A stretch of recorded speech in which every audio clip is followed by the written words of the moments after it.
You should go now. Run. No, I won't leave you here. We can run together. Listen, if we run together, they will shoot us from behind. We both die. So, how's about you here? They will kill you. No, don't worry about me. I will hold them. I want you to promise me to survive, to take this message for our country.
What is up, folks?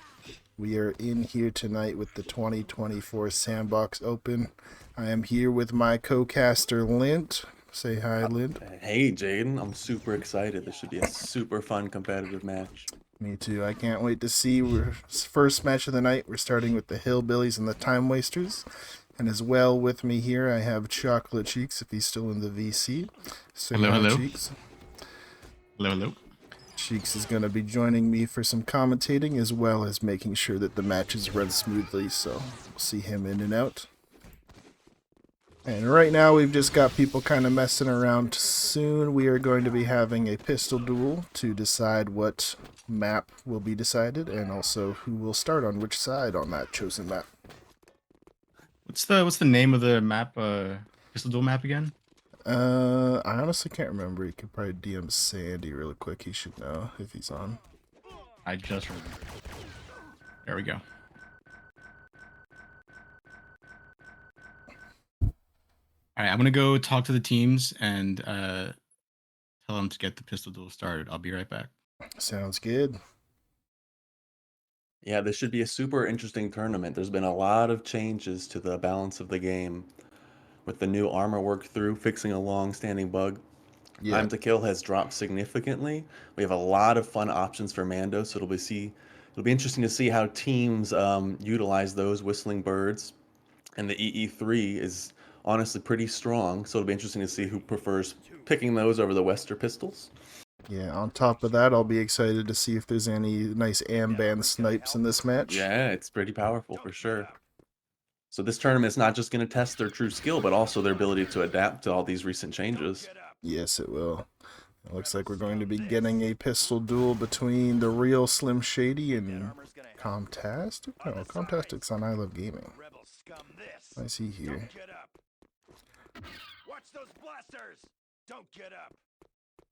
We'll see in a moment. I'm sure Cheeks has got it sorted, but we'll... the one thing I will mention is that there is a slight rule change last minute. So the person that chooses first side will also get to ban one of the 3 matches before the other person picks the map. So what the pistol duel decides is that the person who wins will be able to choose what they want between choosing the map or choosing what side they start on that map. So the order of operations will be the person to pick first side will first ban one of the 3 maps. Then the person who chose map will choose one of the remaining 2 maps. And then after the map has been chosen, the person who chose side will select which side they want to start on for that map. So it looks like we're getting the pistol duel started up here in a moment.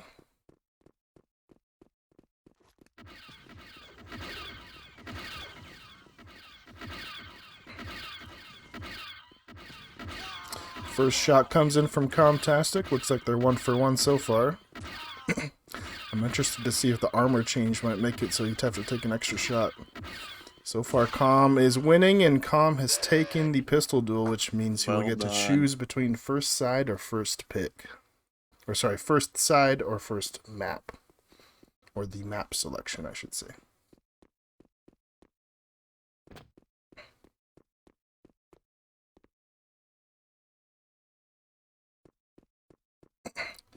Looks like they're banning Hetzel.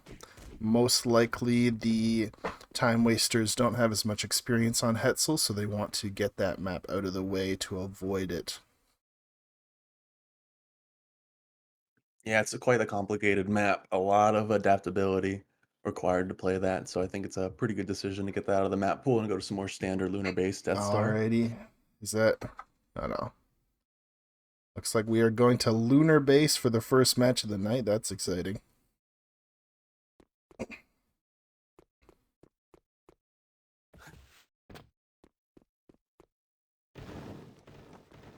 With that, we're going to see which side Timewasters want to start on. Typically, the play would probably be to start on defense. But when you're in a coordinated environment like this, I don't think it matters as much. No, I think lunar base has been relatively tried and tested. We've seen some recent changes of people trying to push out into the hangar with the TIE fighter. So it'll be interesting to see if that happens. Yeah, I know. I love calling that strat on scrims every once in a while. I have it as a pocket play. I'll say, all right, just so you know, before we go live, if I call for a hanger rush, these people are going hanger, these people are going side. And it's always fun to throw that in once in a while. Yeah, I mean, you got to think about it with one support. The Mando has a lot of flexibility with being able to fly up. Oh, I think you cut out there, Lintz. Mando flying up. Oh yeah, so there's just a lot of flexibility with the hanger push with Mando since there's only one support. So we'll have to see what teams choose to opt for. Okay. Yeah, I'm excited to see as well. 3, 2, 1. Aiden, Oh, what changes do you think are really gonna? I suppose what the most recent changes. What do you think teams are gonna really have to try and prioritize? Is it gonna be sniping, explosive damage with the armor? I know personally, whenever I play Lunar Base on attack, I am a big hero fan. I love to go side with the Proj and try to duel the BH. There's a nice little boost sure. you can do on the box. I'm sure I've gotten you to do it for me once or twice at least. To boost me up there, and then you can do a nice little counter peek head glitch on the typical BH hold. I expect we'll also see the standard Godcaster Wookiee going there because he can peek over, do some crouch peeks of the box as well with his extra height. But yeah, I think sniping is going to be super important with the armor changes and the buff to it. It's a very powerful weapon, and I think we're going to see a preference for maybe projectile rifles over disruptors with these changes. But we'll have to see. I'm back. I was just guiding the Timewasters through the process because it's their first like competitive event. As you might have noticed, they're also muted for the entirety of their matches because many of them are banned from the server for breaking the rules. But we decided to let them play in this tournament to show good relations, I guess. But they're getting ready and they should be ready very soon. Sounds good. So yeah, once both teams are settled in with their classes, then they will call ready. As soon as they do, we will be going live at the first round. Yeah, it'll be interesting. Rebels have a little bit of strategy to choose from since they have to choose to forego one of the classes. So it'll be interesting to see what they choose, what teams choose to opt for. Yeah, I know a lot of players on Rebs usually will remove the soldier. Some teams also choose to remove the clone. Looks like in this case they've chose to remove the soldier. I think especially in this patch with the armor buff, clone is not to be slept on. No, I think clone is a super powerful class, but I think also soldier with the rally respawn and the additional armor and speed from that, I think is also a good consideration for a stalemate break, basically. Yeah. As much armor as you do have on Cologne, having a rallying soldier in main to just constantly be throwing conks can really make the difference. Yeah. Looks like we're going in with a quick AFK check, which means as soon as they call ready once more, we are going live with the first match. I am very excited.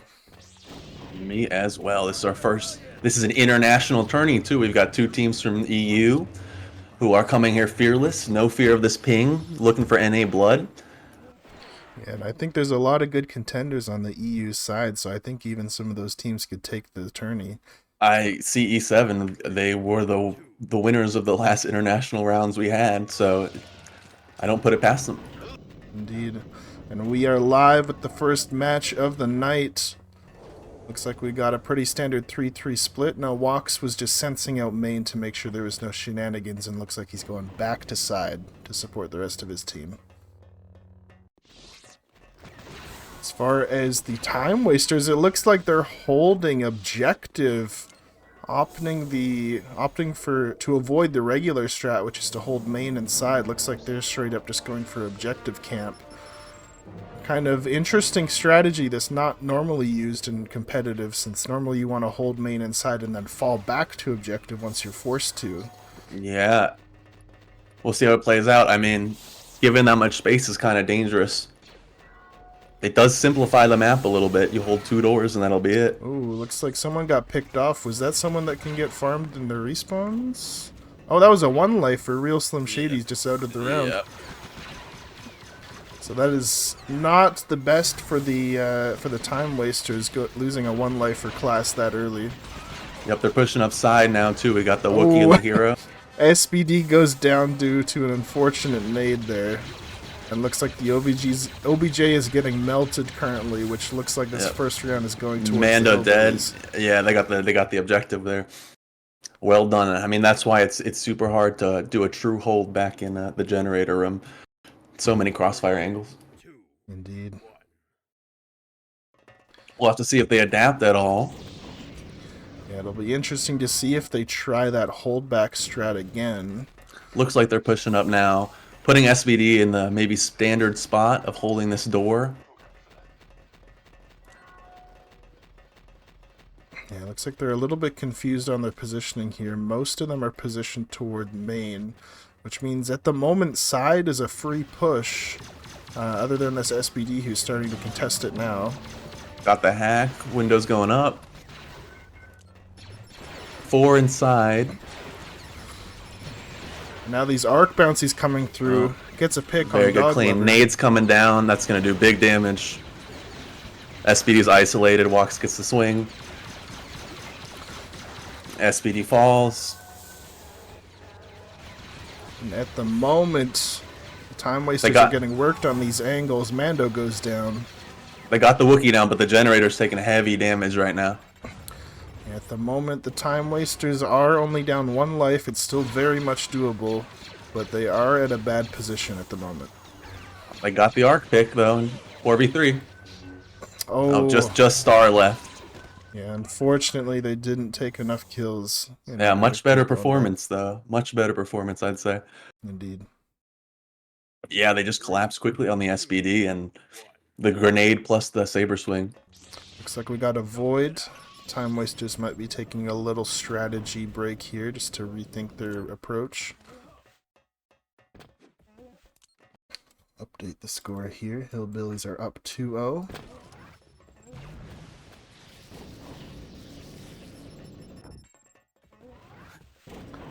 Vix in the chat said, can they time waste to victory? They are on defense, so it is technically possible. It is a win condition. Yeah. I don't think they will be able to make that win condition happen, because I think the Hillbillies are going to pressure the objective. Looks like they're still void here, just getting set up.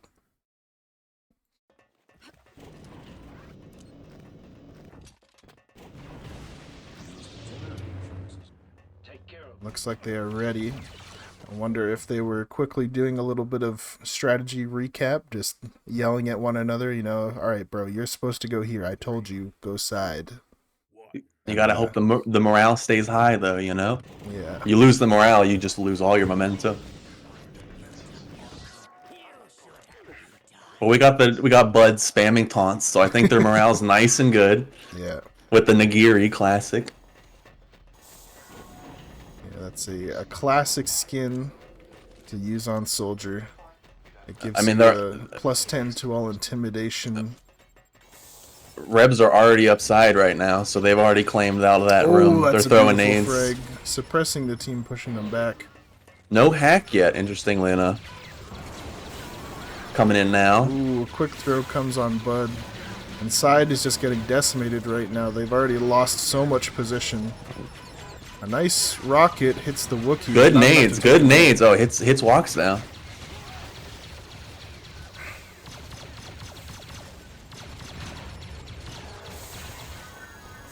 And they're just pushing through.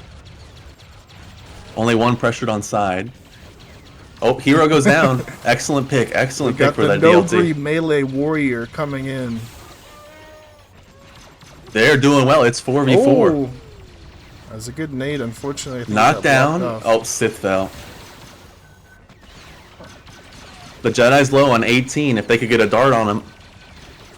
The Nogiri warrior coming in. Fists are swinging. The bounty hunter's knocked down.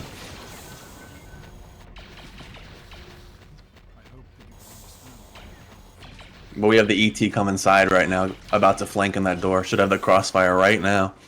There it is. And now I expect Rebels to funnel in. And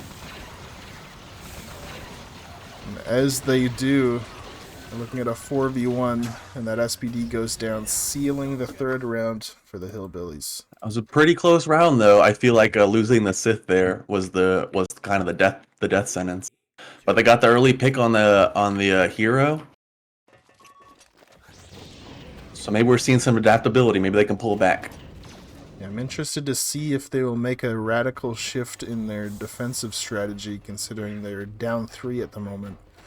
Looks like they are kind of just sitting in their own spawn, being a little bit indecisive here. They might not be able to get in position in time before the attackers take all this room. And as I say that, looks like the rebels are already pushed all the way upside. Wookiee lower, staggers the rocket from the Mando. Looks like he's getting pushed back, still holding that position. As the Imperials fall back, the Wookiee begins to take more position. And they're in Gen right now, so we got the hero and the Jedi pushing through back. Jedi's dead though. Yeah, If Star, yeah, if Star can maintain, oh, wow. I'm sorry, if Slim Shady can maintain it. So like Star switched off Sith to play ET. I think they've got this round. I mean, it's 2v5 right now. Great momentum. The Lightning 3 coming out. Invalidating laser. Look at that tech. Looks like that might have been the correct play to make that little class swap there. Yeah. They're going to be most likely securing this round. We'll see if maybe this is their chance to do some time wasting. We got a little smack talk too. Trying to lower the morale of the other team. Oh, we got the TK. Killing. Look at that. Oh, some teabagging. And they're kind of leaving themselves open right now. They've just got that much confidence now with that class change. Let's see if they can clutch it up. The Lightning 3. But this has been reduced down to a 1v2. This is actually very winnable for the clone. He's doing the 360 Lightning play.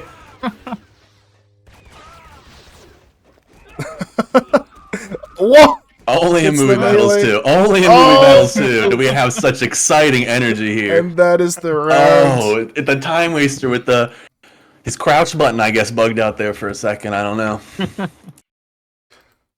I feel like that's a win for them. For double points, you know, because they got the melee kill at the end. I mean, they really did. They really did. We're gonna have to reconsider the rules for next tournament. Yeah.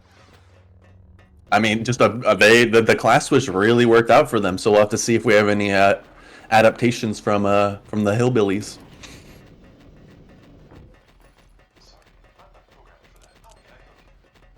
Looks like they're giving up side again, as they have been.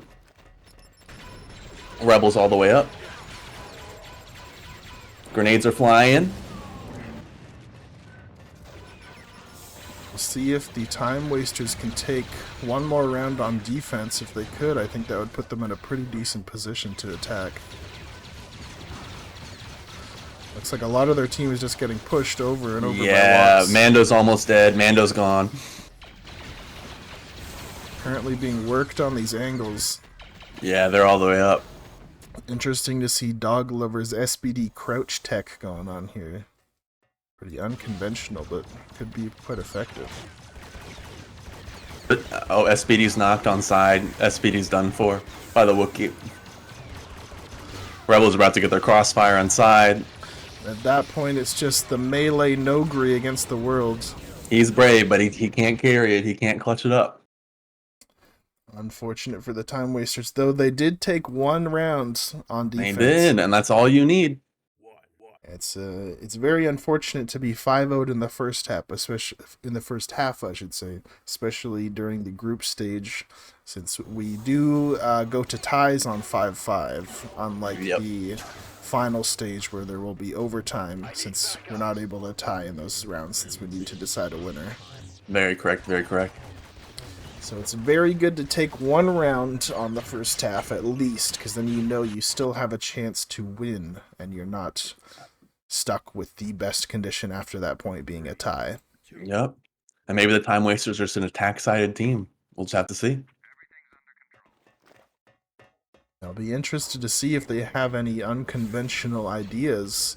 I know they had some unconventional defensive strats, so it'll be interesting to see if they are cooking something up for attack as well. I'm going to go to the Time Wasters channel and make sure they know what's going on. Be right back. Yeah, sounds good.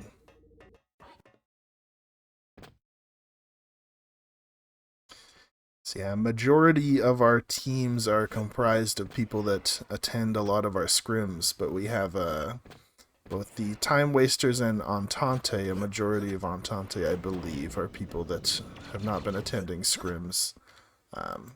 So we just got to make sure that they are on the same page about the rules, understanding what's going on.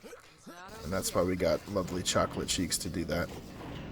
Yeah, and for any wanderers who have come on the stream, we do regular scrims of this very old but very beautiful game in the Sandbox Discord. And we're very welcoming. We love new players. We love to support our community, so... Yeah, anyone is welcome to join. You just got to ask for the Scrim Lord role, which will give you access to the voice channel. And at that point, you just show up and play.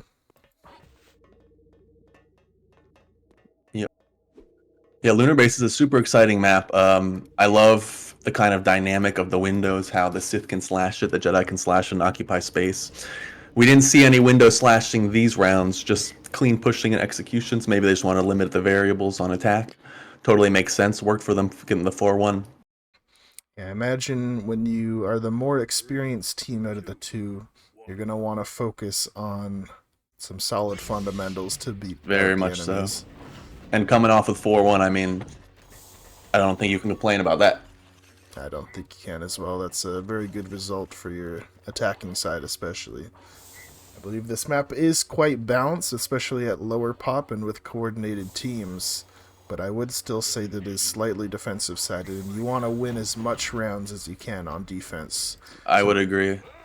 I think one class that really shines on defense has to be the Conch Soldier. There are so many good angles. There's so much pressure. With the armor changes, knockdowns are super important now, I feel.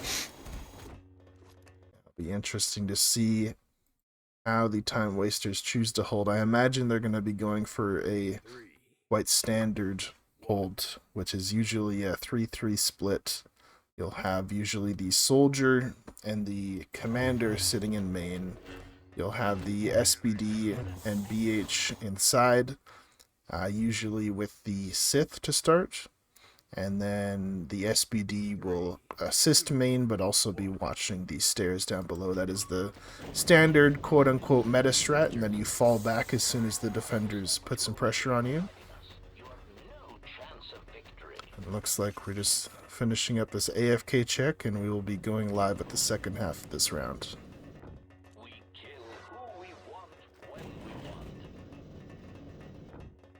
No, we're already live here. Oh, we are live. Yes, we are. In that case, looks like we've got the commander sitting inside. So they've got a bit of a slightly unconventional strategy going on here. And looks like we've got an ARC Trooper with Rocket sitting in main. I'm interested to see if this is going to pay off for them. I think we have a pure melee Wook going up a side ramp right now. He's just going in by himself into 3 people. He's on fire. This Wookiee's toast. Interesting nades. nades. Lagging.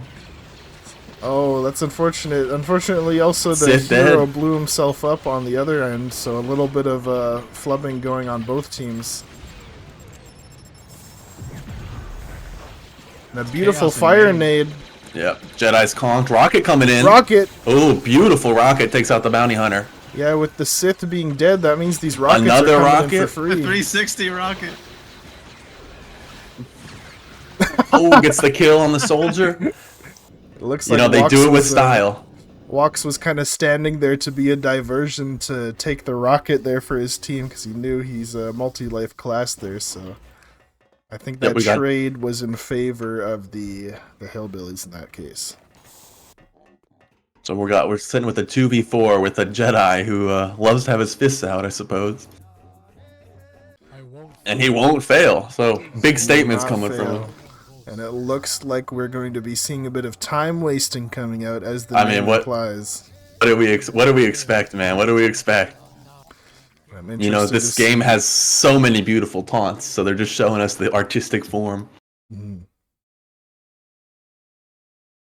I'm interested to see. It looks like the defenders, since they don't have a Sith, they're not going to be able to tell that this time wasting is happening. They're going to be a bit paranoid that there might be an objective sneak. So they might wait out this whole time here. Just playing those fundamentals, trying to secure that win, move on past group stages. Indeed.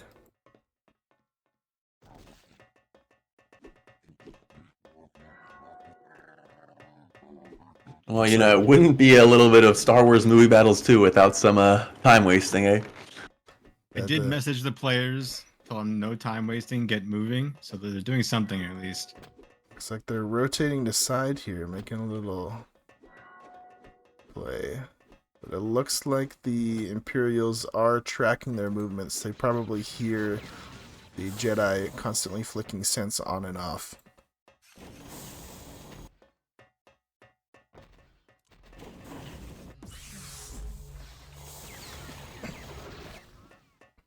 Only got 50 force on the Jedi right now. SPD's starting to push him out. Yeah, NPC making a bit of an aggressive play here, pushing up. He does have his team to back him up. Marshall's running up against the Jedi. Oh, gets the spin kick. Well done by Star. And it's a 3v2 now. This is very much winnable. 1:15 on the clock, though. Gotta be aware of that. That's the con of time wasting.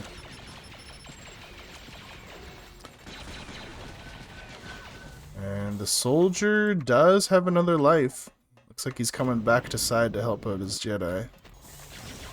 Star looks like he might be trying to go for the objective. Might get a little bit of a crossfire going here. He goes in for the swing, gets slapped by the SPD, and goes down. It's all up to poor Rex to clutch this one up. I will say it might be a little difficult against a 167 HP SPD.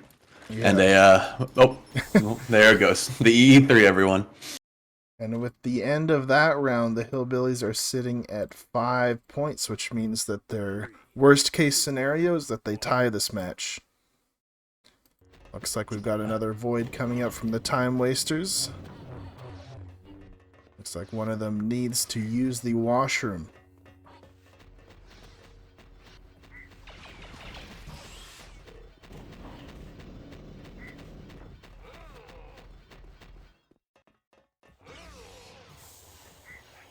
So this is the point in a scrim where it's a make or break moment where you either one get demoralized at the fact that your win condition is limited to a tie, or that motivates you even more to get that tie just to deny the enemy team an extra point and to also secure your team a point in this case.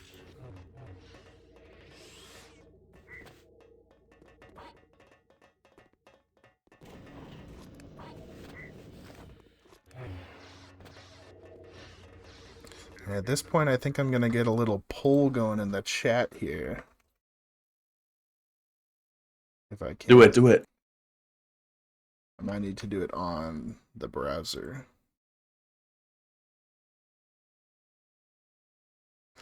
Gonna get a little poll. I'm gonna ask the chat if they think the Time Wasters can tie this game up.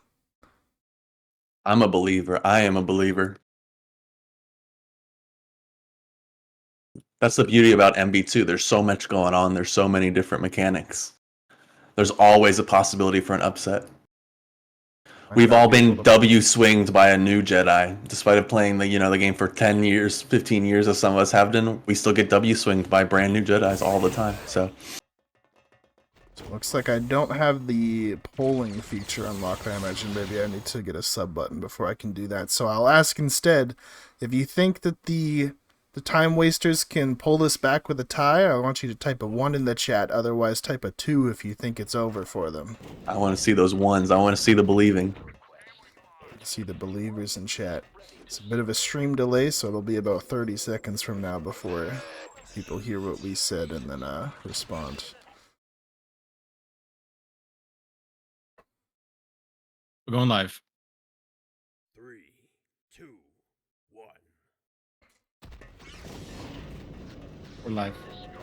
And with that, we're sitting on the set match for the Hillbillies.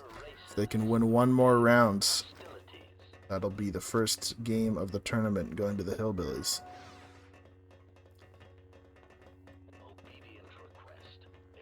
I see 3 1s in the chat, 2 2s. Looks like there's some believers in the chat. A little bit more believers than naysayers so far. Got another naysayer in the chat. We're sitting at even 50-50. Beautiful pushes by Deku here, getting some damage in a pick early. And the very adventurous rocket there unfortunately doesn't pay off. As now the Time Wasters are down a 1-lifer class and down a multi-lifer class before they even made any positional advantage, which isn't the best position to be in. Deku gets the early kill on the clone.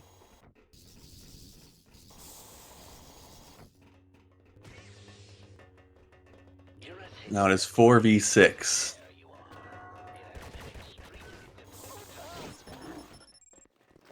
With that, the Time Wasters are making a little push. Unfortunately, not the most coordinated play. The Jedi went in without the rest of his team.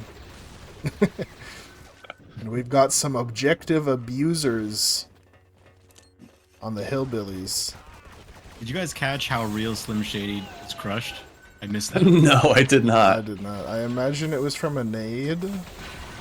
Maybe an elevator? It could have been... No. Door, maybe? I don't know if the doors do damage here. But regardless, we got the Imperials are pushing up right now. Got the Wookiee, got the hero. And it's just poor Rex left again. Once again, the soldier against the world. TD coming up, hides behind the box. In this moment, we've got 24 And Ice hit coming up to points. clean it up. 24 hit points in a dream was not quite enough to win that match for the Time Wasters. And with that, we're looking at a 6-1 victory for the Hillbillies in the first match of the night.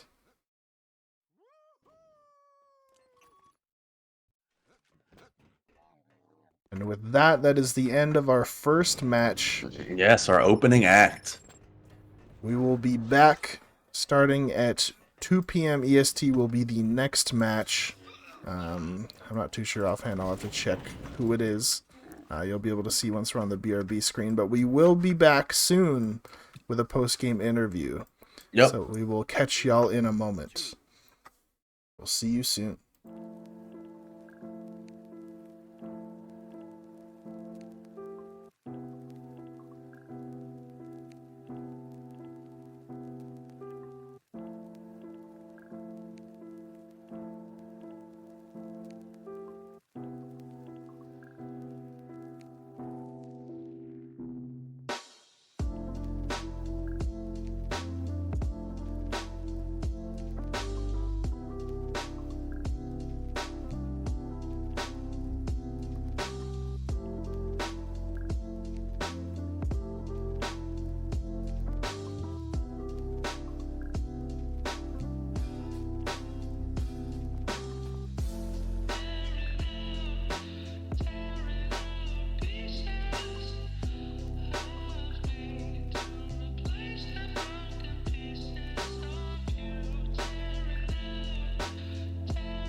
All right, everybody. We are here with Ice after his excellent performance on the Hillbillies, getting a 9-10. You got to feel good after that, Ice. How are you feeling?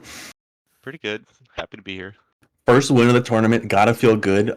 Just a decisive a game with getting the 6-1.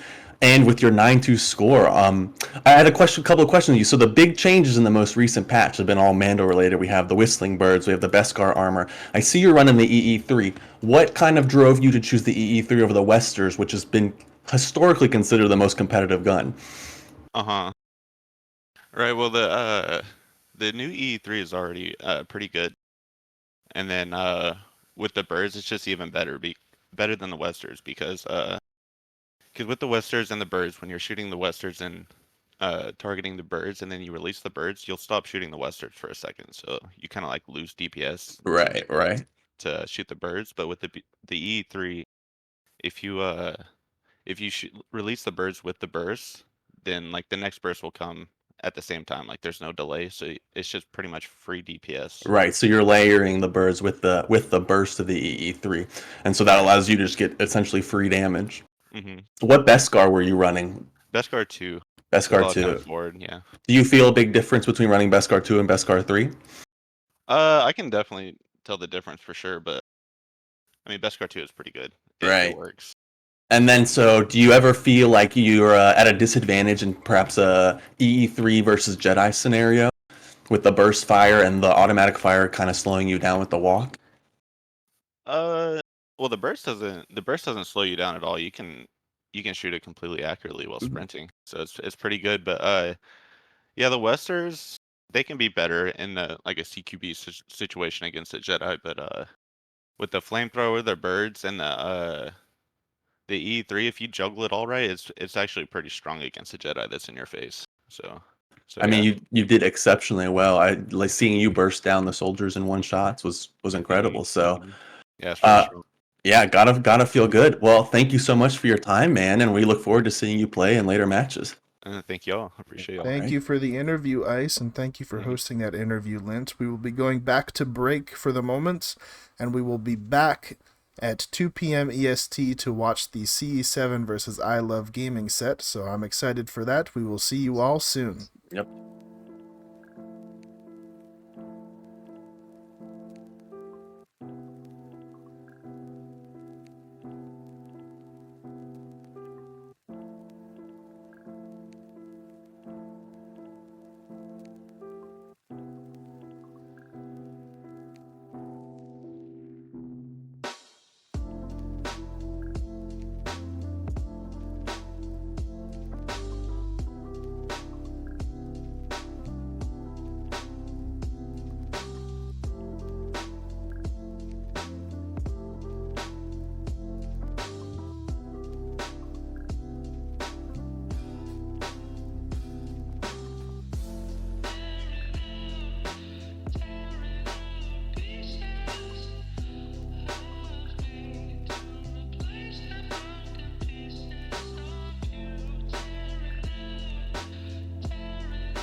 it's hard when you don't get the time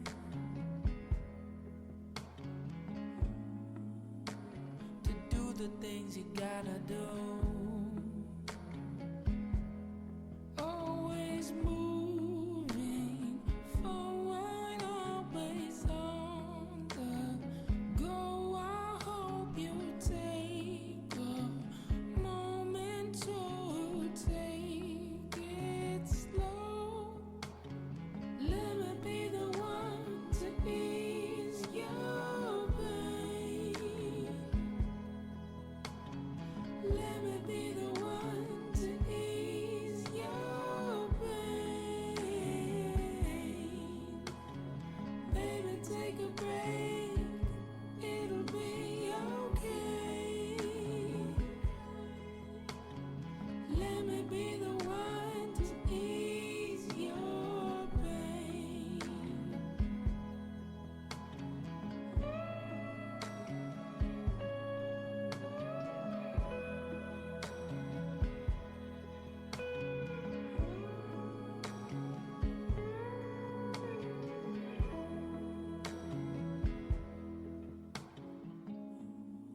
Know sometimes that it doesn't make sense.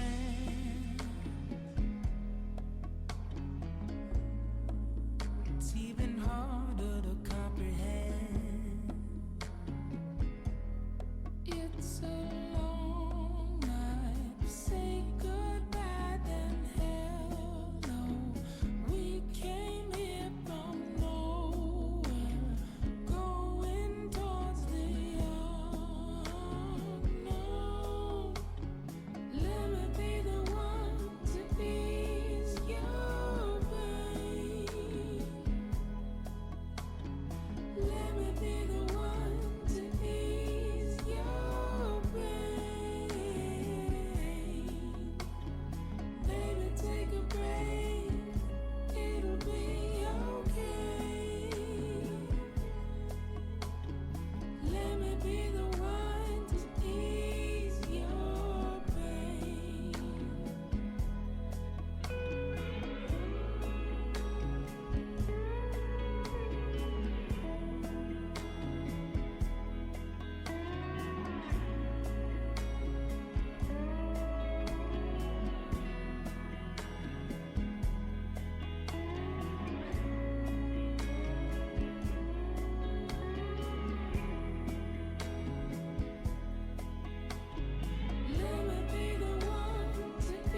Welcome back, folks. We're starting up a couple minutes early on this next match. We got CE7 versus I Love Gaming. I'm going to go ahead and update my UI here.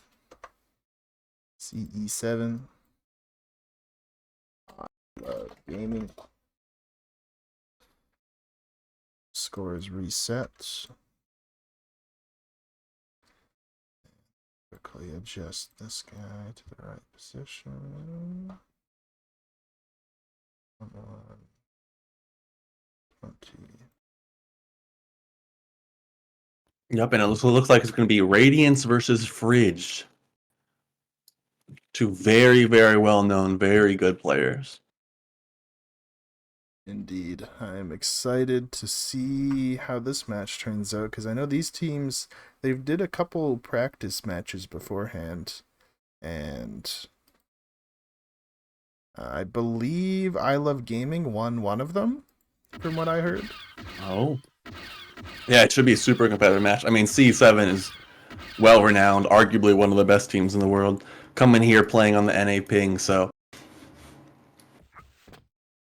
I think this match very well could go either way. I think last tournament we only really had two teams that we knew were going to be in the finals. In this case, I think there's at least 4 teams that I think could win this tournament. So this is a match that I'm very excited to see, because I think it could go either way.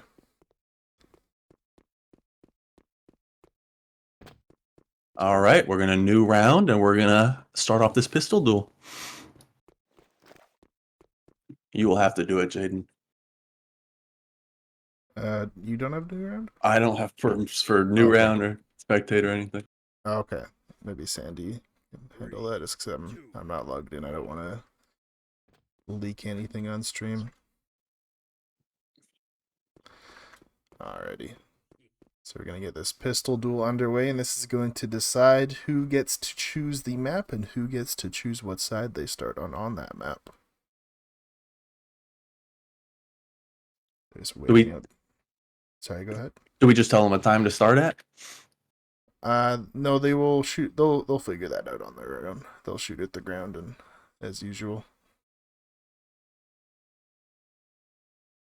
Yeah.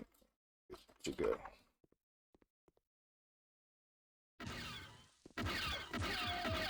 First shot coming in by Radiance. Radiance is known as the pistol duel machine. Last tournament, he didn't lose a single pistol duel. Looks like his perfect streak is not going to end today as he takes that one. And Radiance, does your team want pick map or side? He's confirmed the pick, so... I imagine that means he wants to pick... Yeah, he wants to pick the map. Okay. He wants to pick map, which means that C7 gets a ban. Death C7 Star wants is to ban banned. Death Star. What map do y'all want? Besides Death Star. They want Lunar. We're going Alright. back to Lunar What Base. side on Lunar?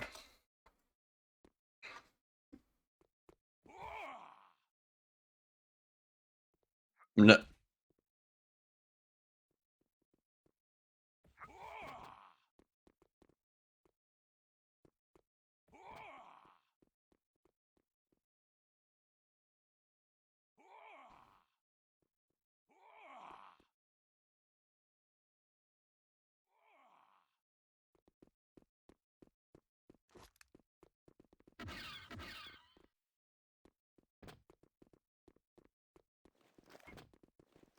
It's like All right. C7 wants to start defense. I'll get Sandy. Can you map swap?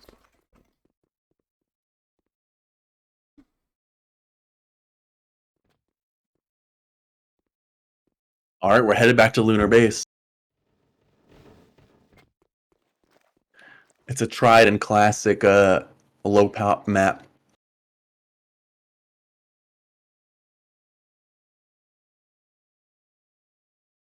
Wondering if we're gonna see a lot of Lunar Base this tournament. We very might, well, might as well. Teams might be very comfortable playing that. Hetzel Prime is still, even a map that I played a couple of times, is very hard to grasp your mind around it. I think there's a lot of very seasoned players on Lunar Base, and if you want to rely on your training and skills to win, it's a very good choice to go with a familiar map like Lunar Base. For sure, for sure.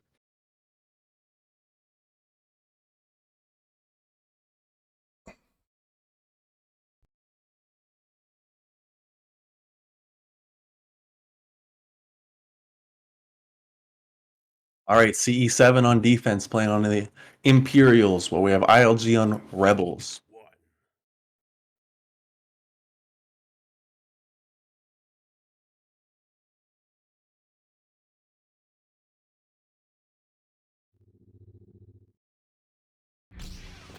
I will be right back.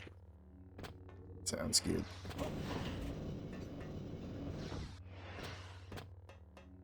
So on CE7, we got Thera on support. I know he has been quite the menace in EU scrims from what I've seen, and also he's come to some NA scrims and been making some crazy plays on Sith and Jedi as well. So I'm excited to see what he can pull off this match. On the other end, I imagine he's going to be going up against Sandy on Jedi. I'm going to see in a moment depending on what class he picks, but that'll be exciting to see which support can help their team out better. Yeah, I mean, a strong support is fundamental on this map. Being able to make the decision, once again, sometimes the best decision is to slash a window and suck in 3 of your opponents. So seeing them play with that pressure, seeing them play with the map, it'll be super interesting to see. I know Sandy is quite the speed and mind trick enjoyer, Yeah. so I'm excited to see if he makes any plays with that. Sense 2 Sandy trying to innovate on the meta. Excited to see if he will use that same build as he did last night during the little practice stream. Yeah. No, this should be a very competitive, very high octane map. A lot of old heads on the on both sides, so I expect a very fun, dynamic gameplay. And the most recent patch also made some changes to the arc sniper, so we're gonna have to see. I know Europe really favored that option for arc, and they've kind of cut the fire rate of the sniper down significantly. Yeah, that last minute change is going to affect the meta quite heavily since the fire rate is almost like a little bit more than half the speed it was before. Yeah, so. significant change. It was arguably very powerful. I think a lot of people agreed. Whether that was the extent to which it should have been nerfed, I mean, that's up for debate, but we'll have to see how teams adapt. Yeah. Maybe we'll see some 5 pulse arc sticky launchers. Maybe people are going to just stick to the Snaram 5, or maybe the bouncy pistols will be preferred overall. Yeah, looks like right now Mikey's got the Westar. I don't think he has scope on there. I believe he might be opting for grenade launcher. We'll see this once the match starts here. Looks like we got ready from both teams, so we will be going live new round. Or we'll be going AFK check. So we can be around.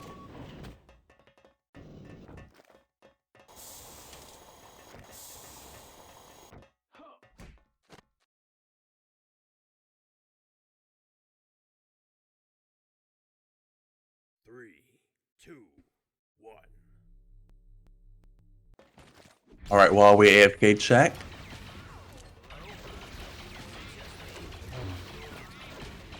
Looks like Rebels are foregoing the soldier just like last round.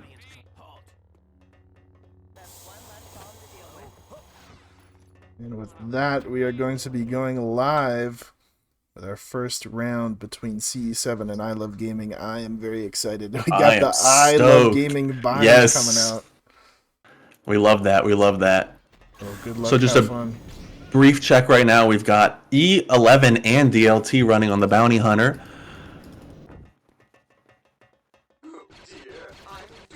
Yeah, looks like Mikey is opting for the grenade launcher rather than the scope.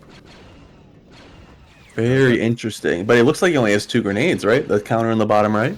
Yeah, I believe he might be opting for more dex and Has to be dex. high ammo. Yeah, it has to be dex 3. No sniper on the hero. Pistol 3. They're playing this very slowly, trying to get the bounce shots off the wing. Looks like they're waiting for that hack to come in through main before even attempting to take much ground. They are pushing up a bit here, though. Sandy's currently in a bit of the danger zone where he can get bounced, so he's looking the other way just to make sure he doesn't. Yep, and he's got that patented sense too. So in that case, he most likely has his little hybrid speed build, which means we'll be potentially seeing some picks coming in from him. I'm excited to see what he can cook up. Nade come out. Nades are coming out right now. And with that, the Sith goes down early, which means that the Rebels can just nade free. Fridge goes down as well. Fridge goes down to the TD. They're making work side. That's 3 down side. The Bounty Hunter goes down as well, which means we're looking at a 6v3 already. 3 1-life classes going out super early. Very unfortunate for C7. Yeah, that TD push by Sandy was excellent. Just clinical. And now all I Love Gaming has to do to clean up this round is either finish up the remaining 3 players or finish the objective. Yep, they just got to get a crossfire. Sandy's taking space. He's got blue. Quick kill. And they're in the gen room. Pulse on the SBD. SBD's knocked down. SBD is vulnerable to knockdowns when they have the ion blob from the clone. And now they're just pushing the last soldier. Looks like we got the first round of the night going to I Love Gaming. Well played by them. A beautiful push by Sandy. Yeah, that round. That TD push, taking out all of the Mando's HP and armor, just getting them out real quick. Super good, super good. We're gonna have to see if there's any adaptations from CE7.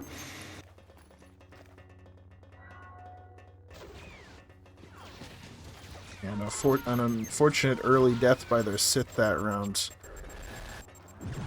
Put them in a difficult position.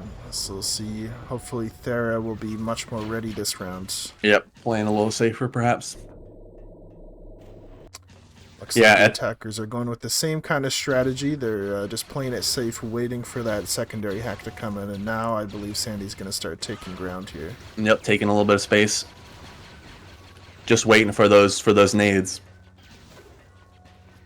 Playing a nice, slow, clinical game. Hack is coming through right now. Oh, looks like he's delaying it. Nice little poison on Sandy. He's a bit risky to be meditating here because he could get bounced. It looks like it paid off for him. Ooh, unfortunate damage taken on Sandy there. He's already sitting at half HP before they get pushed in. Hack down. We have the arc going down lower. Mikey on the little flank. Just Sandy poisoned again. Sandy's starting to take some space, but he's low. He's 11 HP now. Yeah, all it's going to take is one more bounce shot at an unfortunate angle, and Sandy's going to be out of this round. I think he's realizing that he's trying to go lower to make sure there's no bounce angles on him. Yeah, at this point you can't quite play as aggressive as you want to on support due to the low HP you're sitting at. Yeah, Clone and ET are up main right now. They're making some pressure, but Clone's knocked down. Sandy's pushing up side. Trying to get the kill. Sandy falls to the EE3 Mando. And with that being down a Jedi that early. Wookiee's down too. Beautiful movement from Fang. And we were looking at a 2v5. Jedi down too. A beautiful clap back by C7. You really yeah, we love to see it. They really adapted. We're going to have to see if we see any changes from ILG. Or if they're going to just try and continue with the padded nade pushback strap. Yeah, they really had a bit of a miracle in that first round, getting that frag kill on the enemy Sith. Yeah, for sure.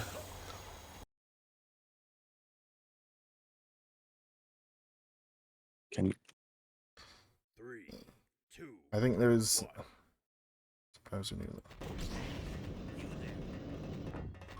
All your ammo goes. We'll have to play through it for now.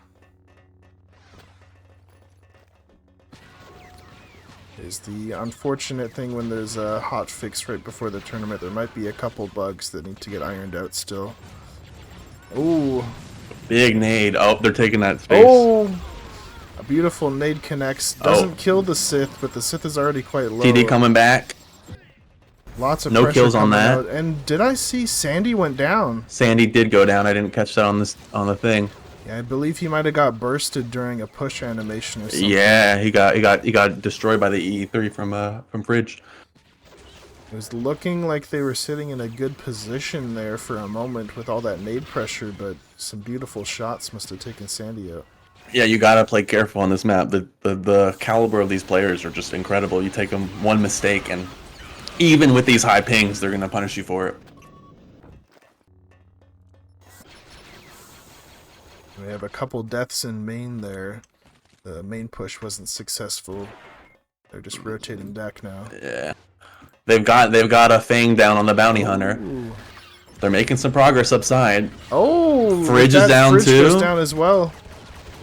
And with that, a quick little move by I Love Gaming just makes it so that they are up one player at the moment. Yeah, I mean, if CE7 plays this smart, they got the Sith advantage. But he's gotten blobbed from the side, and Sith is down. I think there might have been a bit of a miscommunication there. Thera was not ready for that main push. I believe the main team might have not called out fast enough that they were getting pushed back. It can be hard with all the action going on, for sure. I think ILG is in a good spot now. And at this point, One ET life down. having a two-man advantage and also having the enemies push Oh, back but to the objective. the ET gets the arc and the clone. That was amazing. Really well done. Really well done. Beautifully played, and if the ET Oh, wins they've got that the one, wow. So it's 2v2. We've got an SBD and a soldier versus a hero. 59 HP, no heal, and then a 176 HP Wook. I mean, it's anyone's game here. yeah, this will really come down to who can hit their shots. ILG putting both on the side. The nade comes out. 78 on the Wook, 33 on the SBD. So 1v1, and the SBD clutches. Beautifully played by CE7 there. They really needed that round. Sitting at 2-1. 2-1 ILG, correct? 2-1 CE7, I believe. 2-1 CE7. Yes, yep, my apologies. Next, we had that first round won by I Love Gaming, then the next two. Yep. Going My CE7 is adapting super well. Yeah, that was quite a chaotic round with lots of ups and downs, but looks Yeah, like it really CE7 was. managed to pinch it out at the end. We love games like this, competitive, no idea who's gonna clutch it out. Yeah, that's the exciting thing when you have these high skill players going up against one another. Each one of them has the potential to make huge plays.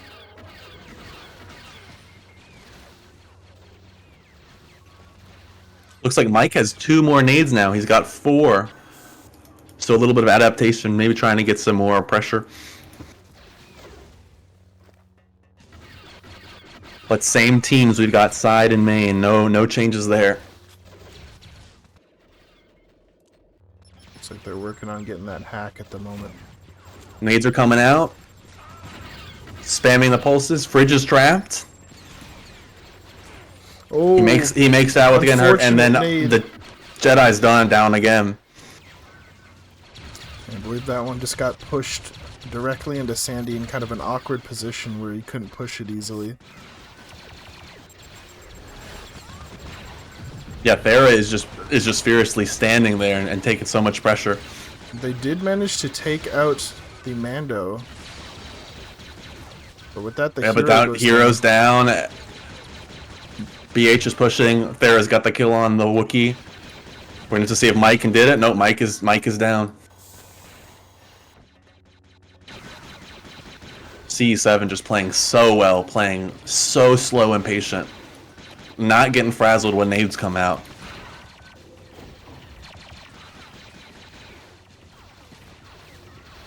Some really good gunner play we saw from Luna, aka Fang, inside there.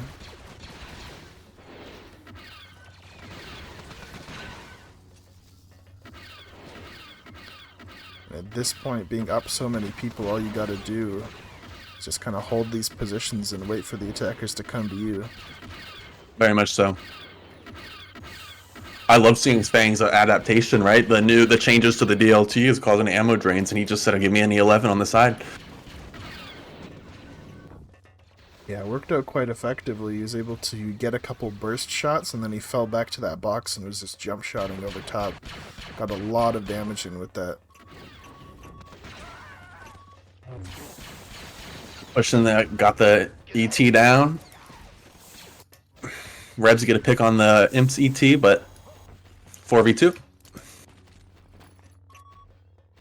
I think it's a very viable play, especially now, to completely avoid the Ruptor and play a bit more of a fighting style like Luna's playing here with the DLT and the. I agree on this kind of map. There's only like one good Ruptor spot, which is side, but the Wookiee just gets free peeks over the box. I think he's making a great decision. He's got Zarin down. All that's left is this clone. It's a very good weapon combo because they complement each other very well. Because you have that high damage from the DLT. Farah's got the Sith though. Let's see if Radiance could clutch this up. I know Frenzy before the tournament was clowning on me for last tournament. I would always say if anyone could do it, if anyone could clutch it out, it would be this person. But I'm gonna say it anyway. If anyone could clutch out this round, I believe it could be Radiance. I agree. He's got the clone. He's got the bobs. Oh. Yeah, but a very deadly crossfire. They played that one to perfection there. We're sitting at 3-1 for C7. Just a beautiful game being played by them. And once again, I agree with you. I think this is more of a defense-sided map. So we'll have to wait and see on the half switch, but C7 has adapted super well to that first round loss. And if you're I Love Gaming here, early TD, push back. They did a little combo there, trying to look for the rocket. I love that. Love that communication and that team play. Yeah, they didn't quite get the perfect timing on that combo there, but it was very close. Farah is lower than half right now, so the Mando has lost half their armor too, so they're getting good peak side. We see Vash, a man after my own heart, running the Proj inside. I'm a big Brave fan man. of Proj inside. Proj with his recent buff it just cuts through armor, so Jedi's going low right now, pushing with the arc against the ET. Seeing a little bit of a movie battle between Mike and the commander for C7. I'm not sure. Active. And he's got the ET down. Vash is in a precarious position right now. He could get a bounce shot in the side, but they're up main right now. Nade push. Oh, gets the beautiful kill on Farah. This is the moment they're looking for. Sandy's pushing up side right now. Wookiee's collapsing. Yeah, and it's 6 on ILG, 6v3. They should just close this one up. Onar low, 20 HP. Gets the arc though. Arc went in a little bit early there, but fortunately they were able to trade the SBD to make the play worth it. Yep, 2v5. They just gotta play smart and slow. At this point, all we're sitting at is a soldier's last life, I believe, here. Which means you're in a very rough spot, and that push will be the end of the first half. I Love Gaming managing to take 2 points on offense. If I'm in I Love Gaming spot, I'm happy with that. It's definitely a hard map to push on. With all the bounces, with all that stuff.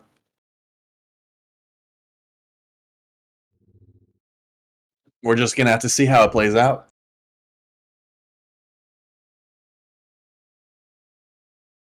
Yeah, sitting 4-1 at half when you started offense can be a bit rough, since you have to play perfect on your defensive side if you want to avoid the tie. But having at least 2 rounds on offense is a pretty comfortable position, because you know you can have one round where you make a mistake and you can still win. Right, and that gives you that kind of flexibility to adapt. It takes a lot of the pressure off the defenders too. That can be a big issue when you're a bit too worried or the morale's low. That can cause mistakes, and mistakes are what lose you defensive sided rounds. Very much so. And it's a real force push battle between Thera and Sandy. It seems to be like the momentum swings with them. Yeah, So a lot of pressure on these two. Yeah, both of the rounds won by I Love Gaming were due to a beautiful push by Sandy. So far, he's been He got the TD push, I think, on Fridge that one round. He got the nade push last round, which took out Thera. Yeah, and the first round as well, he got a frag nade push that took out Thera as well. But even Thera's gotten frag pushes. I think he got Sandy with one as well. So it's super competitive between those two. Yeah, it's going either way. So we'll have to see. A lot of that is going to come down to if Thera can make more offensive plays with his pushes than Sandy did. I mean, you always have the advantage, right? You're the first throw on Rebs. Yeah. So we'll definitely have to see.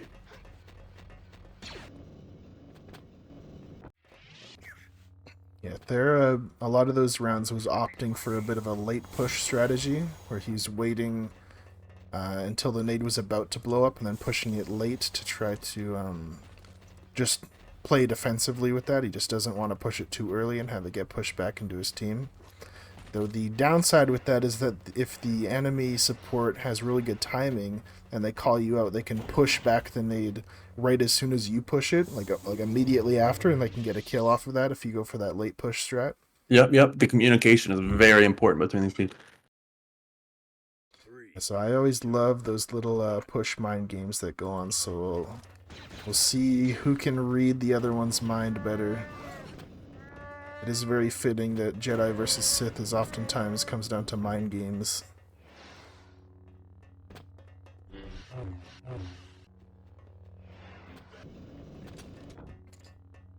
Looks like we're going live, new round.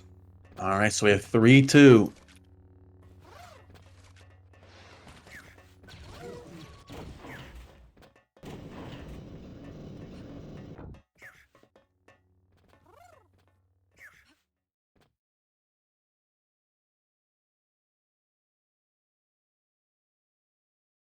So C7 sitting at 3 rounds at the start of their offense side.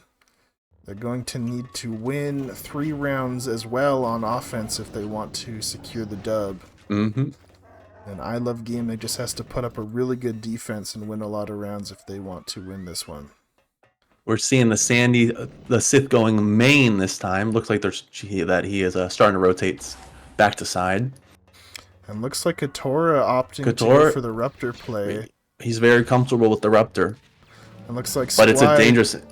Taking a note out of my playbook. That's a man after my own heart doing the head glitch on side with Hero. Mm-hmm. It's the classic. It makes that angle hard to hold. I like to take credit for being the inventor of that play. I'm not sure, someone might have came up with it before me, but I believe, as far as I know, I was the first person to use it in Scrim, so I love to see Thera's tagged. He's taking a second to meditate.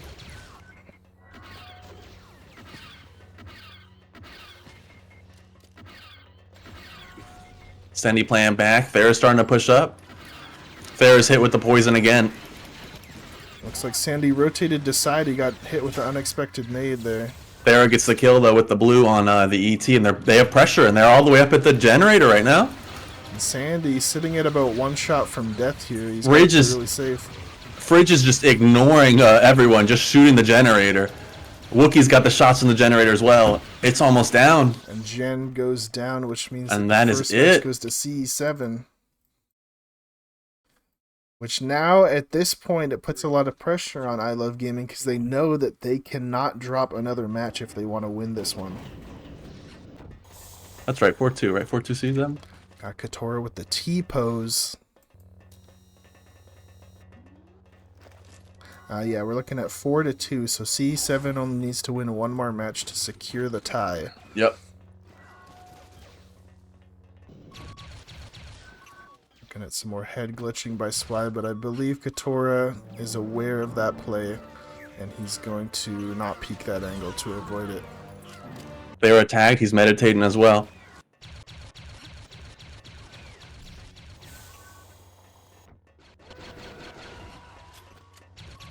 They got the hack.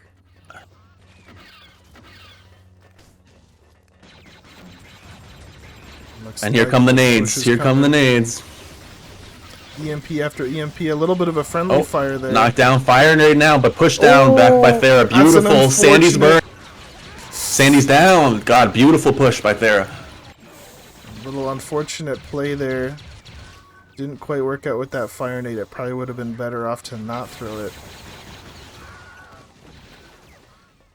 And they're continuing their push through. Sit down. They're holding back in Gen, and this is where the crossfires come in. Not a position you want to be in as imps. Got the conk though on Thera. Arc is low at 11. Zaren getting a lot of damage in on these two players. The rocket comes in from Zaren, takes out the Jedi. Beautiful, beautiful. And now at this point, you're sitting even on lives. This is actually a... You are. Arc is almost dead, 11. The hero's got 40 HP. Wookiee's half already, too. But a beautiful frag by Onar.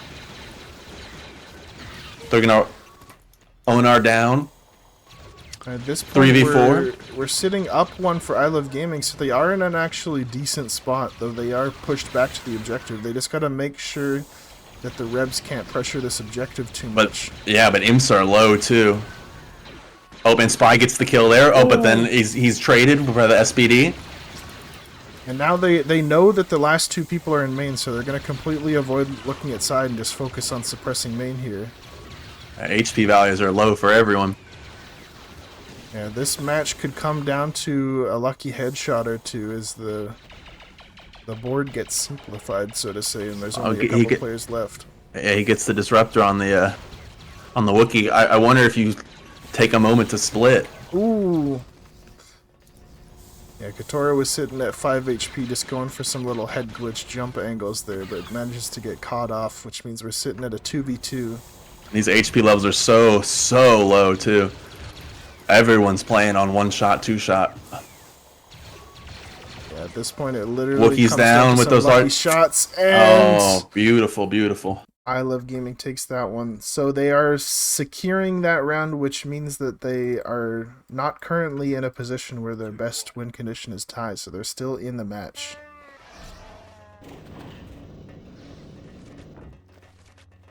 God, this is just a beautiful game between two excellent teams. Always on the wire. We love to see that.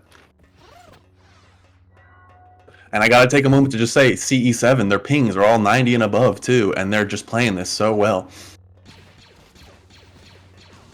There's a lot of talented gamers from EU. For sure. The nades are coming down. Fire nade to delay, gets on the Thera. Sandy playing good. Gotta play for his life though. ET gotta give him up. Beautiful pulse. They can't take that ET's life though. And they are upside. A very good positional advantage for CE7 at the start of this round, and they're getting good picks. At this point, I Love Gaming's gotta make a play. Hopefully, like last round, they managed to get a pick on the Jedi, which allowed them to come back from that round. Yep, they're killing respawns right now. They are up. Zaren is out. Ooh, Radiance is down. Vash is out of lives. We're sitting at a 6v3, which means at this point you're really relying on a miracle to come back from this round as I Love Gaming, as this CE7 team is just going to slowly whittle you down. Yeah. The hero is low at 11 HP, and so are the Arc. So, I mean, if they're one shot, it's possible if they can get a stray bullet. Sandy's trying his best to hold these two off. Can't be too aggressive. His movement's beautiful, though. He's playing for his life. Ooh. Some unfortunate misses, and the objective goes down. Which means CE7 sitting at 5 points means that they've secured the tie win condition. They only need one more to win it. So at this point at I Love Gaming, the best thing you can do is win these next two rounds in order to secure that tie and hopefully deny CE7 an extra point. Hopefully winning yourself that top seed for the finals. I imagine that the top seed is going to come down to these two teams for this pool. So this match is going to be probably deciding who gets top seed. I would agree with that assessment. Still can be tied up, though. We've seen how much variability there are between these teams and how important the nades are. They get a beautiful nade on Thera. that's going to stifle their push. This could be exactly what ILG needs. They're rotating down lower right now. Arc. Bad nade. A conk nade hitting both of them. We're seeing some very aggressive utility usage from I Love Gaming at the start of that round. It looks like it paid off, though, because they got a good position. And a beautiful push on the Arc. He goes down. Radiant's down as well. It's got a respawn.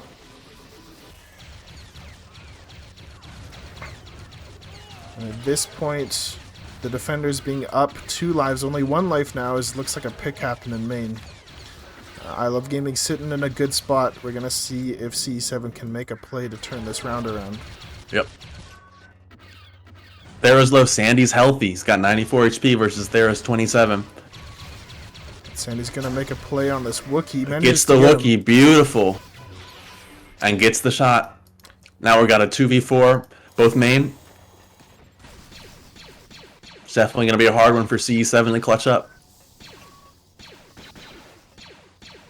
And at this point, if you're I Love Gaming, you're just thinking, alright, everyone, do not be stupid. Don't try to push these guys. We're going to relax, take a moment, take a breather, and just secure this round. It looks like we've got a Void coming in the next round from C7. They're going to take a little bit of a tactical timer, hopefully, to rethink their strategy, because they know that if they lose one more round, it's going to be a tie.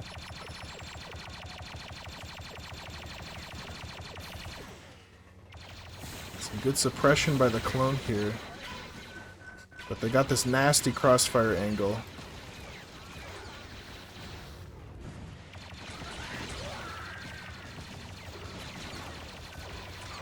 And now we're sitting at a clone against the world. Sandy's most likely just gonna play safe.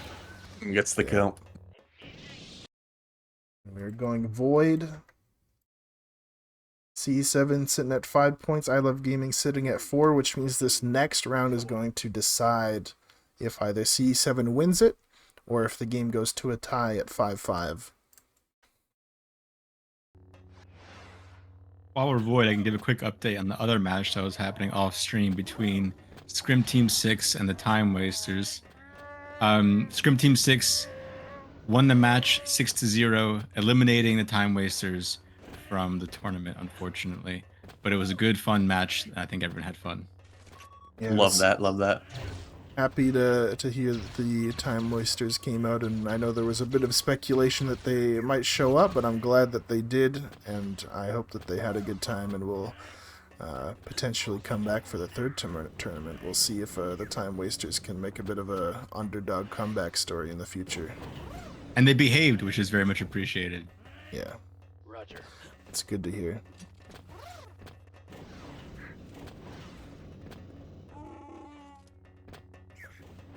So how's this match been going so far? I know it's one round left to decide it, but Yeah, so it's been back and forth right now. Yeah, C7 have the advantage. If they win this next round, they're gonna close it out with the victory. And at this point, I Love Gaming, the best result they can hope for is a tie with one more round win. So this last round is going to decide it. Yep, so they're taking their time to discuss, I imagine, during this Void timer to figure out a strategy. But it's been high adrenaline. It's been anyone's game so many times. Such a competitive, close match. It's been beautiful to watch. Lint, who do you think is going to win this last round? Oh, it's up in the air. I have no idea, honestly. There's been so many times where we've had low HP 2v2s happening. It really seems to end up relying on it. Which Jedi or which Sith gets the good pushes on the nades. That seems to be where the flow is. That's where the big battle is between Sandy and Thera. A true movie battle, for sure. Yeah, there's been plenty of attack rounds that are won just by one good push by the Jedi, taking out the Sith, and then at that point, with no Sith being on the board, the Imperials are left defenseless against any type of utility and nades, and they just get whittled down and picked back to back. Yeah, when you have such little space on side, and then you have the Arc coming in with, a max of 5 nades, but generally we're seeing between 2 to 4. It's hard. It's hard to balance all those factors in. And then you're also given the sport the role of trying to calm as well, telling where people are going, telling which people are where. I mean, it's super difficult thing, a giant cognitive load. but they're doing so well too, just staying alive as well.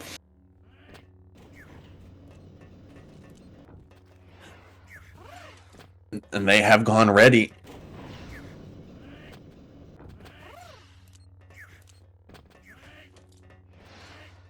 We are going live with the last match of this set. Last match, CE7 to win or ILG to tie? 2, 1. We'll have to see the adaptations. They're putting the Jedi main this time. We're gonna have to see where this goes. We're gonna see, it looks like Sandy might match the Jedi. Sandy is matching right now. No hack. I'm surprised that Sandy's not going for a window blast right now with 4 coming in main right now. This is the type of exciting play I was hoping to see on this Yeah. last match. They took their time to strategize and rethink, and it looks like they're going for a bit of an unconventional play. to try Yep, to getting the push hack them right forward. now. Looks like a life was taken off of Onar there.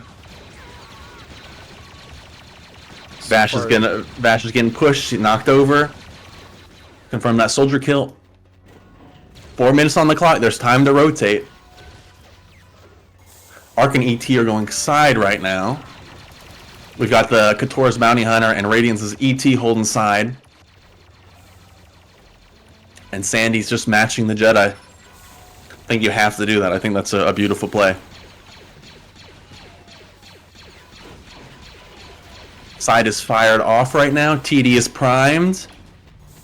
Doesn't catch anyone, but pushes them back.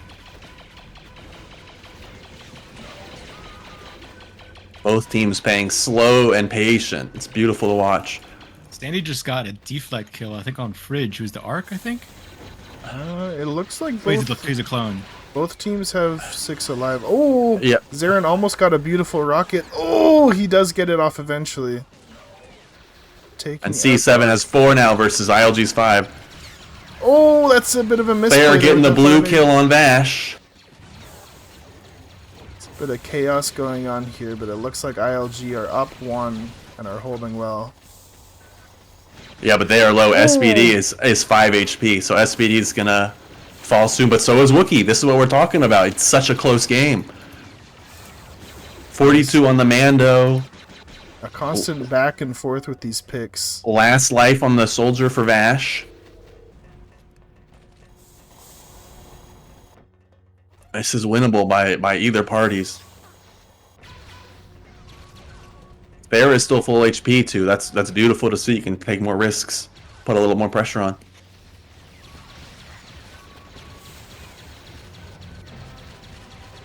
They're Now getting with some this safe Wookiee- generator. Yeah, Wookiee pressuring the objective is going to force Sandy to push out and make a play. Unfortunate TK there. And that is most likely going to be the end of the match. That is it. So we tie a beautiful competitive game. What a comeback. Well played. 3, 2, 1. Well played by I Love Gaming NC7. That was a very well fought match. And I thought this game could go either way, and looks like it didn't go any way as we got a tie. So we will be back soon with a post-game interview as well as the next match, which will be starting at 3 p.m. Eastern Time. So we will see you all soon.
And we are back, and what a beautiful nail biter between two powerful teams, C7 ILG, ending up in a 5-5. And I think it's only fitting that we bring in the two supports, because I felt like a huge amount of that round side was designated by pushing nades, the spam from the arc, the 2 to 4 pulses that they get. So we are with Thera and Sandy. Welcome, Thera. Welcome, Sandy. Hello. Hello. We'll start with you, Thera. How do you feel about that? How do you feel after that beautiful performance by your team? Well, I think we did really well considering the ping, though there's definitely some room for improvement. There have been situations where we did a couple of mistakes, had some team kills, especially on my part as well. And a couple of times there was just a slight miscommunication, miscoordination going on. But other than that, I feel like we can be confident for the next couple of matches. It was amazing watching how courageous you were playing as Sith, just sitting in front of those boxes, just occupying that pressure, not scared of nades, not scared of what's coming your way. And Sandy, you as well, seeing you push, get that momentum kill, getting that TD kill on Fridge, how did that feel? It felt good. I was actually surprised it even hit him. I was just trying to get it away from the team there, but I guess the instincts took over and I put it somewhere I wanted it to go. It was beautiful, right around the corner. It was amazing to see. I want to pick your minds on, we'll start with you, Sandy. How does it feel to be in that position, knowing that pressure is on you? I feel like literally the rounds were designated by which Sith or which Jedi got the push on the nade to their opponent.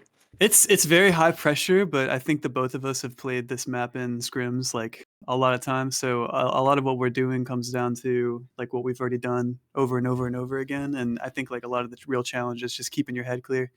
Because I mean the pressure is really on in the sense that like you saw one round where I like died in one DLT burst, right? Right. It was just like improper movement, or they just read my movement correctly right when I pushed, and that is a very challenging part of playing that position, especially because it's not just the gunners looking at you with like the insta kill weapons. It's also the fact that there's like a lot of advantage for counter pushing, getting a kill, and I think it's very challenging for imps, especially there, because you know you can get pushed right around the corner, not seeing it come in, especially on like 100 ping like theirs on.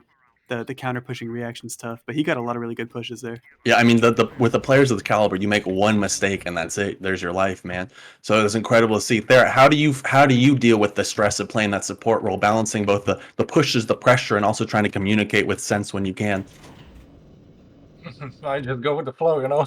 He's just a gamer. He just has that gamer blood in him. There's no fear from this man. You're talking to like a 15-year veteran or something. This guy's crazy.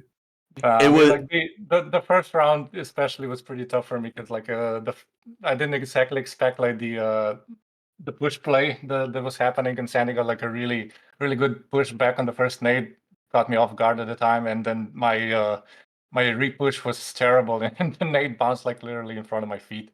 But after that, I think as a team we adapted a little bit. I stood a little bit further back and waited for the final moments of the nade before it exploded until I pushed it just to be able to counterplay that move. At one point it actually worked. I think I got you, Sandy, with one of the counter pushes in one of the further I think I got knocked or took damage or something like that. I can't remember if I died to a nade.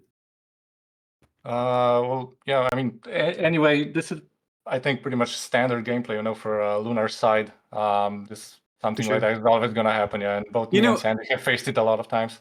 I think it's interesting that you guys had Luna on Arc there, because Fridge's bouncies are normally oppressive in that lane. And I was actually expecting to be bounced out of side almost every round, but the pulses were they were flying instead. We just figured we played the usual EU strat of pushing in with a lot of pulses and then trying to go through the wall. Yeah, because you guys were running the pulse launcher too, right? So if you get it on the ground, it becomes unpushable, occupies that space. Exactly, the sticky one. So two more things. So Thera, when you guys took that timeout, what was going through your team's head? What were you guys talking about? Why did you choose to switch it up and try and go main with the Jedi? Honestly, we took the void mostly just to clear our heads a bit. It was nothing strategic at all. We just during the clearing our heads part, we just decided maybe we could try the main rush. But unfortunately, their team expected it. They were well prepared, or well, Sandy probably saw it very soon and predicted it. So after that, our run was a little bit scuffed, and that's where the miscommunication and miscoordination came, I guess. But yeah, Well, other than what that, was it was go for was it. funny was we had a guy playing a mix-up strat, like hiding. We had Vash hiding in the stairwell, and then all of a sudden, you guys went main, and he was trapped back there. Oh my god, that's It was the hilarious. worst round for him to be over there, or maybe the best one. Yeah, And probably he could tell it early that we're all coming to main. yeah, I mean, but it was wonderful watching you guys play. You guys all played so slow and careful. It was just a beautiful thing to watch. One last question, Sandy. So they banned Death Star, correct? There, you guys banned Death Star. That's true. Yeah. So what, Sandy? What drove your team to pick this over Hetzel? I think the way that we look at these maps is with Lunar and Death Star. Those are the kind of maps where they've been in the game for a long time, and if you've scrimmed a lot, you know what to do on them. And we like to think of ourselves as a powerhouse team, so we don't need that kind of chaotic energy that comes from Hetzel, I would say. So we're here for like spaces we know that our player skill will shine through, and nothing random is going to happen. Gotcha. So you want to play with the fundamentals with what you know. Yeah, pure fundamentals when you're a good player, and I feel like C7 probably feels the same way. Honestly, we probably would have picked Hetzel over Lunar because Lunar, at least in my opinion, is one of those where like small details can turn the tide of the game, especially when it comes to side, and just a one counter push going bad can definitely turn the tide into the rebel Yeah, that's a favor. good point too. So do you think there your team would have preferred to play on Hetzel because it's more of a strategic map where you can kind of play the map a little bit more from a strategic side, picking to go A to B? I mean, we were down for both maps, but we were discussing earlier before the match, like which map should we pick against ILG because we know they're strong in every map. So at the end, we just decided maybe Hetzel would have been a better choice just because it's like a more wider open space and there's no chance for nades to do that much damage as they can do at side. Yeah, the nade side on this map really kind of determine it all. And playing around ping, especially with pushes, is very, very challenging as well. Yeah, that's why I feel like maybe that's why I asked if you, Thero, would prefer to play more positional gameplay on Hetzel where you can isolate fights versus A versus B. But We'll see when we get to the map. yeah, very much so. Very much so. Well, thank you guys both. That was a delight to watch you guys side going at it, dueling it out head to head. Force pushes going everywhere, fire nades, pulses, all the colors on the screen. For sure. GG and well played, ILG. GG, Yeah, you GG. guys. Beautiful game. Thank y'all so much. Alrighty, Thank you. thank you, Lint. Thank you, Sandy. Thank you, Thera, for the wonderful interview. With that, we will be going back to the BRB screen for the moment, and we will be back at 3 p.m. Eastern Time for Scrim Team 6 versus the Hillbillies. So we'll catch you then.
it's hard when you don't get the time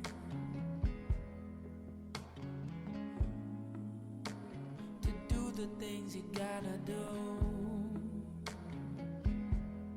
Always moving forward, always on the go. I hope you take a moment to take it slow.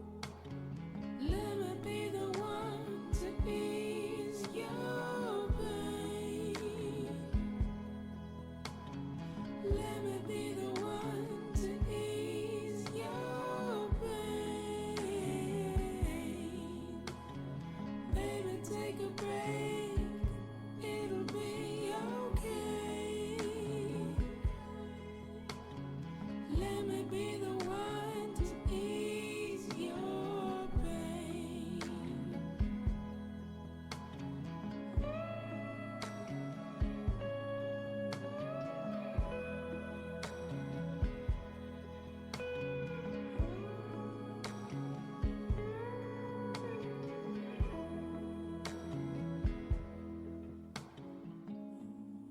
Know sometimes that it doesn't make sense.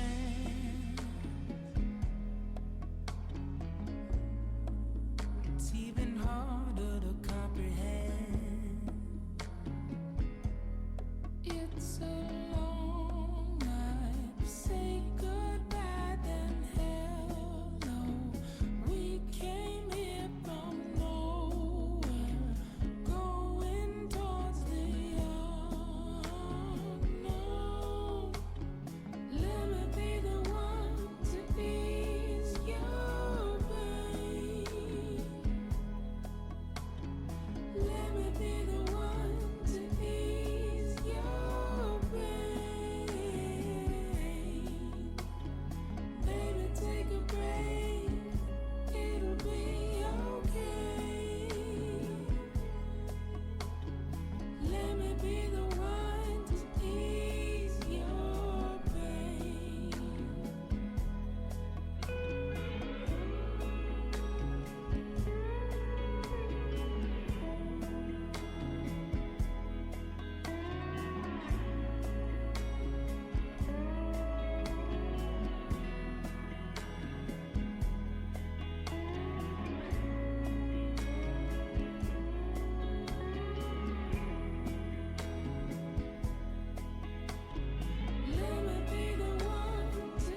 Welcome back, folks. With the next match of the night, we've got Scrim Team 6 versus the Hillbillies, I believe, right?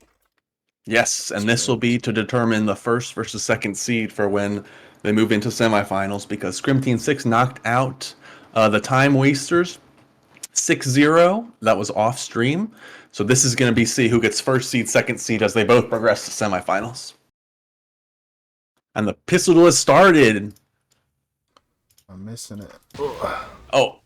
And Jace won. Jace won. Sorry, they just went for it. All good. Sorry, I was just updating my UI here, making sure everything's in the spot. There we go. Alrighty, so ST6, do you want map or side?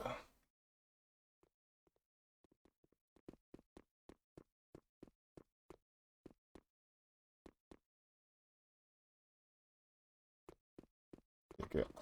Putting some thought into it already.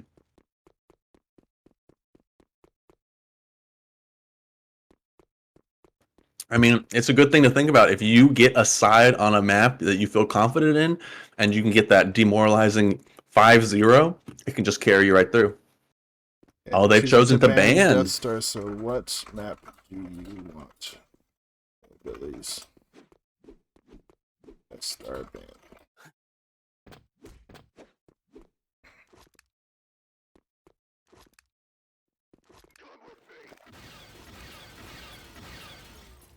Ooh, Hetzel Prime, baby. Let's go, Hetzel. Here we go. What side do you want on? Oh, they're already ready. They go offense. Let's go. Lint, I'll get you to switch it to Hetzel. The map code is MB2_CMP_Hetzel Prime. On it.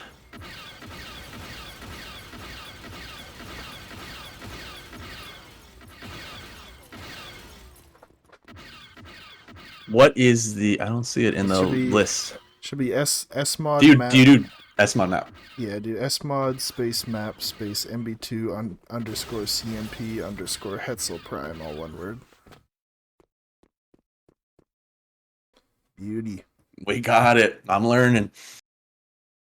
It's that on-the-fly training. It's not in the map. I was just using the click menu, but it's not in the list, I don't think. Devs always forgetting something, man. Just kidding. They did a beautiful job with this patch. I'm loving the new time to kill. The armor feels great. You feel like you have much more agency. You don't get a random pick. Yeah, I enjoy many of the changes on this patch, so I'm very excited to see it being played.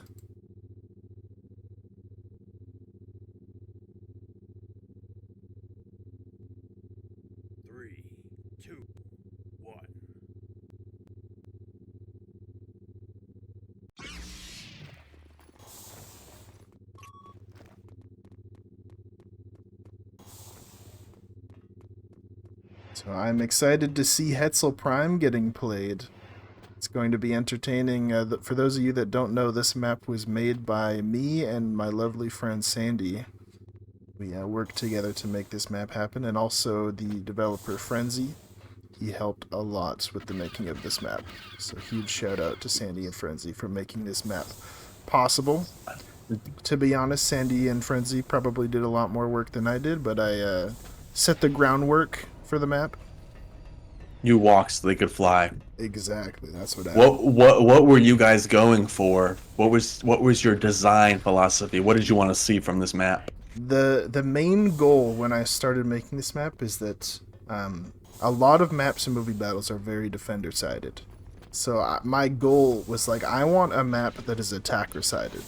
Like even if it's slightly attacker sided, I want it to be slightly attacker sided. So I had intentionally designed a lot of things to give the attackers the initiative. They can mold the map the way that they want, using the cargo doors to open or leave them closed as they wish. And the way that the bomb sites are, they're spread out in a way that the attackers can really put a lot of pressures on the defenders. They can rotate back and forth. For anyone who hasn't seen this map in action, will you kind of elaborate on how the cargo doors work and how the hacks work for the middle room? So yeah, there's 2 doors outside of the Rebel spawn that lead into the big cargo area, which looks like an Amazon warehouse. They can choose to open those doors or leave them closed. They can only open from the attacker's side. But if they leave both of those closed, it's essentially like playing Dust 2, but with no mid. You delete mid entirely, and it's just the long and B. Or A long and B through tunnels. So you can basically mold the map the way that you want it to be played, which is very exciting for attackers to be able to have that agency. Yeah, I think we're going to see some creative gameplay here. There's no set meta yet. This map has only been scrimmed a handful of times, so it's going to be super exciting to see what people do. So we're going to be going for an AFK check. I'll get you to new round for me, Lint. We have failed bailout. Oh, they only have 4 people right now, so I don't know if we're ready. 3, 2, 1. Let's see. Looks like Hillbillies are missing folks.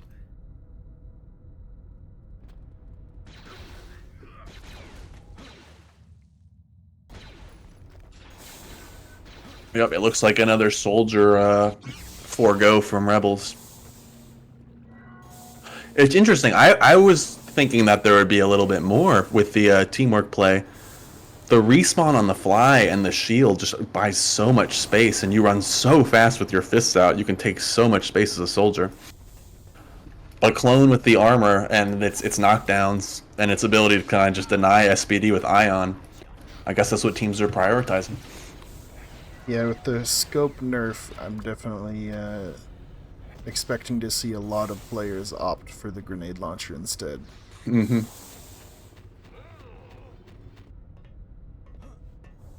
Looks like Rocky does have the scope right now. I can never tell. That's the one with the scope, Yeah, probably. I believe so. You can see the little scope on top. Yeah, we're gonna see how that plays out. So what do you think teams are gonna prioritize? A site or B site? I think it's a complete mix-up.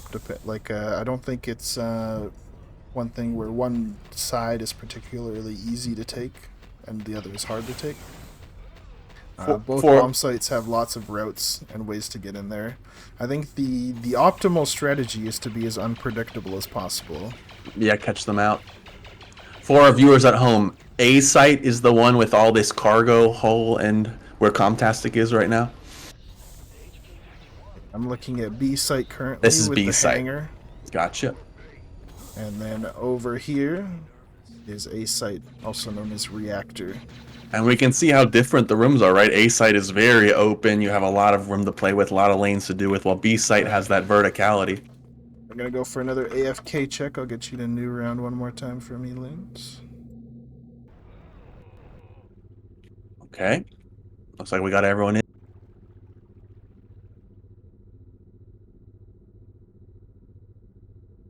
Three, two, one. And then as soon as they call ready, we're just waiting We on got that. ready. All right, We're live doing new round. As soon as you hit that, we are live. All right, we have Scrim Team 6, the reigning champions from the previous tournament, on Rebels, and we have Hillbillies on Imperials. Waiting for that spawn door to open, and here they go off to Yep. the races. Clone has grabbed Bomb. We have the Speed Jedi rolling out quickly to B. It's like Rocky's immediately heading into cargo here. Looks like we have the same thing. We have Ice with his EE3 and his Whistling Birds. Interesting. So it looks like they kind of faked a B rush and then immediately went back through cargo. And right now, a lot they're of on them are B just right sitting now. around cargo. Deku's getting a lot of fire right now. But on this map, there's a lot of room to play around with. Fire Nade is out, misses the bomb plant. And Vix gets the kill on Laser. It looks like they got the bomb onto the site, but it is not armed yet.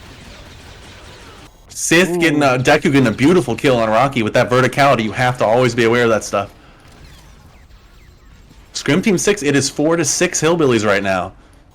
It looks like there's some unfortunate picks that happened in that round early on. Yeah, Arc just playing 2-4. Riker is down too. It is 3-6 Hillbillies. It's like unless a miracle happens, this looks like Hillbillies are going to be taking this first round on defense.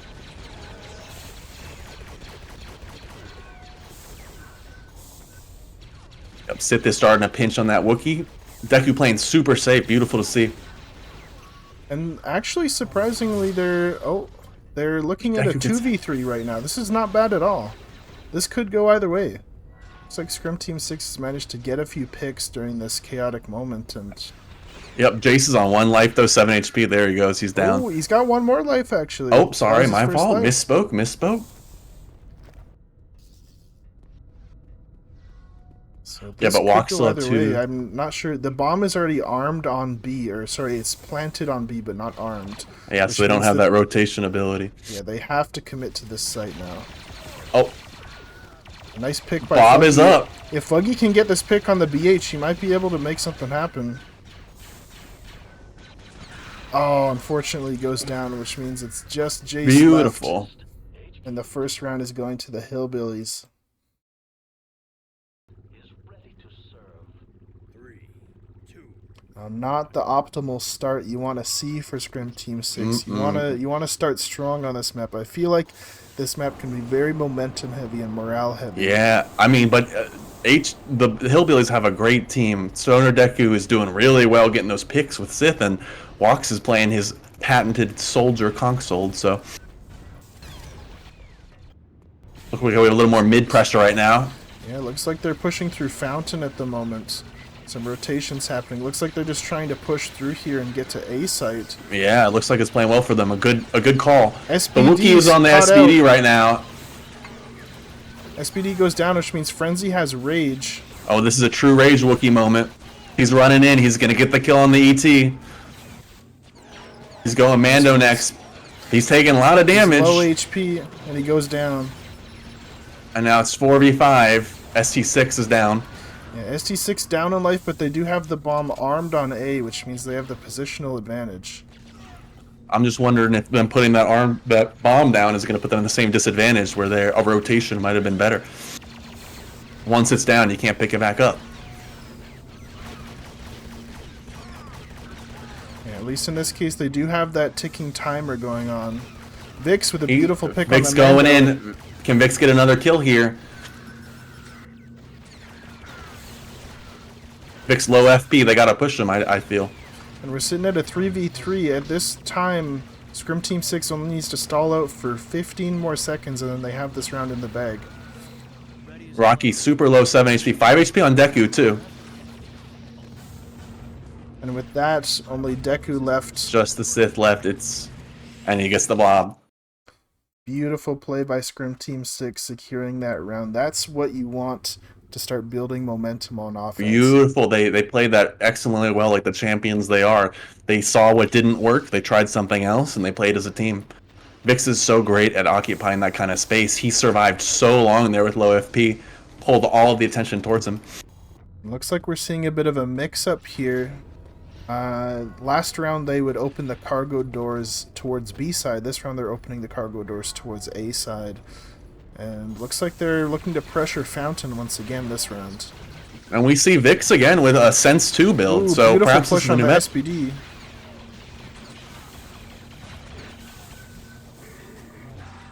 SPD gets the hit by the Wookiee on melee there work. again. I need to find him. Where is he? There he is, Frenzy. Yep, he's got rage. He's going to occupy so much space. Imagine he's going to pop his Rage in a couple seconds here before it starts to whittle down. Vix 1v1 with laser. He gets the kill. He still hasn't popped his Rage yet. I imagine he just wants to save it. He's got the kill on the Sith too. All members of FC6 are up. They're putting the bomb on right now. That timer's going to start. Bomb gets armed, and now Hillbillies only have a minute to try to defuse this one. And they've got a lot of lives to make up for on top of that. Yeah. At this point, it's just Comtastic against 5, and he goes down. And Scrim Team 6 have secured another offensive round win.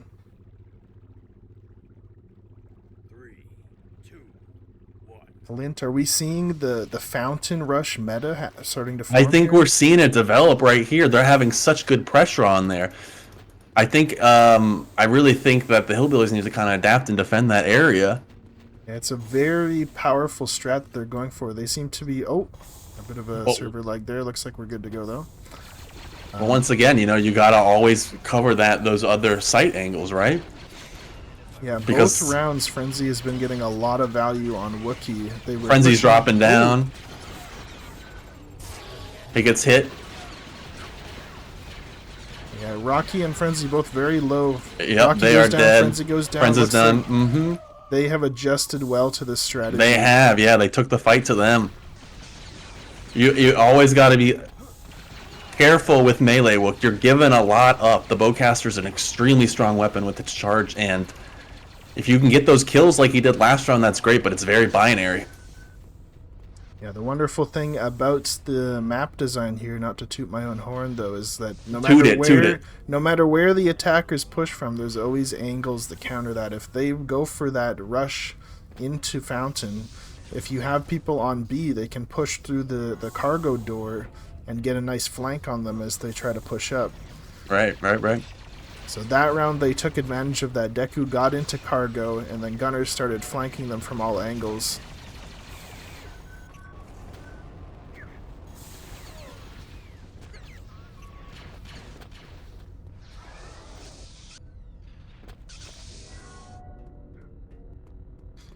Now at this point, Scrim Team 6 is slowing it down. They know that they're at the disadvantage here, so they've got to make a play. Vix right now sneaking in on B for the bomb plant. Looks like he's not opting for that, though. He's instead going for the gunner, but he goes down, and that secures another round for the Hillbillies. Well played by them. Yep, they're holding on to it. It's beautiful to see. 3, 2, 1. So, and with that, we're looking at the last round of the first half. We're going to see if Scrim Team 6 can come up with another offensive strategy. We might be seeing a B rush here based on the way that they're positioning right now. It could be a fake, though. Yeah, melee Wookiee is going long right now. Looks like Vix is already in on B site, up on the high ground. Deku has low FP. He's playing this. Oh, Fuggy unfortunately got picked there. Wookiee's flanking through Fountain right now. He's all the way up into the spawn, into the conference room. Wookiee's behind the ET right now. He got the kill on Laser. But the team is on him quick, and that is what you have to do before he pops that rage. SPD is Frenzy's still up. down. He's got full rage and more than half of his HP left. He's going to immediately pop that rage. Oh! Gets the kill on Manages the Sith to take too, him but out. still a 4v4. Still a 4v4. This round is pure chaos. It could go either way. A beautiful push by Vix. At this point, Arc we're is looking at still a 4v2. Arc still full HP. He gets the kill.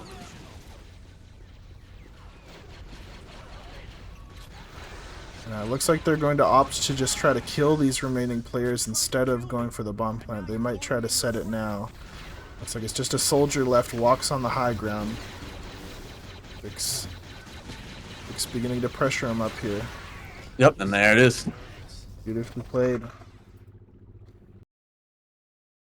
So Scrim Team 6 setting in a 1-point advantage at halftime. Well, like you said, if this is truly an attack-sided map, that's okay for Hillbillies getting those 2 rounds. We'll have to see if they can convert. Yeah, I think this map can go either way. I think it's the attackers definitely have the initiative. I wanted it to be a more attack-sided map, and that was my design philosophy. Though I do think it can be very swingy. Yeah. It's very much a map in which the team that has the better plays is going to win. Whoever's getting the picks, whoever's countering the enemy strategy. It's interesting to see Scrim Team 6 using that melee Wook. I mean, it's working out pretty well for them. Perhaps there's just a lack of communication on the Hillbillies team because he's gotten flanks off pretty much every round. But these kind of maps are super chaotic. Once again, playing the support is just the hardest role in the game. You have to balance so much information. You have to be the push. You have to be the pressure. You have to still be a kill threat. So on this kind of map with these kind of short angles and everything going on real fast, it can be super difficult.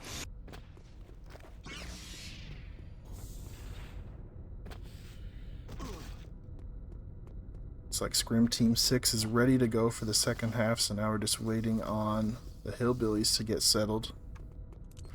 I'll get you if you can, Lint, to just drop a new round.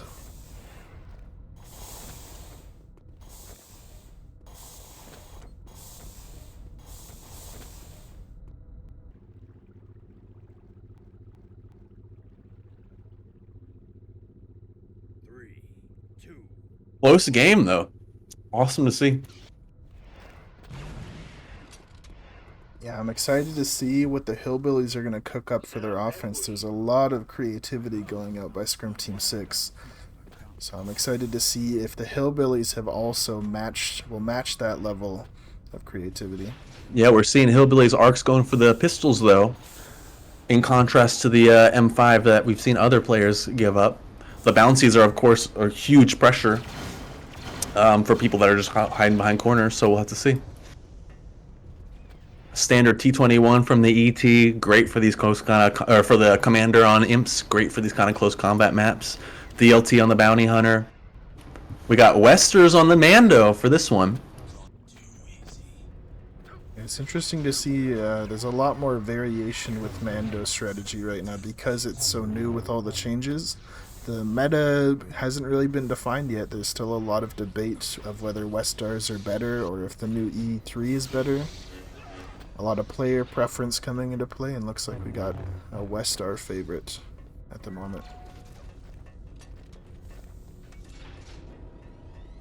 And still teams opting to use that clone instead of the soldier. So just waiting on Hillbillies. Hillbillies, any update?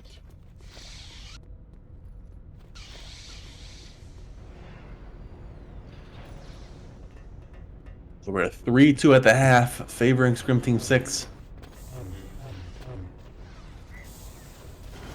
And once again, both of these teams will proceed to the single elimination semifinals. This is just for the seeding. The winner of this will face the lower ranked of the other bracket. So that is definitely advantageous to have. Yeah, it'll put you in a better spot, especially if you're awesome. It looks like Hillbillies are ready. I'll cancel that thought, and we will be going to an AFK check. I'll get you to drop me a new round, Lint. I'm on it. I got the bind written now. Awesome.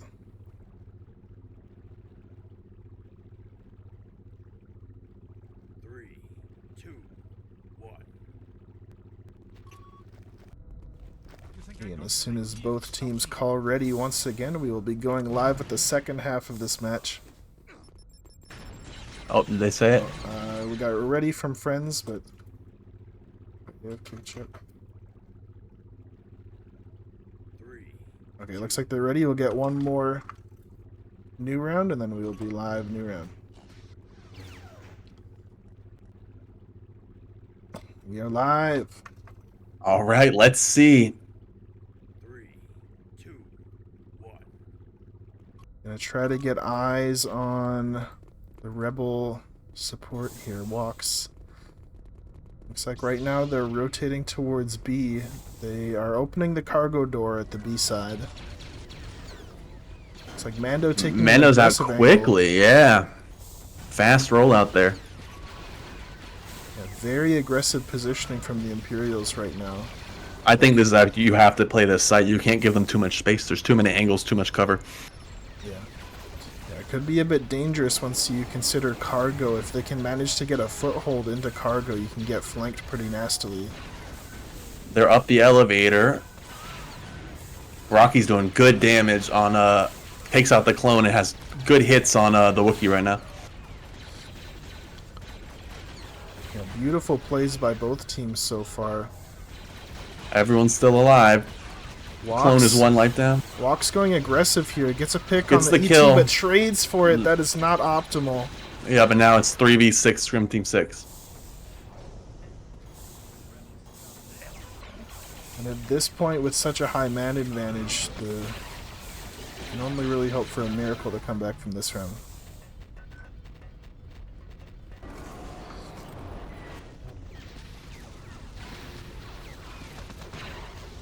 Yep, they're just pushing him through. There's so much cover fire. Vix All is this going for a little. pressure. Yeah. Vix going for the down stab. He's trying to get the TikTok clip. I respect it. Everyone respects it. Very well played by Scrim Team 6. We'll see if they continue with these very aggressive defensive plays. I do think, like you said, it is the optimal strat to be very aggressive on defense. If you play too passively, then you're just going to get worked by all the different angles on this map. Yep, and we got the early Mando pressure again. Getting shots. Blob down, though. Very nice blob. Riker's down to 50. He uses his rocket as a preemptive, so he's down a rocket. Yeah, a bit of a predictive play there. Didn't quite pay off. Oh, beautiful pick by Vix. Yep, gets the kill. Strong Jedi and Sith here. They have so much room to play with. The verticality really favors them, and Vix is getting that great pick on the hero. Hard class to lose because I imagine he's quick throw without the proj. Yeah, so far, Imperials have only lost a soldier, but on the other end, Rebels have lost a hero, and it looks like they also lost Walks, their support. You know, Scrim Team 6 is just outgunning them right now. They're out positioning them. Clone is knocked now with that conch.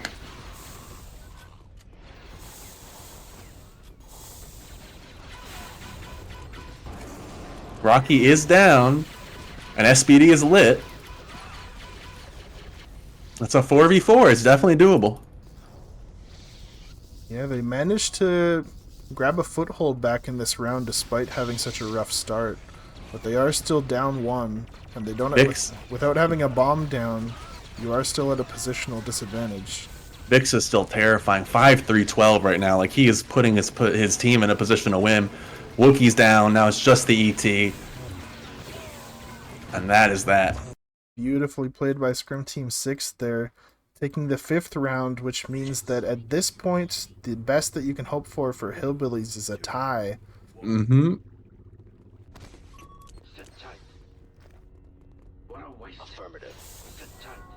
And no void timer. They're just going to go for it.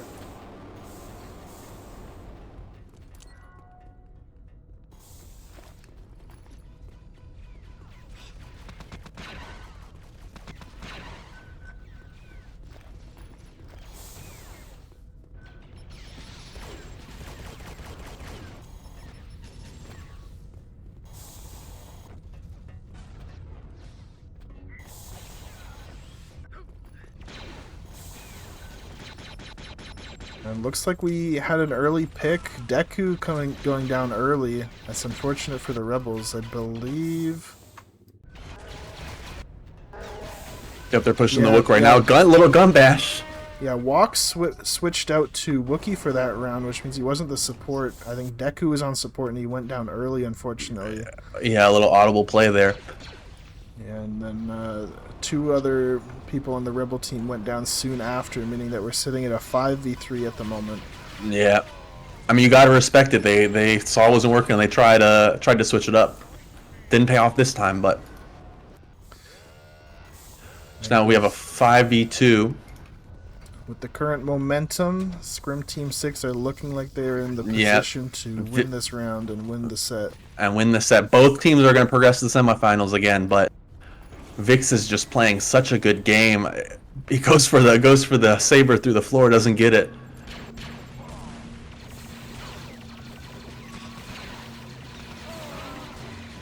ET's down, just the clone left, and they're going to collapse on him. He's pushed down, and that is it. Scrim Team 6 wins 6-2. Well played by both teams. Well played. There. And that is Hetzel Prime. 2, 1.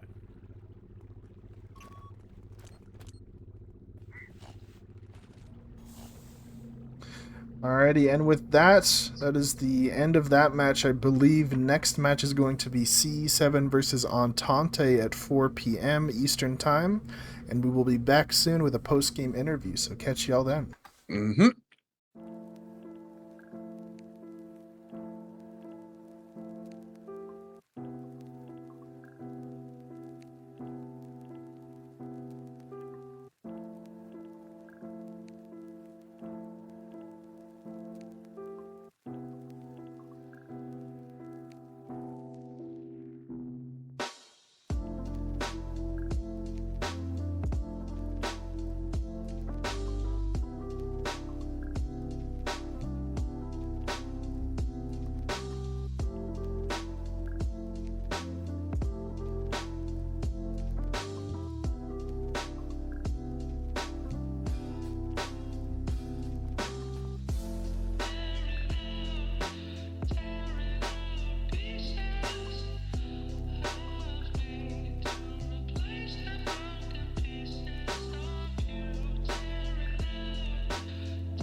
Alrighty, folks. Scratch that. Instead of doing post-game interviews, we're going to be streaming the tail end of the match between I Love Gaming and Entente. Yeah. What- Entente. I'm not sure how to say it. Cheeks, what is the current score? The current score is 5-1. ILG is winning. 5-1 ILG. Alrighty, I just getting my UI up to date here. We're going live. All right, ILG on ribs. Alrighty, we are live. So I Love Gaming only needs one more round to finish this one out. Entente at this point, the best thing that they can do is tie, but they've got quite a tall task in order to do that. They need to win 4 rounds on defense. Seeing an interesting little over-the-box peek from the Wookiee here. Oh, we got a little stack. We're playing Counter-Strike now. You know me, I do love my stacking. Yep, so very similar to the other game they played on Lunar Base. Hero Wookiee side. They got a Ruptor looking at them on this from Imps. It's interesting to see the Starting to push up. variation in BH play. Ooh, a nice pick on Mikey. Great pick on Mikey. This definitely gives Entente the advantage here to start this round out.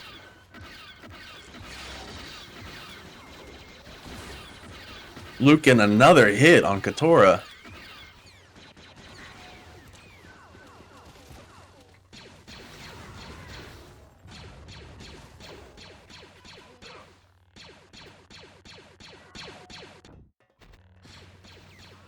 I get eyes on what Sandy can see here. Looks like they're just playing it slow right now. Making a little nade play. Ooh, that was close. I think the corner might have blocked that one. It's very close to hitting the support there. Sandy making moves into here.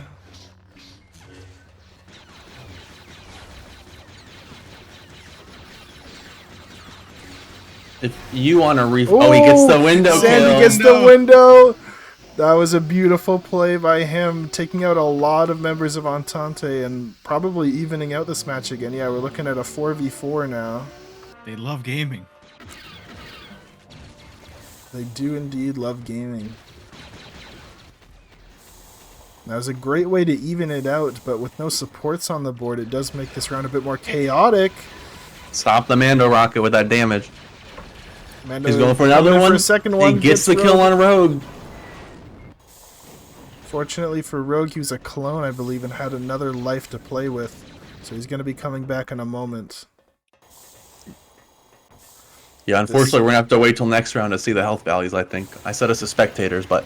Yeah.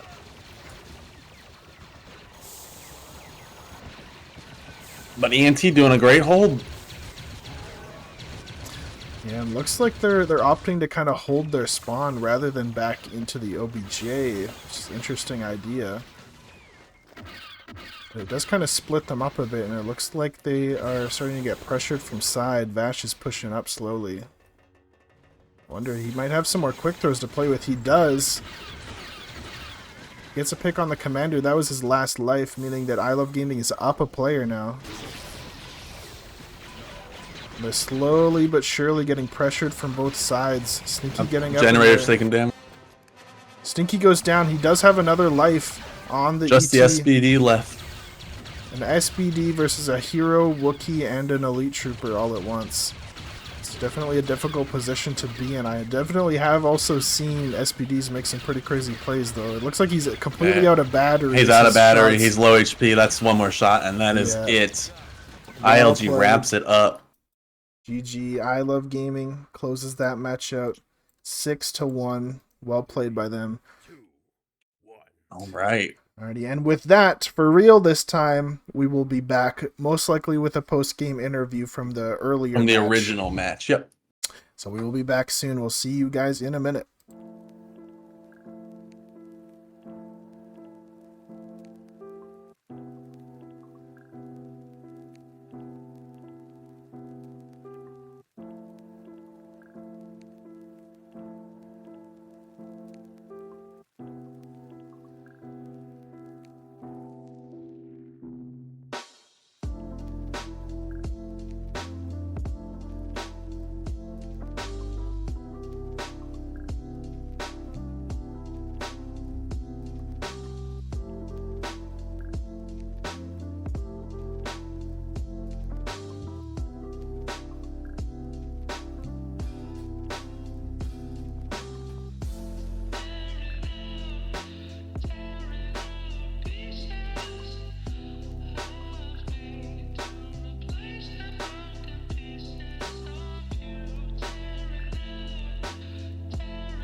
We are back after ST6's 6-2 versus the Hillbillies on Hetzel Prime. We have a big old cast here. We have the captain, Fuggy, with us. Say hi, Fuggy. What's up? We got Friends, the Melee Wood God and developer. Say hello. Hello. And we got Vix, the support god, getting 14. Medic. So we're going to start with you, Fuggy. As the captain, you guys made the decision to not choose a map, but choose to ban and then pick side. Can you talk me through that kind of decision making?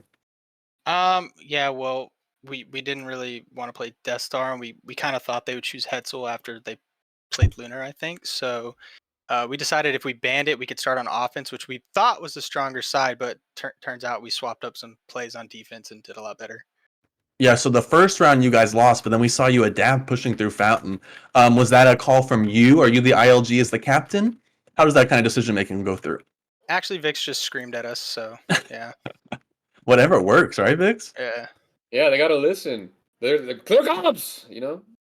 And Fuggy, so your conch plays, man. You were getting conchs everywhere across the map. Do you like... Go ahead. Oh, I was just gonna say some good conks, but I think I got a little lucky on Deku when he dropped down on me. Just the timing of the push, how far it pushed me back, I was able to stand up and still shoot him. So there's no luck, man. That is all strategic, all played. That's your big brain at work. Yes, sir. And so I think probably one of the most interesting things we saw the melee wook being broken out by Friends. How did you guys come to that decision, Friends? I switched to melee wook, and then we were live. And then you just ran with it? Yeah. Is your team aware, or did you just go? They were aware. Well, that's they didn't good. know when I was gonna do it, but you had I think they gave me the green light, which was surprising. You had a lot of really good flanks. I saw you flanking on the ET, getting the damage on the SBD multiple times. You're like one of the classes Honestly, that can do big damage. A lot more. It just like there was this one moment that is gonna haunt me where I dropped down onto Deku and missed my barge. I hope you didn't record it. We saw that, and then I was talking about it's so binary. You know, melee wook is a huge risk to play because yes, you get it off, you go crazy, but if you just mistime that thing and all fires is on your big ass hitboxes, then that's how it kind of rolls out. No, but melee wook is really strong for flanks, and there's a lot of cover, so you can kind of on Hetzel in particular. So is it more of a wiggle your way around? And I feel like because the OBJ is bomb dependent, you basically force one team to to defend that spot once it's been, once the team has kind of decided we're going to go that way. So then you just have leave this open gap, for somebody to walk through the back. Yeah, and is it more of a map dependent pick for you? Would you consider playing it on Death Star / Lunar Base?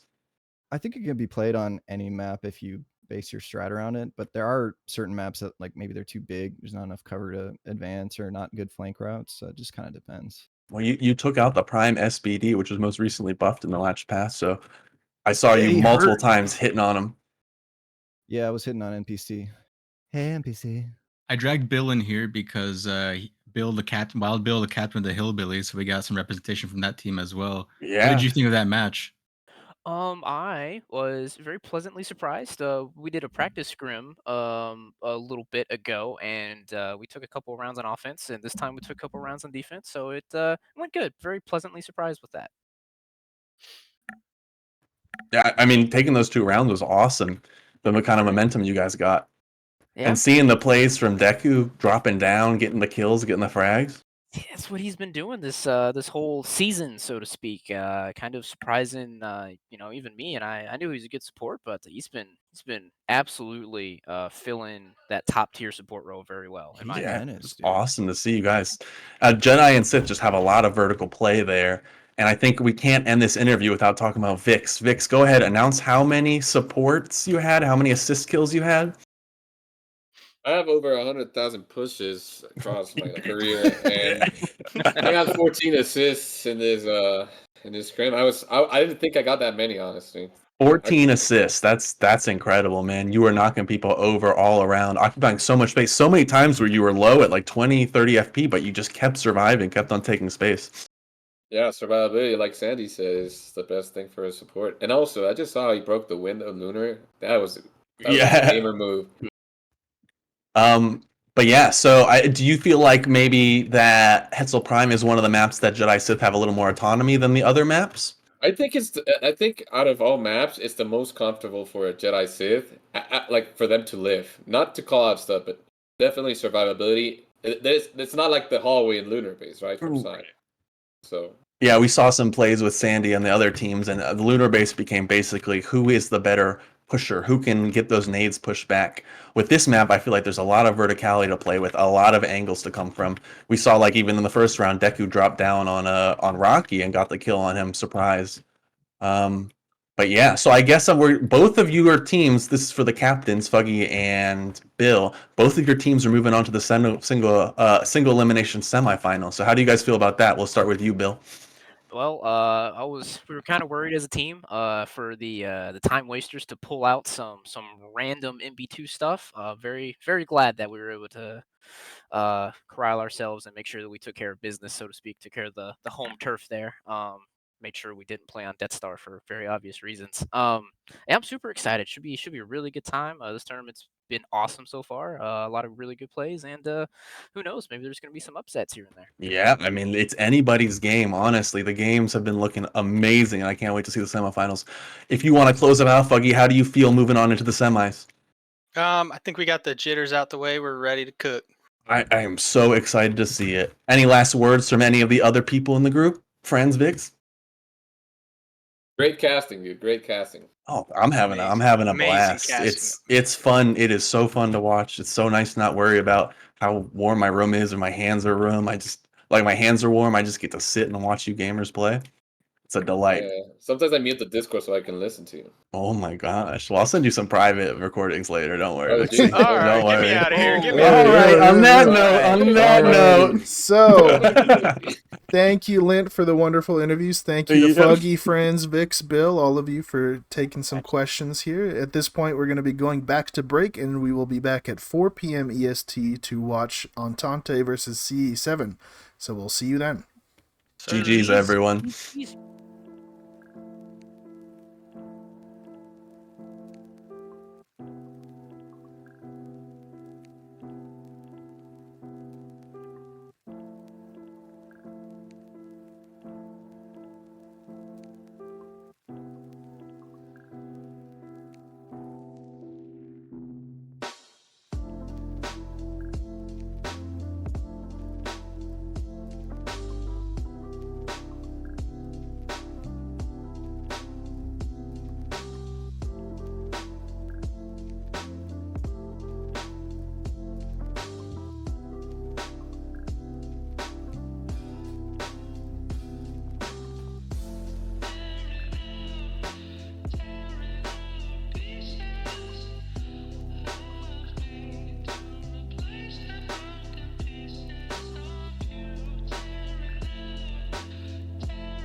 it's hard when you don't get the time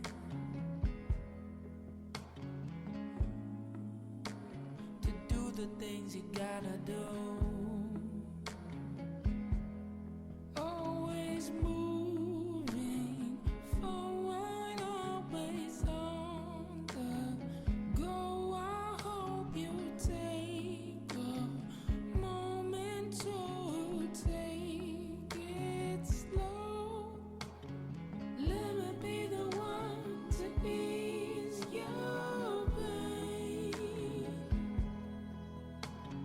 Let me be the one to ease your pain. Baby, take a break. It'll be okay. Let me be the one to ease your pain.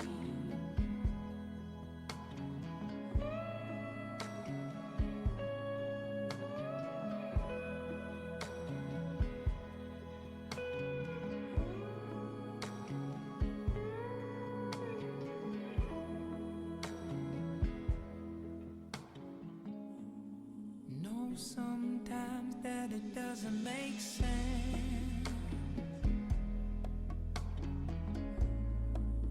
It's even harder to comprehend. It's a long night. Say goodbye, then hello. We came here from nowhere, going towards the unknown. Let me be the one to ease your pain. Let me be the one to ease your pain. Baby, take a break. It'll be okay. Let me be the one to ease your pain.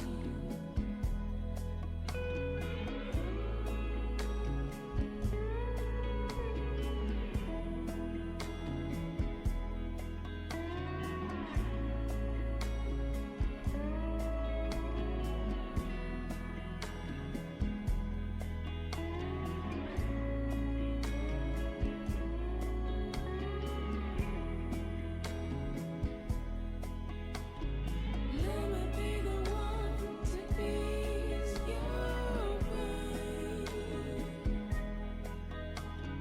Let me be the one to ease your pain. And we are back with the final match of the group stage. We've got CE7 versus Entente. And this match is going to be deciding for seeding for when we get into the finals. Yeah, I think the players are ready. I'm just going to reset the scoreboard here. And there we go. I'll make sure Fridge is here. Fridge is here. Shock is here. We new round it.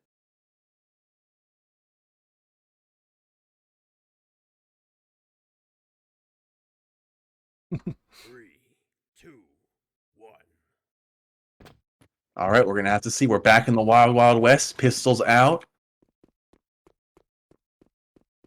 Fridge versus Shock. Wait until 440. They're playing far range. I love it.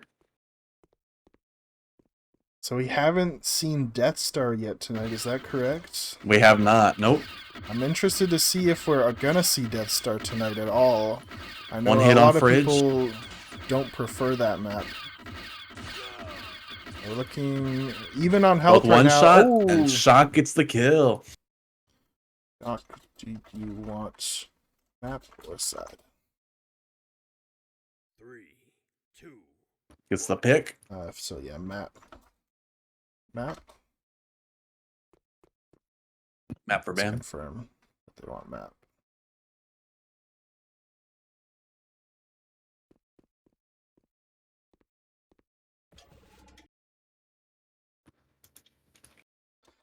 So C7 ban.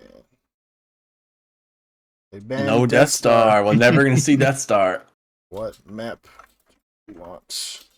Besides the star.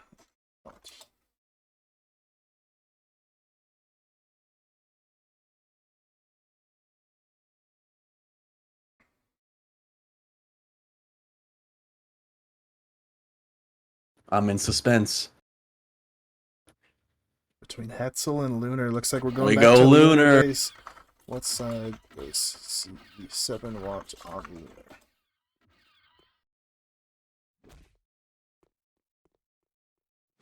Defense. Alrighty, I'll get someone to new round it over to Lunar base, and we're going to be jumping into our last match of the group stage. Yep. So we caught the tail end of that last match. Entente lost 6-1 to I Love Gaming, which means that if C7 wants to take top seed in their pool, they're going to need to beat Entente 6-0, or they're going to need to beat them 6-1, which will be a tie. At that point, it will just be a coin toss for first seed. Right, So- because the tiebreaker order first is point total, and then it is head to head. So whoever wins the match against the two teams that are tied. And then it's the point differential, basically the round win versus rounds won versus rounds lost within the group stage. And finally, it is a coin toss. If all those criteria are tied, it becomes a coin toss to decide who progresses, who is the top in the group.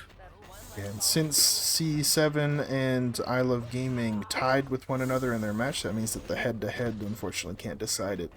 Which means that if C7 does win this game, then it's going to go to points or coin toss, one of the two. The only way it will end up a coin toss is if CE7 wins 6-1.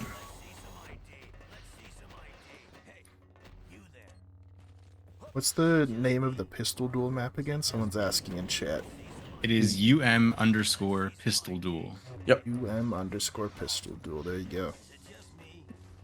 All right, we got CE7 loaded in. We're waiting for one more player from Entente.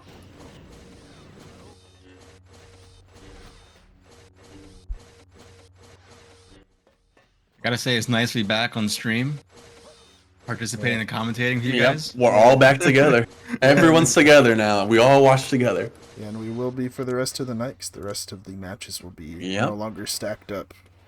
Yep, so we have this match, so there'll be a final one in groups, then we'll have 3 single elimination matches, so the stakes will be high.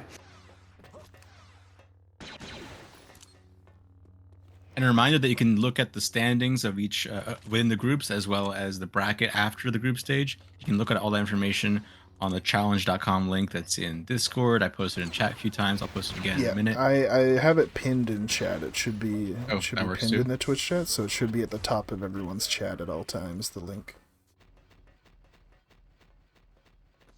So we got the 2 European teams here to duel it out.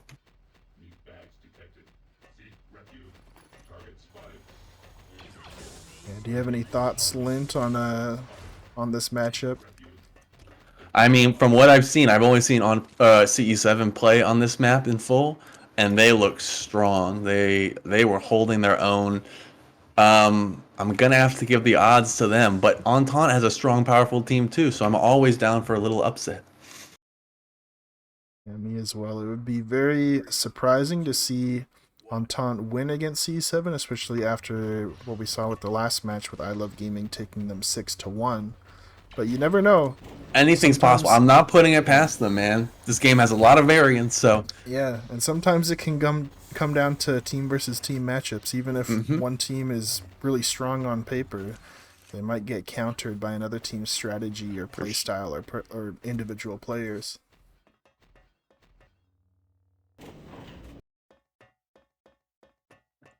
got a little, Europeans, they got to take their smoke break. Understandable. It's a cultural thing. We can't disrespect that. It looks like we're going to be seeing Kai versus Thera on the support battle here.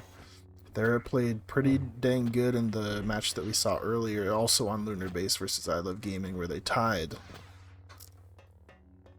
So we'll see if Kai can live up to that expectation. We know side, especially in the last match, oftentimes came down to just one or two well-placed nades, or well-pushed nades, I should say. Yeah, with those narrow hallways, that's what it's coming down to. Yeah. So it'll be exciting to see what strategies people can cook up on these teams here. Yep, we got Fang with the A280 E11, looks like it. 2 poison darts. 5 nades on the arc right now. Now I'm not saying these are the live builds, but if they're proceeding with that, that's a lot of nades. It's one of my favorite builds to run on arc, apart from, 6 rocket arc.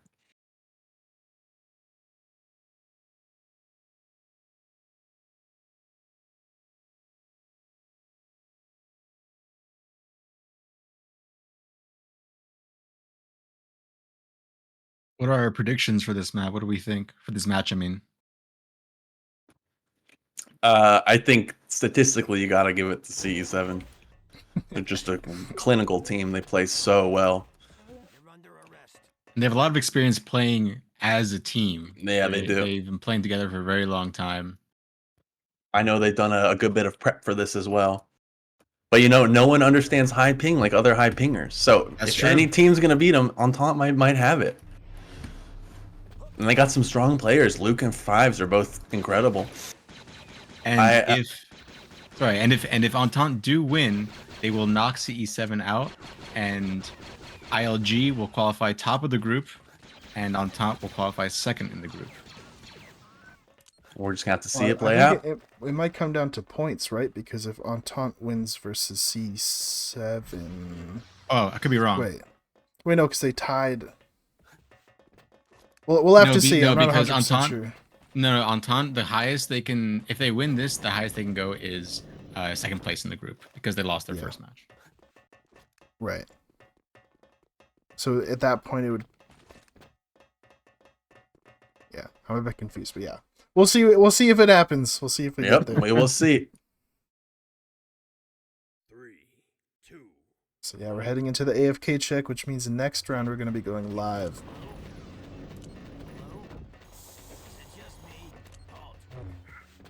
All right, we are starting it up. Oh, we're waiting for shock already. There it is. Oh, sorry. So I'm going to get my eyes on Kai this round. See what they can cook up on the offensive side here. We're going live. 3, 2, 1.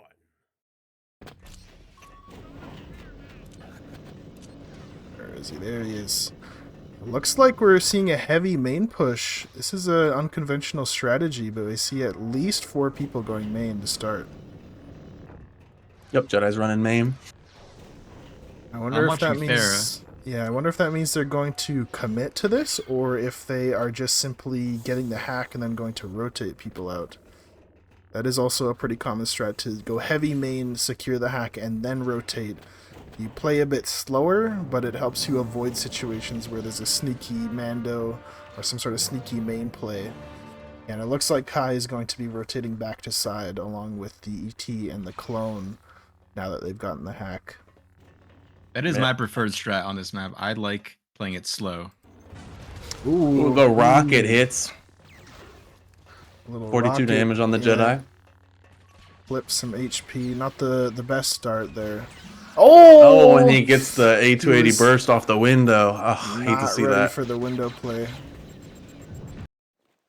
That's an Oh, and And that's a TD. TD kill on the who was that? That was Addy. On the ET. Yeah. So Well, yeah, they're at this pushing main point- right now. The pulse gets pushed back by Thera. Yeah, it's a hard loss to lose on this map. We're losing the support. Especially on offense, very difficult to come back when you lost your support early. 80, yeah, the ET's taking an A280 burst already. 7 HP. Yeah. Even more so on a map like Lunar Base, where with these tight corridors, it's often the round decider is just. Oh, but they got main. the detonation on Fridge. They got the frag on him, and Fang is trapped. Kills the ET. They're rotating into side now. Hero's gonna down be able too. to get that hero killed off. Yeah, for a second that looked like there might have been some hope, but Thera was able to rotate in time and help them win off inside. They're getting the gen. Yeah, at this point they just went for an all-out blitz. What is that HP? Pretty on the, close. It was like Yeah, around 25%. 20%. Yeah. I will say that in the Entente ILG match, the first round, Chalk managed to sneak the objective behind ILG. Oh man, it was pretty amazing to see. Yeah, I mean, if you're Entente right now, you just got to shake this round off, right? You lost your Jedi to some nonsense, a random clip of a rocket. You shake it off, you move on. We're seeing life where they took down the Mando. They almost got the objective. I think that definitely is a strength of Entente to be able to focus on the objective. And if you look at rather HD than values, everyone on C7's low. So if they can just play a little cleaner next round, I think they're going to have a fighting chance. You just got to be careful with those bouncy windows on Lunar Base side. Yep. Up 1 point for C7 to start this match out. We'll see if Entente can adjust and get some offensive wins. Looks like they're putting the Jedi side right away. Don't want to risk that rocket. Bounty Hunter has the TD prepped. Yeah, I always like to say on offense on this map, the minimum you want is 1 round win. 2 round wins is awesome, and 3 round wins is even better. But going 0 round wins really puts you in a rough position because all you can do at that point in the group stage is tie out. Seeing some aggressive plays from Kai this round. Unfortunately goes down from that poison dart. Into Yeah, spam he combo. got shot in the back too by his teammates twice. But yeah, there's Immediately, Entente seems to be getting decimated here. Looks like they also lost main at the same time because there's only 2 people left alive on Entente.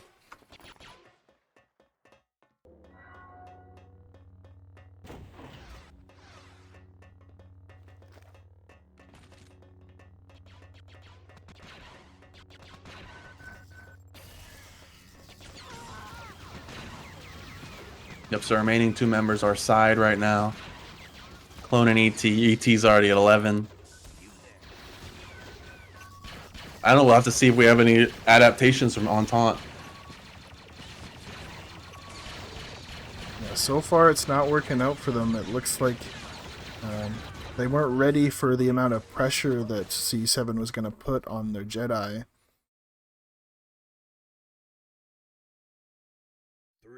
And because of that, they've lost him twice in a row to start the round out, which is not optimal, especially on a map where the support, aka the Jedi or Sith player, is very, very crucial in your ability to win the round. Yep.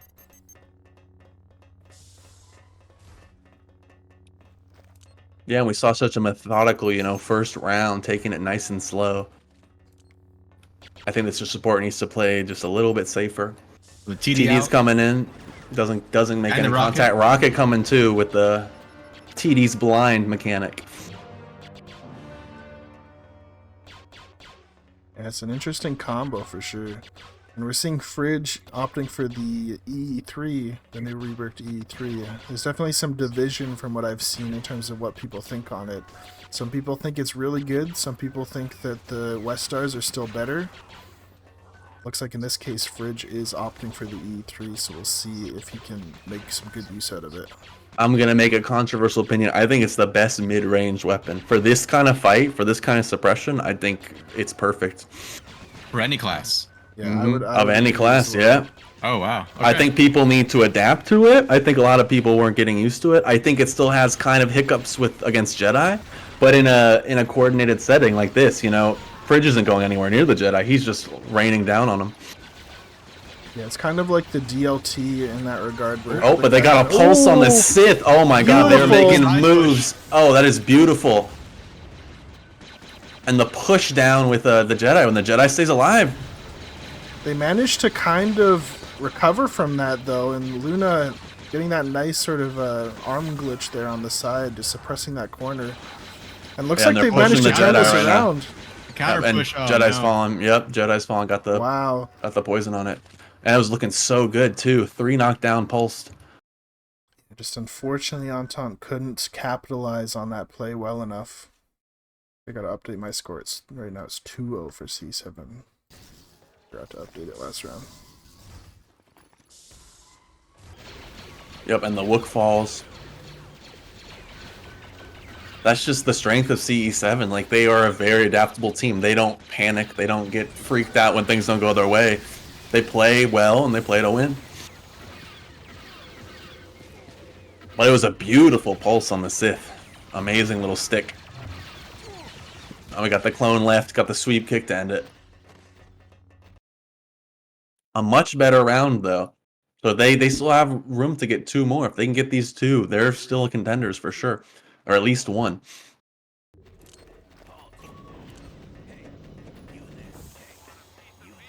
under arrest. Halt. Is it just me, or are the Rhodians kind of crude? It looks like Rebels are just hanging out in their spawn for a second. Oh, we got a blade. It's too late. Too late. Yeah, too late, unfortunately.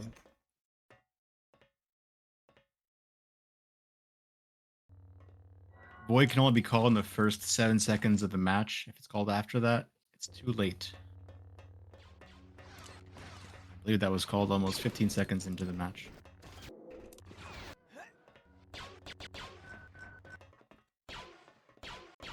looks like they got some Sonics on the ET, trying to do a little switch up. Hopefully nothing major is missing from their team. Hopefully just maybe a point of armor or so.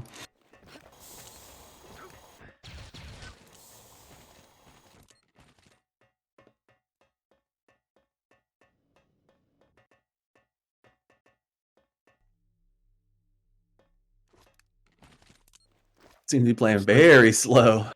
Yeah, I think they're probably waiting on someone. Unfortunately, that was probably the reason for the void. I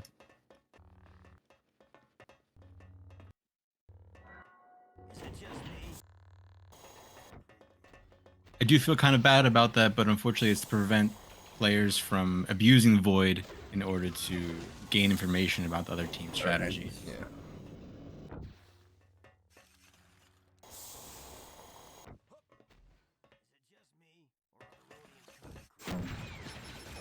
All right, they're moving up main. We've got nades flying everywhere. We got some counter nades coming out. Looks like a fire nade and a frag from the commander and the soldier.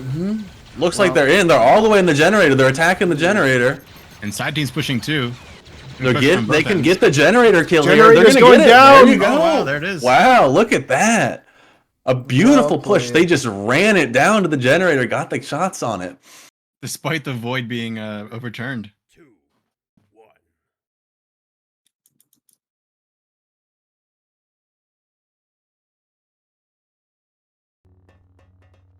Yeah, I mean the quick executes. That was awesome. Another awesome execute on they just ran it down with the nades. They saw the hole in C7's defense and just took the round. Love to see that kind of strategic gameplay. We see Thayer's playing a little more mid, trying to maybe prevent that kind of play.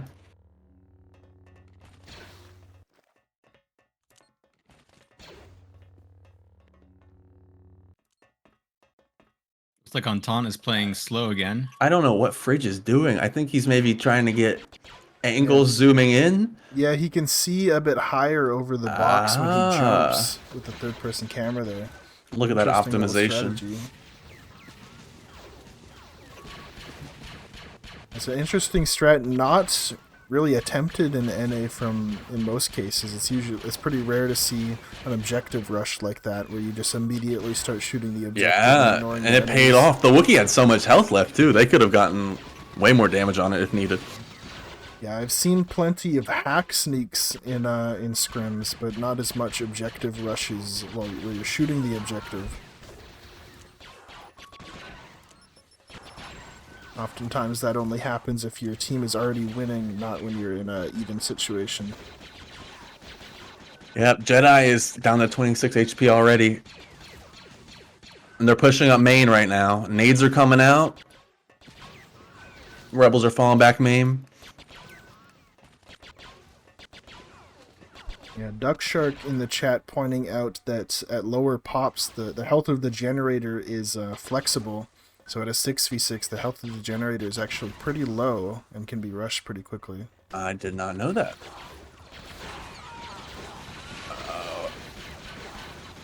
Jedi's poisoned again, and he's just going to be taken out by that push. Yeah, again, unfortunate to lose your support early on this map. Yeah, and the main team is not pushing up either. You got to coordinate your main and side pushes on this map. That's what won them the one round that they won. Right. Most recent one.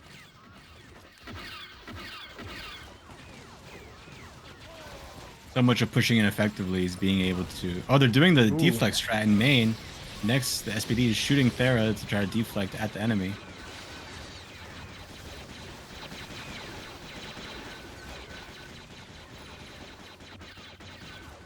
Yeah, so much of pushing in is being able to create chaos in the defending team and capitalize on that.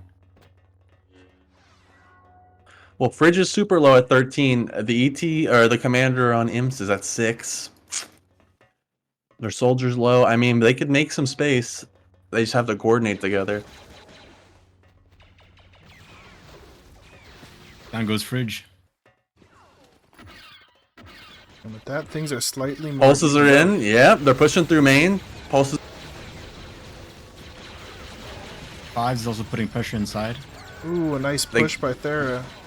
And a fire nade. That ET is going to go down because he doesn't have time to roll. He does have enough health, but he's got to be very low after that.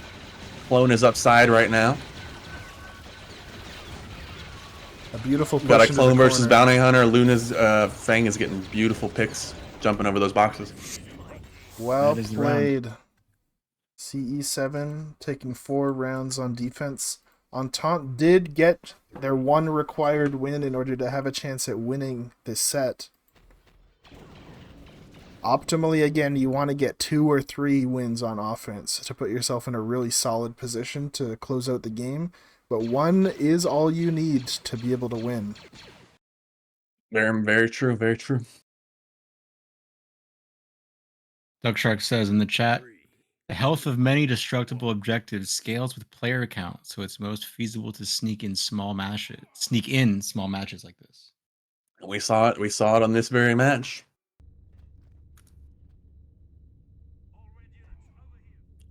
And just I think Luna and AKDKI. I got to learn how to pronounce that one. I think it's short for Arkodaki. Arkodaki. I can do that one. Arkodaki. Look at their scores: 8-0, 9-0. Just gunning them down.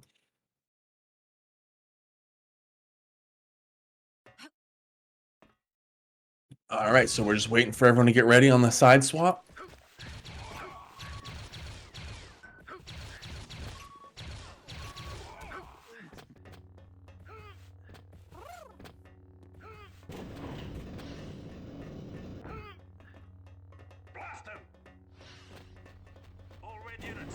So if you're Entente in this position, what do you think's going through their heads right now? Their backs are against the wall, so this could be a time where if you really want to compete and you really want to win, the nerves could really get to you because you realize that you have to play perfectly on defense in order to win. Definitely. I mean, it's a hard position to be in. Like you said, you want to get more towards the 3-2 than the 4-1. I think they have to play smart and safe. They showed a lot of like creativity with that objective rush, and it paid off. But you know, C7 is a very solid fundamental team. They're gonna have to have their pushes right. A lot of the Rebels pushing depends on a lot of nade pressure on side, and so if they can't match the pushes that Thera is putting out, they're gonna just crumble to all the pulses and all the frags. Yeah, and we'll see if Entente can have some bit of creativity on defense as well. We know that they were getting a bit creative on offense. We'll see if they have that same energy going into the second half. For sure. Maybe we'll finally see a hanger push. Maybe. That'll be the first one of the match, or the first one of the tourney, I mean. Unless there was one during the I Love Gaming versus Entente game. There might have been that we didn't see, but Sorry, my space bar is a little messed up, so I'm having trouble typing some things. All Right, good, there all we go. good. All right, we got double ready. Double Proges on both teams. Proj got a pretty significant buff in the last patch, and it's a good counter to the armor buff as well. So we'll have to see how those two use this. Wester's on the Mando.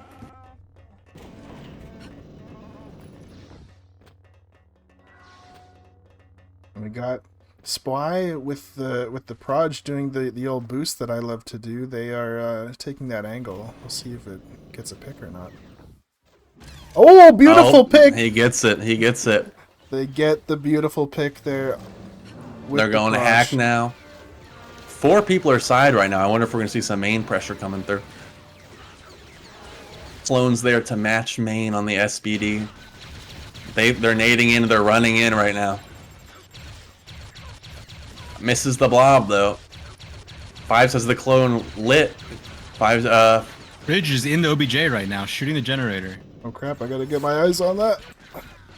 I don't think he's gonna have time to get it by himself. He gets. but it He's is gonna get halfway. it to more than half. it's not a, Yeah, not so a they third. gotta play strong, and they've made a whole bunch of pressure side too. 64 right now, favoring CE7, Yeah, now they're just going. and to now they keep can just pressuring it. shoot that objective if they want. A nice push stops that Yep. fire nade that could have. They've been got the cross disastrous. shot right now on the objective, and there it is.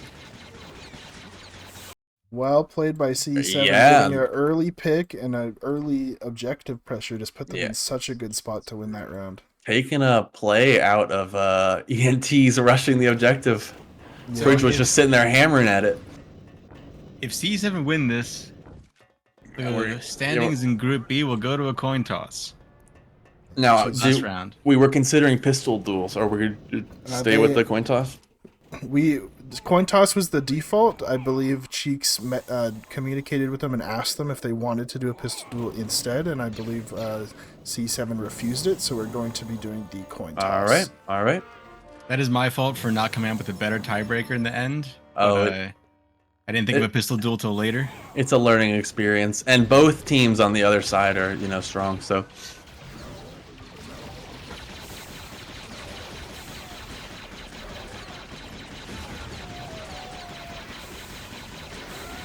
Like let's see C7's there. already pushing. CC's into their already spawn. in spawn, yeah, but they've lost the ET.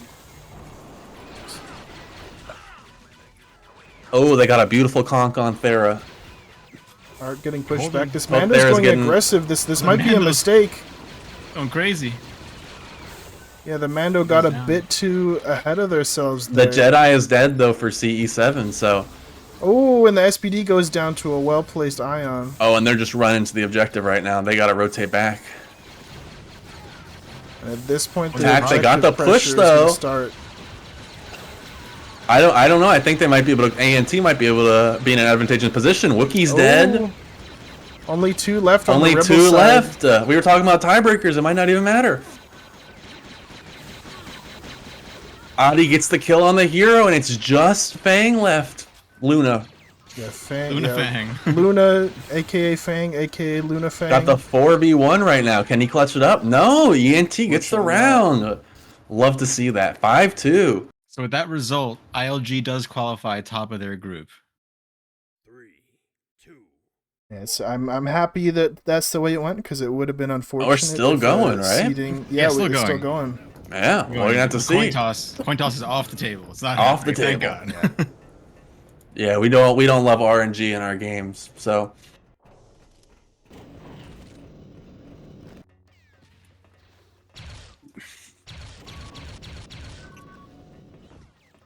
Same thing from both sides. We got 4 side for rebels. Objectives have been hacked. Windows are going down. Conks are being prepped. Ooh, team Both code. dodged. Oh, he's Ooh, got the direct pulse on the sip. Jesus. That's Oh, and the beautiful. back whack. It's beautiful to see. He's throwing more. He's throwing more. Soldier rallies in directly into hell once again. Oh, and here come more nades by Oh, Luna my Fang. goodness. Jeez, beautiful. He's just making so much damage, taking off all that armor. And remember, pulses take away armor. That's the one little niche, and taking away from a Beskar Mano is super important. They're all the way in. They're pushing all the way to. And now they're turning their attention to the generator. They're going to take it down real quick. Kill the SPD anyways, and that is a 6-2 from CE7. Well played by CE7, Very well especially played. Lunafang. Crazy pulses that just won that round. We're seeing Lunar Base is a heavy utility map, like we were saying Very earlier. much. One good nade, one good pulse, one good conk, and you can win the round off of that momentum. For sure, for sure. And with that, that is the last round of the group stage. We'll be back soon with some post-game interviews, and then after that point, we will be checking the bracket for the seeding, and we're going to be heading into the final rounds starting at 5 p.m. Eastern Time. We have 3 games left, 2 semifinals, all single elimination, so the teams have to bring their best to this. We will see you guys soon. We will bring some players from this, and we'll get the interview started in a little bit. We will see you soon.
All right, we are back, and we just watched the European Brotherhoods face it off.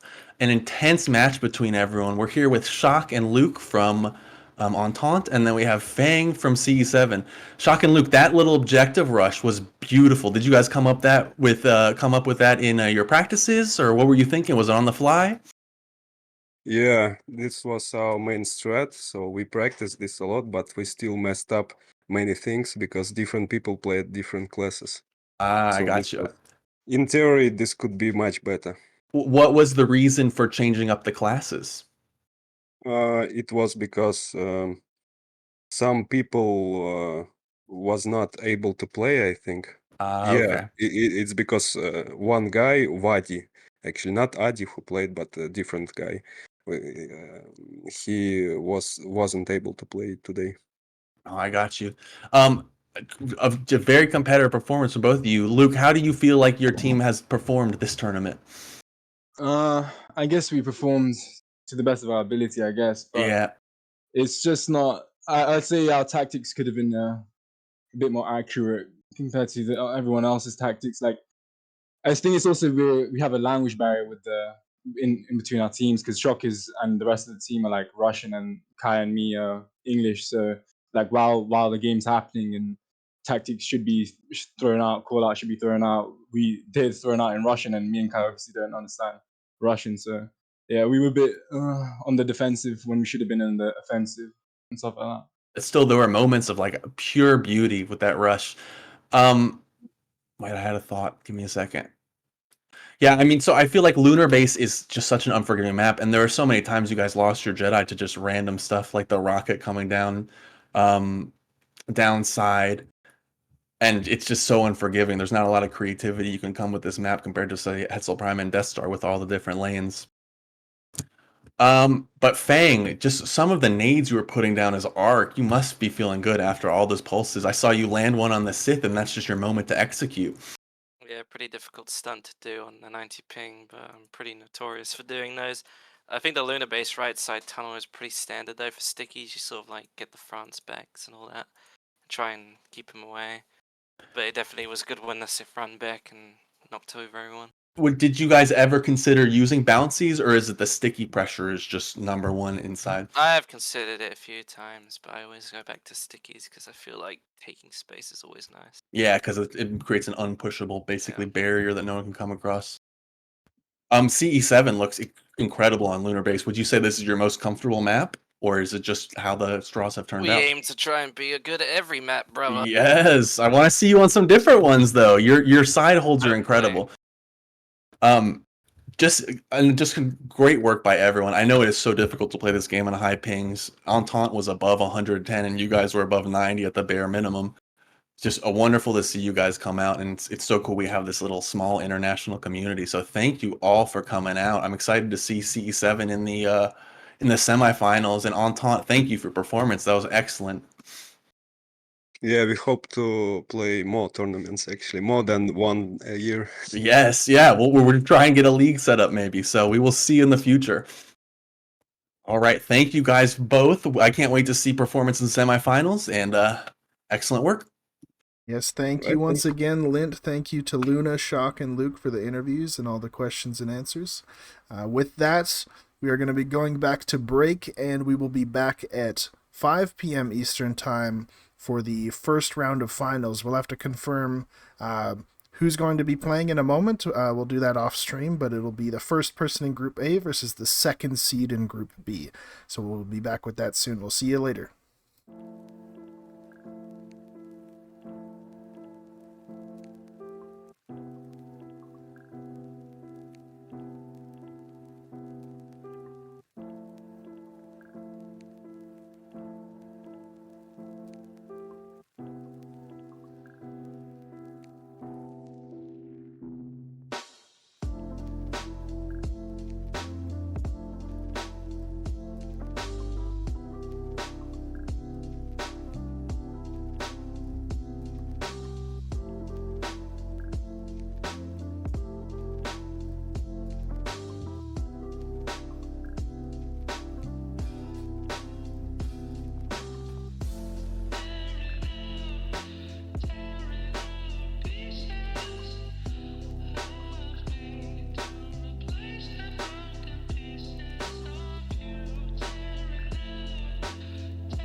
it's hard when you don't get the time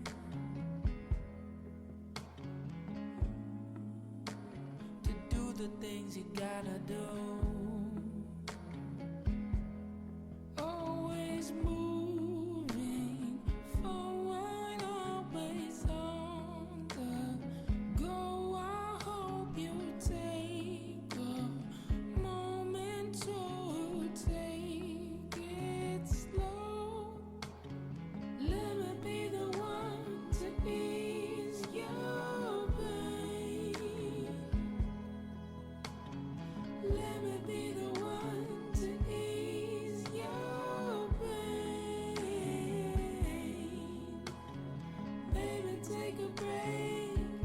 It'll be okay. Let me be the one to ease your pain.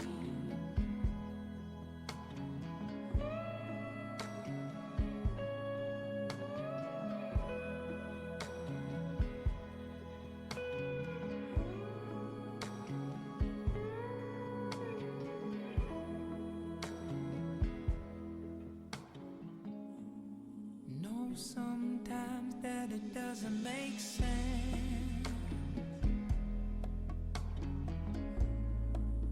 It's even harder to comprehend. It's a long night. Say goodbye, then hello.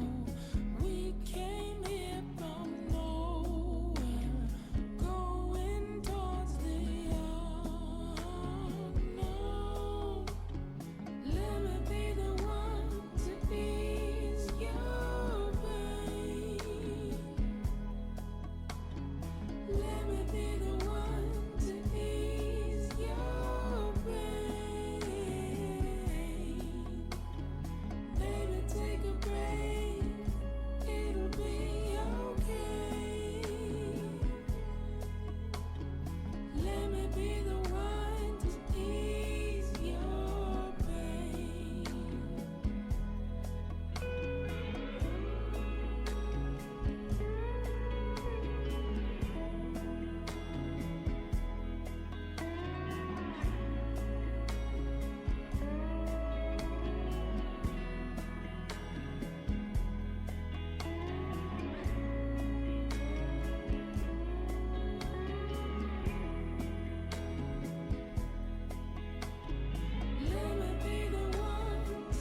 Welcome back, folks. We are here with the teams Scrim Team 6 versus CE7.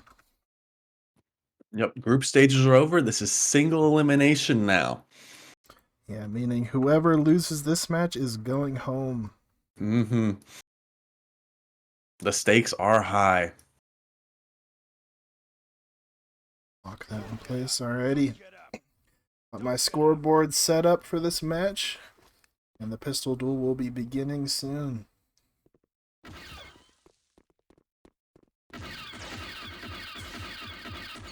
Oh, that was Ooh, quick. A quick dispatch from Well played by Vortex, so ST6 side or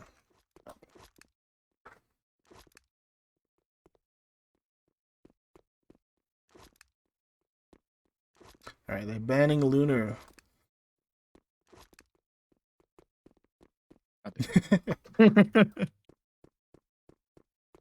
Alright, they choose We're Hetzel. going Hetzel. Hetzel Prime, baby! Hetzel. Alright, what side does Scrim Team 6 want on Hetzel?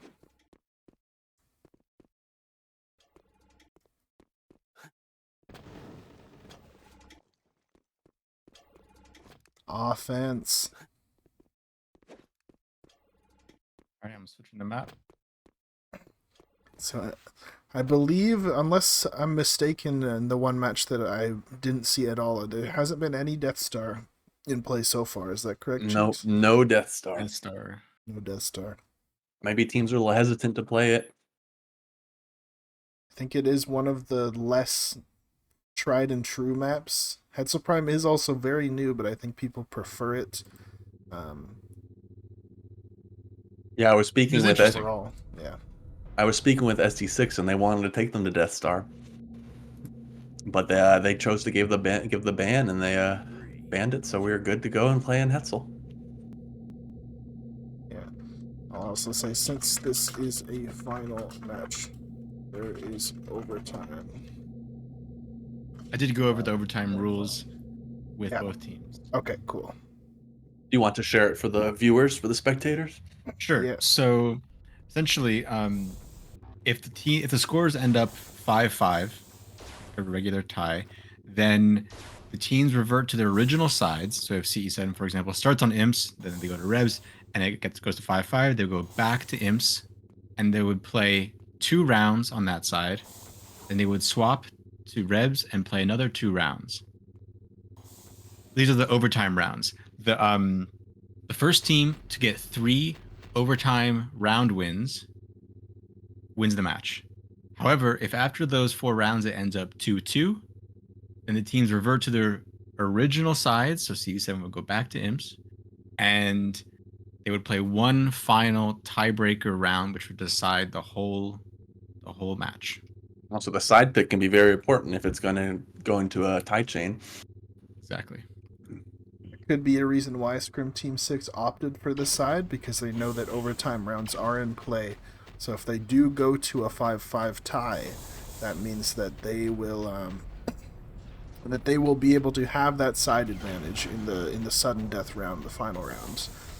And also, Scrim Team 6 is the only team that have experience with overtime, because in the last tournament they went to overtime to decide the entire tournament in the finals against the AO Demons. Yeah, and it did go their way, and their side pick might have been part of what won at them last time, if I recall correctly. I'm not 100% sure. They did choose side, I think, yeah, because they were playing imps. Actually, I'm not sure about that. Yeah, we'd have to. Maybe the chat can correct us. Yeah, we'd have to do some lore searching to find out that bit, but.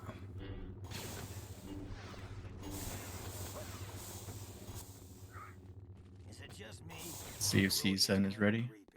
Hello? Hey, you there. Hello?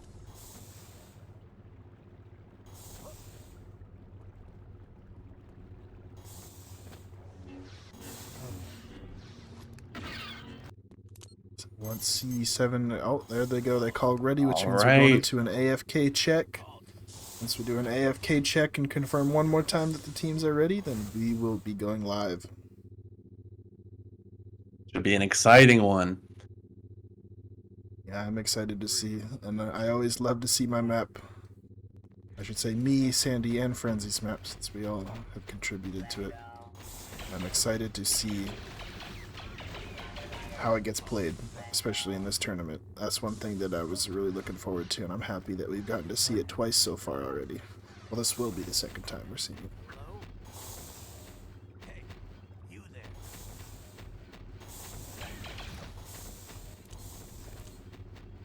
As far as support matchup, looks like we got Thera versus Vix. Vix last time played very well on this map, so I'm excited to see if he will make any plays similar to the last match.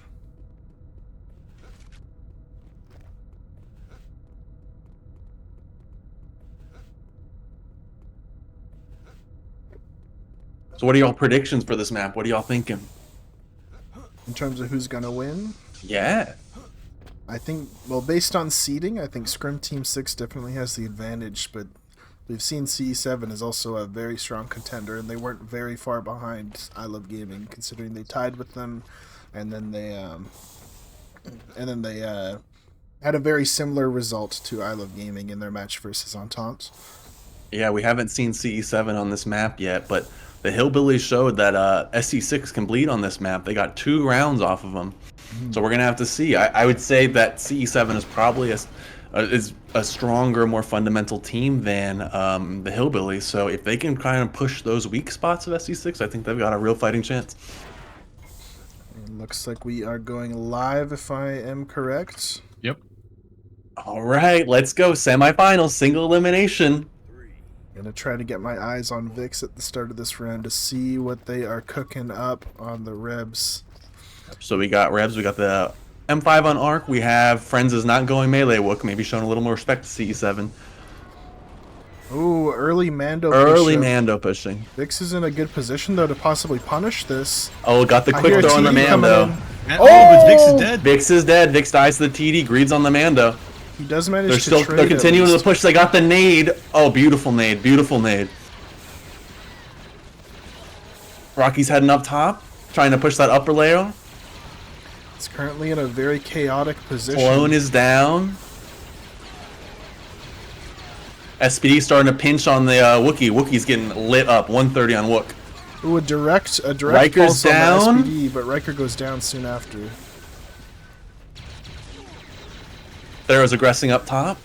Ooh. Ooh, Friends manages to get that. He made a bit of a misplay there, rolling in the SPD open. is down. Friends gets the kill on Luna. Friends is down. 3v3 now.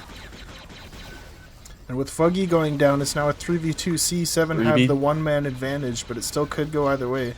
Yep, they've got Akodiki. Solid gunner, I think probably up there. Venom and Fang are tied for the top CE7 gunners. Rocky sitting with 16 HP, and CE7 clutched it. Well done. That TD was beautiful. Oops. Who threw that TD? Who's playing BH on CE7? I think Fang? it was Luna, yeah. God, Luna is just crushing these nades.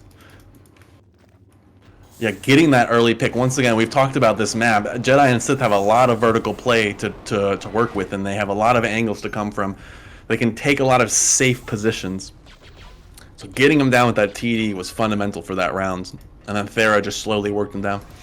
They're pushing through Fountain. They've switched up just like they did on the last time when they played on this map. Unfortunate. Bunch of members of Scrim Team 6. TD is going out. Early there. TD gets ST6 or gets Fuggy Smalls. They're trying their Fountain mix up. SPD goes down to Vix. SPD's down. 6 members still up for ST6. If Vix can get a good push here on Thera, he might be able to get a pick. Oh, but they get the kill on a hero, and Luna falls. But the Arc is 1 HP right now. Fridge is down, gets Ion. That crossfire was deadly. Thera went down to it. And now we're just looking at one person left on CE7. Bomb planted too.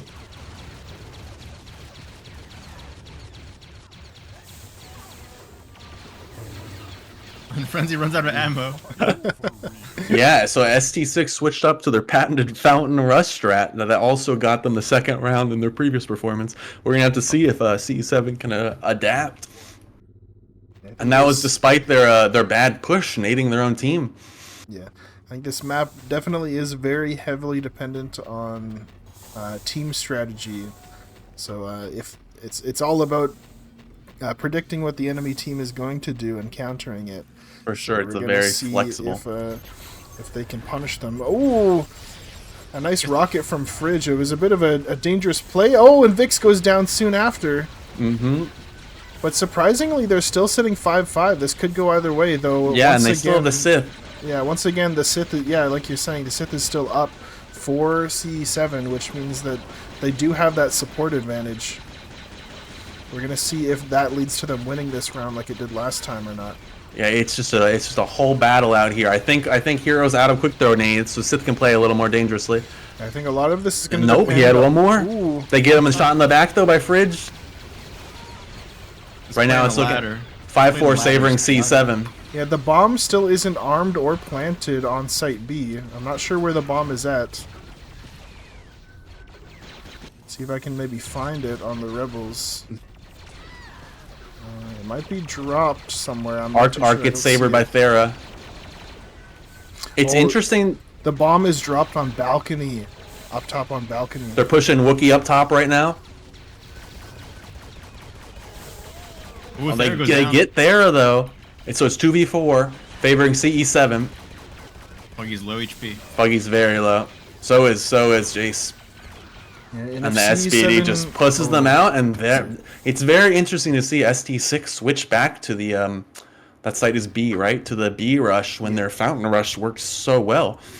Yeah, I think they're just trying to keep C7 on their toes, but it might just be better to, you know, if it ain't broke, don't fix it. Yeah, honestly. Fridge is going quick aggressive. I think this is where the EE3 shines, just the pressure of the suppressive fire. He's getting hits on both the Ooh, a rocket. Uses That might be rocket. big. Ooh, gets a pick on the ET, and surely that Wookiee's hurt from that as well. Yeah, we take that.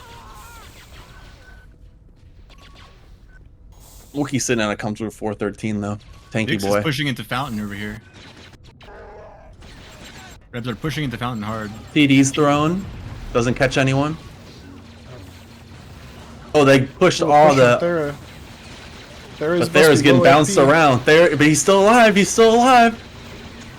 He's still surviving. There he goes. There's a question: did he buy enough space for his team? He very might. Well, he might have. Yeah, here comes the cavalry. Vix has 6 HP. A dart's gonna put him out. Oh, but we lost the bounty hunter. So we have a 4v3 favoring CE7. They're pressing on Vix right now. One shot will get him. Scrim Team 6 down 1, but they do have the support advantage, meaning that they do have wall hacks, so hopefully they can coordinate well and come back from that man down difference. Definitely anyone's around. Next Fall's got the respawn. He might get some good angles off of it as they're pushing up from Fountain.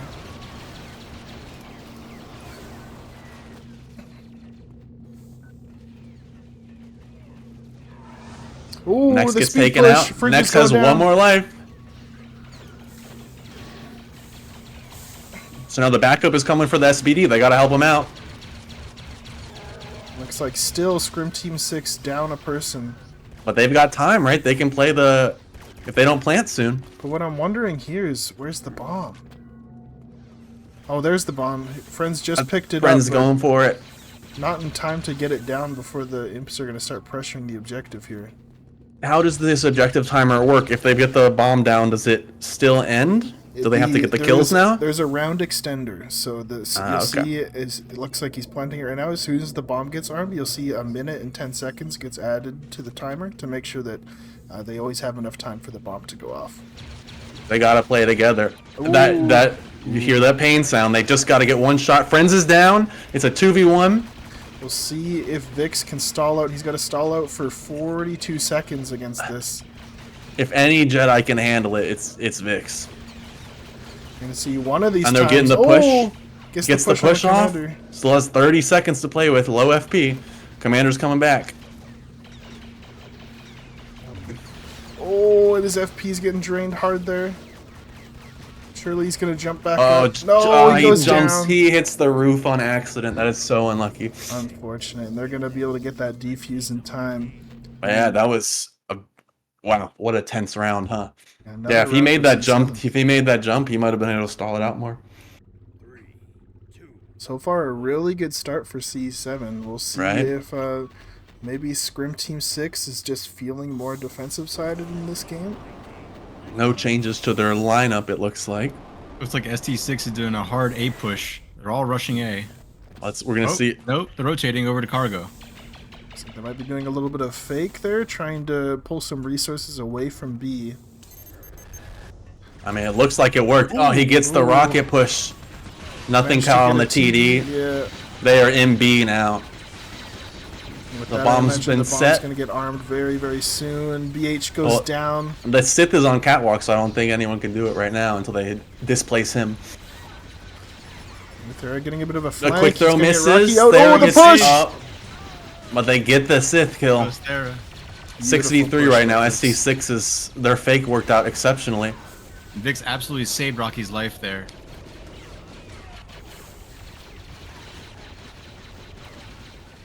Six v3.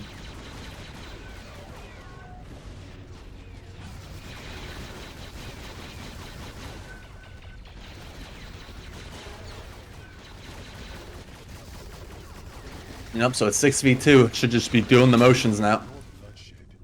Scrim Team 6 manages to get another point on offense. That's good for them. Competitive round. Very fast rounds, too.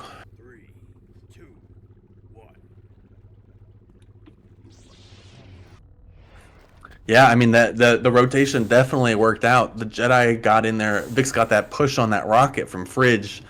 Instantly killed him. And then the Imps were just trapped in their doors. So a beautiful fake.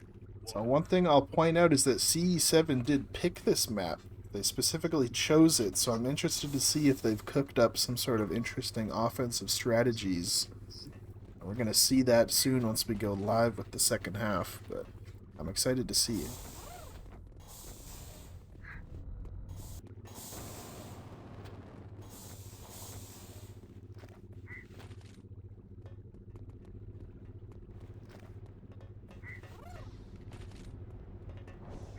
I think this is a really interesting map. It's just so dynamic. We've only scratched the surface of the meta on this map, and you can see that ST6, they went long A at first, and they went over to cargo, and then cut through cargo straight to B, which dragged C7 all the way to A, and then they were caught late into B, giving them the opportunity to take over B, which is I think is a really interesting gameplay, really interesting strategizing. Yeah, I think this map breaks my brain, essentially. I don't know any ideal strats. I don't know any ideal positioning. Everything that a team seems to do right is just so varied in all of the options they have. So dynamic. You always have to adapt. Yeah, I don't think there's ever like one spot that's the best spot to stand. I think it very much depends. You have to be very reactive to what the enemy team is doing. I think no matter what strat you do, there's always a strat to counter it, I believe. I do think that Fountain is particularly important. If I had to choose one room for my team to hold, if I were playing this, I would say hold Fountain. But even that is debatable. There's just and a lot of not always angles right. there. Yeah. It's hard with all the just all of the entrances to it. It's definitely a fundamental position. Yeah, if the attackers can get in there and hold that position, they basically split the map in two, and at that point it becomes very easy for them to single out targets and push onto one of the sites of their choosing, usually a site. Yeah, I mean, but theoretically, SPD should have some nice angles holding it from A. Yeah. I just don't know. I don't think people have figured out where we should be putting SPD yet. I think that's going to probably develop as the meta develops. And we're live, and it looks like hard C7 going long A. There with the bomb. Up, and we're getting fast rotates from the Mando and the BH to B. But they're already on site. Nice little pulse coming in. Both teams met in the center of A. They both got there at the same time. Pulses are being thrown. TD is being thrown. Let's see if it hits anyone. Doesn't hit anyone. Buys some space. Vix is coming down trying to get the Wookiee. Frenzy and Fuggy go down. Fang, And Jace. Fang was caught there with no stamina, but luckily was able to recover fast enough before getting killed. Thera's pushing onto the Mando right now. Push. And they're getting a pinch right now on them. Ooh. SC6 is getting funneled in. 3 in that long hallway. CE7 still has 6. They've lost one now. It's 5v4 favoring ST6. Yeah, pushing that long hallway. Bomb still isn't down. So despite C7 has a man advantage, they Get the kill on the bounty hunter. It's just the Sith and the just the Sith left. with that. God, that was a clinic. It was almost impossible to follow. CE7 just captured A site and just pushed their advantage quickly. With that, the pressure's got to start mounting for Scrim Team 6 to realizing Right. that as these rounds slip away, this is single elimination. Right, exactly. They're 2 rounds away from being eliminated from the whole tournament. Our former champions, 2 rounds away from potentially. CE7 mixing it up, going fast mid, going to B. They got a lot of people sitting in B right now. Ooh, Vix gets the kill on the hero. Oh my God! Another insane pulse from Luna, landing on the Mando. Ooh, Thera He's got pulses in the back. Pulses on the SBD too. God, Luna is just setting it up for his team. 5v3 right now, favoring CE7. Sith is trying to push the clone. Sith gets beaten by the clone.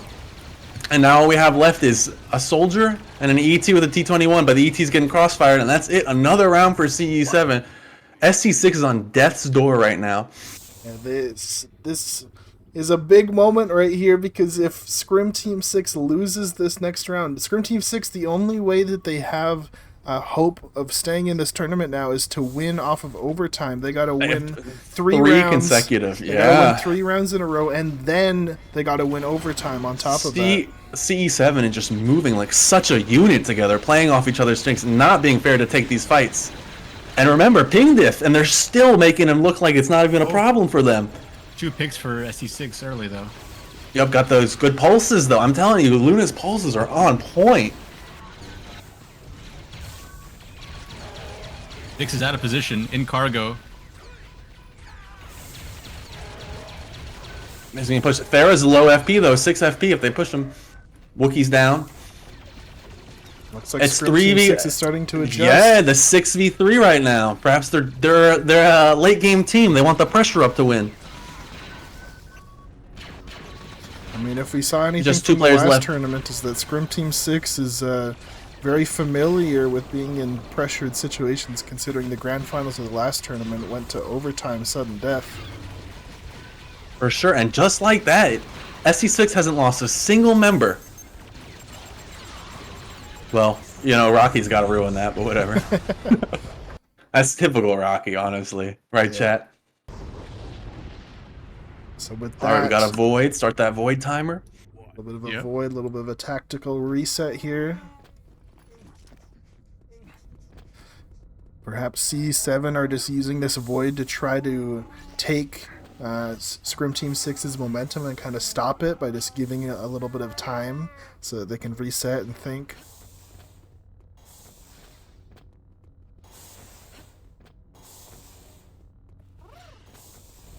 Yeah, so I mean, they've closed. They got to get 2 more, and then we'll go to the, like Cheek said, we'll have 2 rounds on overtime on each side, so 4 total. Yeah, I mean, it's crazy the kind of swings we're seeing. Like, CE7 looked like they had it locked down, and then SC6 comes back and they win with all, say, 6 people until Rocky just ran in and threw his life. This is the craziness of this map, of Hetzel Prime. All of the variety. You have to be able to fight everywhere on the map and feel comfortable fighting everywhere.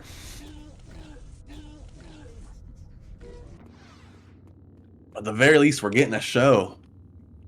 I have a feeling that CE7 called Void just to pause the momentum, like a timeout. Yeah, that's I mean, what they're I'm saying.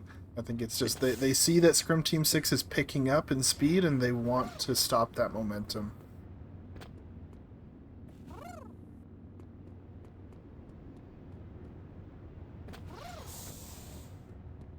I mean, with the ping difference, it's positional play really will favor them. So they can take a second, really think positionally. How do we get those pinches? How do we get those lines on them?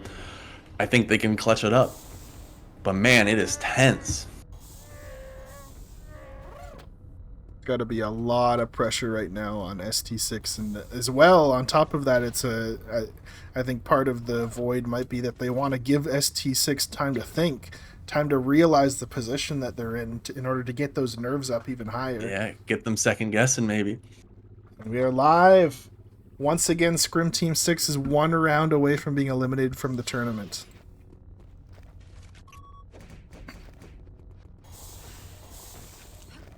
It looks like they're going with their first round, going long A. Any lurkers? No, I think we're all going together as a team, moving as a unit. Hard A push. Scrim Team 6 is starting to fall back. I agree with this play. I mean, they played really well that last time.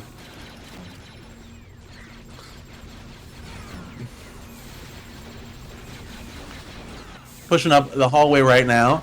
Thera's getting a lot of space. He's coming out. Gets pushed. Push back, push back. Corner, Continue pushing up. I mean, C7 has the high ground now. They're throwing pulses. The sniper's looking at them. ST6 is doing a good job fighting back. Thera might be a little bit out of position. We'll see if he can survive. Nope, he gets the kill on the SPD. It's a 5v5, anyone's game. Thanks to that ion. They're still all fighting for that center control, but going now for the a clone flank is here. getting the flank on the Mando. Thera's pushing him out.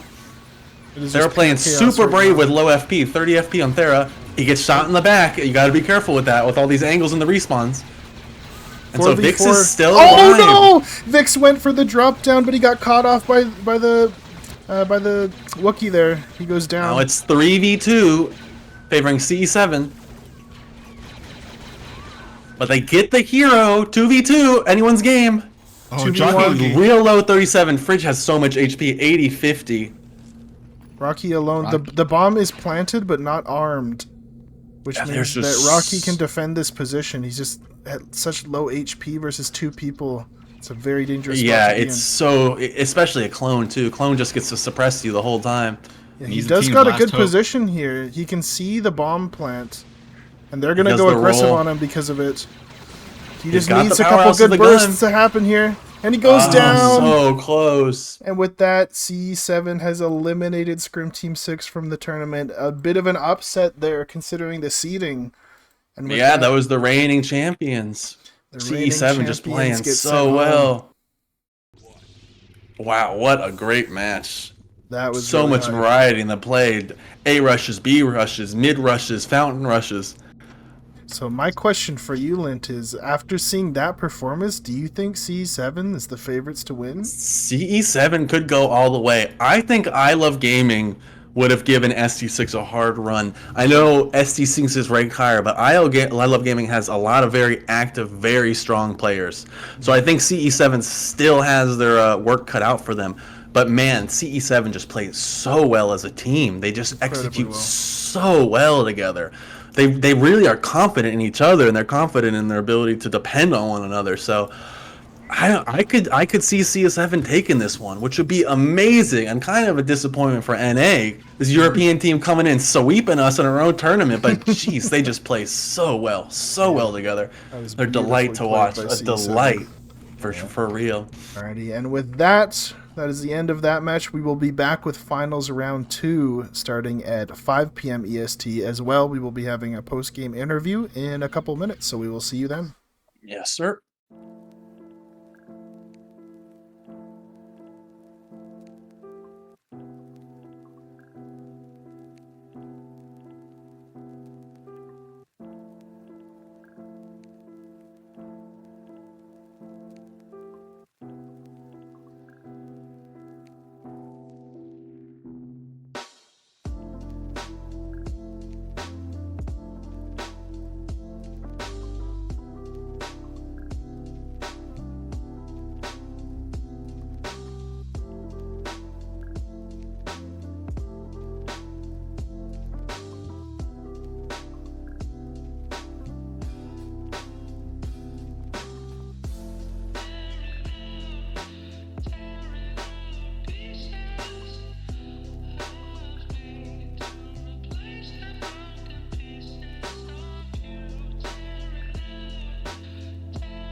We are back after an exciting match between CE7 and the reigning champs ST6. I want to start with the map pick. So, Fridge, we're here with Fridge, and we have Fang, Luna Fang as well from CE7. You were presented the option Death Star versus Hetzel Prime, and you chose Hetzel. Any thoughts, any insight into your decision making? Death Star is quite a bland strategy. There's not too much maneuvering. It's pretty much, we find it quite boring, essentially. Oh, so it's purely a pleasure thing coming out to CMP Hetzel Prime? Hetzel's a good design map. It's a CSGO style map. The matches are fast and evident from the 20 minutes it took to participate. What do you think the most important characteristic of a team is at Hetzel Prime? It's synergy. The synergy, but at the very top, it's support. Like, can't get shit done without good support, and Vera brings us that. Yeah, Thera brought a lot of space. Fang, your pulses, I saw them single-handedly win rounds again after it seemed like SC6 had a foothold. You just come in popping pulses, landing the stickies onto the Mando.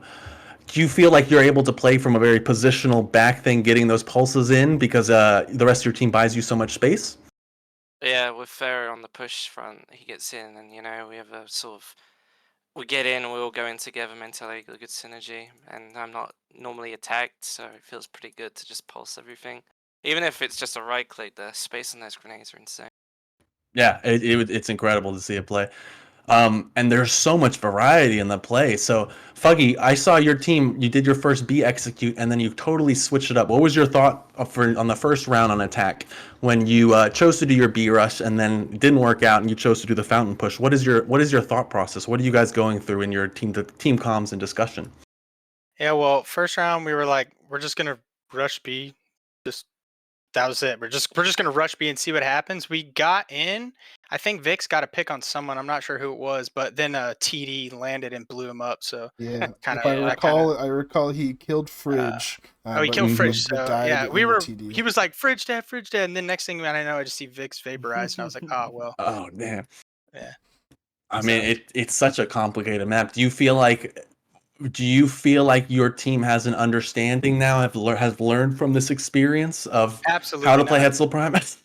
No, we'll rush B again if we had the chance. That's literally how I feel whenever I play this map. There's just so many options and so many angles you got to account for. It's such a fast map too, right? We finished this so quickly. Yeah, that was good. But so Vix, how is it being the playmaker? I feel as if the Sith and Jedi have a huge role here, and compared to Lunar Base, it's push this, push that, which is fundamental. But on this map, I feel like you have to get kills too. Right. I feel like I was doing good. It's just that Aphrodite never let me near Fang. Like, he had a bodyguard, and it was Aphrodite, and he was behind the ramp, he just didn't let me get the kills behind, and Thera was doing some work. So I got some kills, right? And then I got Fridge, but someone would always, like they said, they were synergized.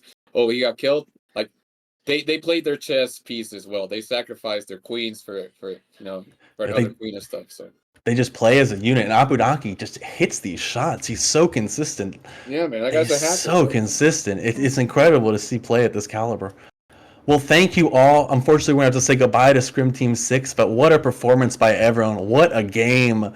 And even like the craziest moments of seeing ASAP Rocky almost clutch that, even with such low health, it's just a delight to see. So thank you all. CE7, you are moving on to the finals. How does that feel?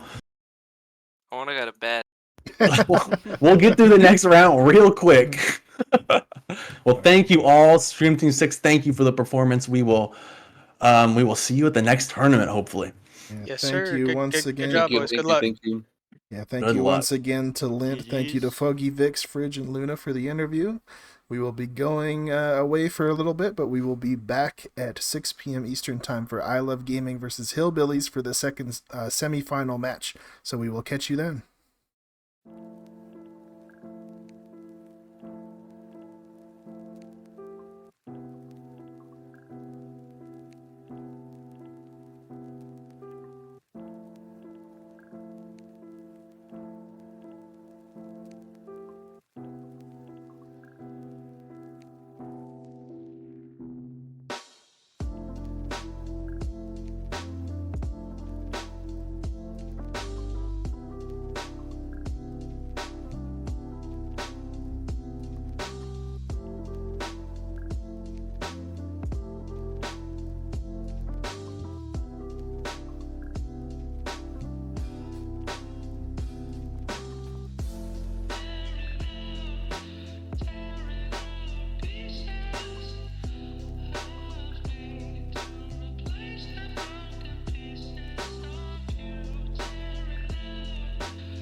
What is up, folks? Quick message from the team here. Since the last match ended so early, in order to keep things on time and on track, we are going to be starting the next match early. We're going to be starting at 45 minutes early, so the next match will be at 5:45 p.m. EST. And assuming that that match goes to regular time as well, the grand finals will most likely be starting at 6:45 p.m. EST, unless this match goes into overtime. So just a quick update from us. That is the current situation, so we will see you at 6:45 in 5 minutes for the next match.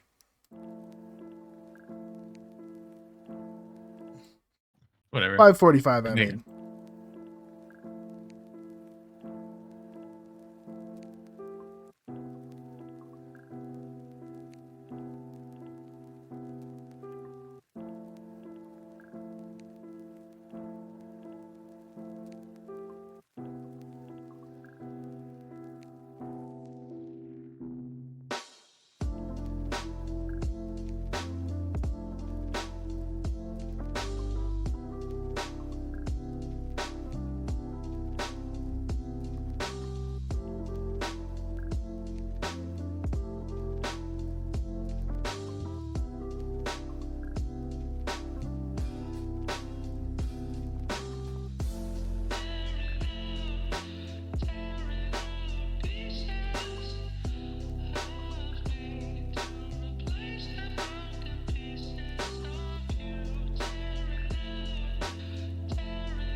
Welcome back, folks, to our second semi-final match of the night. We will be looking at I Love Gaming versus the Hillbillies.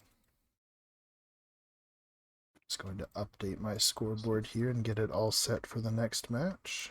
Yep, we got the two NA teams playing against each other to see who's going to face off, who's going to defend our homeland against the EU, CE7.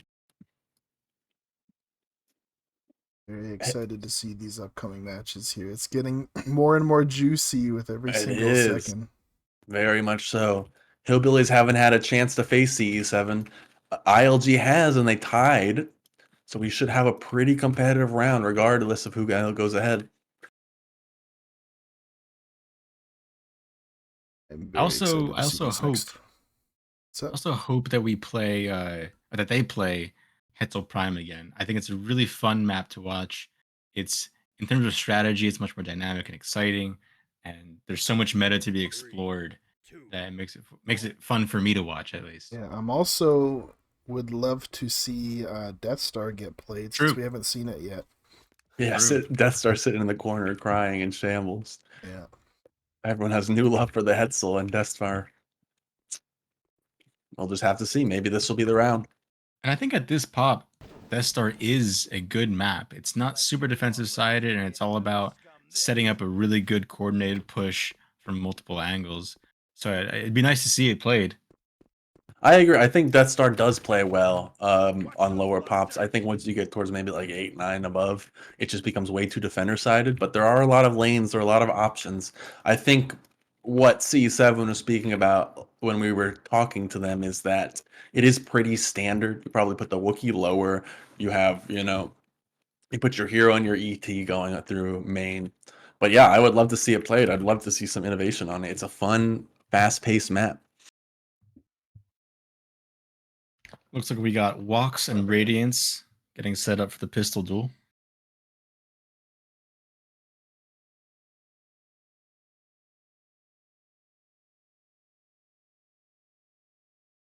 They've got air support.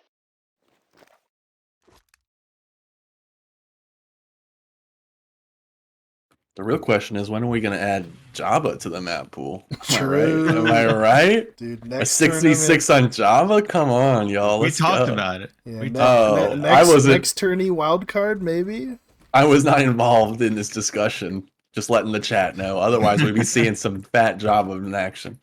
The only issue with Java is that when we What? played in scrims, What? There is no issue with Java. It's a perfect map.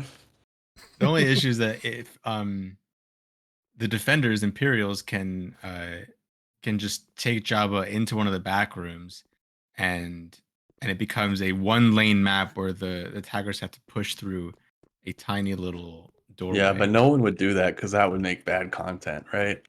Well, what we do in scrims, no one wants to win that much, right? what we do in scrims is we say that, okay, actually, imps are on offense, and so they lose if time goes down to 0, if time runs out. So it forces them to make the move. Sounds like a simple fix for a developer to run through.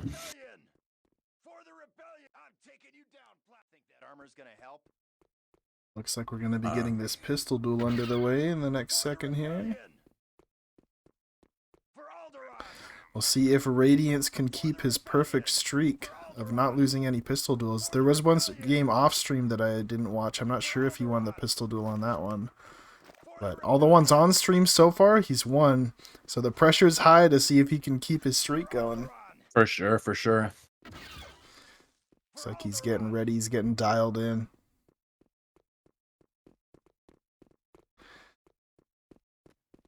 We really need to add a third person to shoot for them. Yeah. All right, it started. Oh, my the God. headshot! The double headshot. The Holy! streak has ended. He hits him with the taunt too. Oh my God! Unfortunate. Walks was ready the whole time. Radiance was not ready. That's true. It's fine. Unfortunately, Yeah, it is what it Radiance is. Yeah.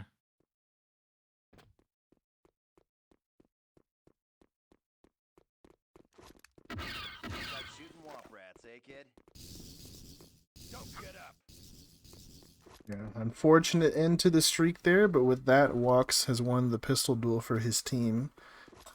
Meaning that Hillbillies get to choose slide/ban or map pick.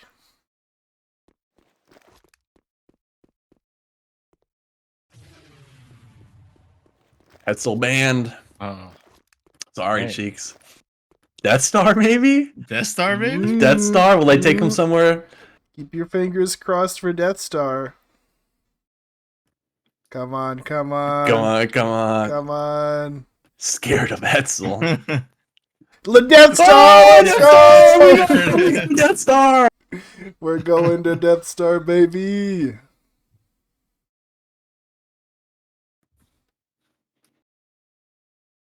And I imagine they're gonna choose defense. Yeah, defense. Definitely the play to start on for Death Star. Oh, I crashed 1 second. Oh.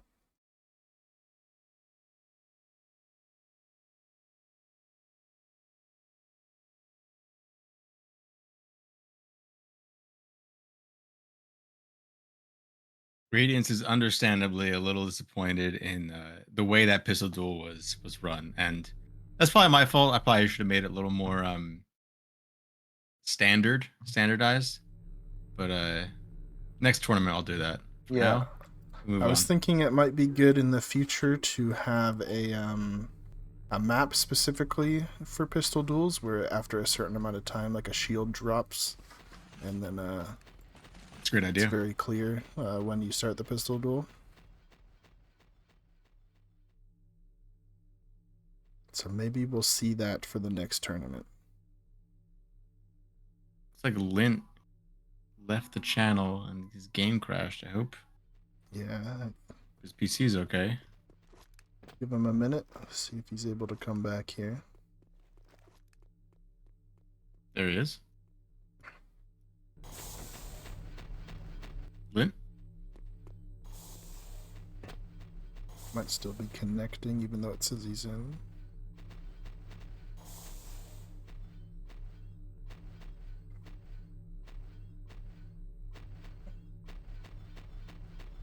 All right, I'm back. Sorry. All good.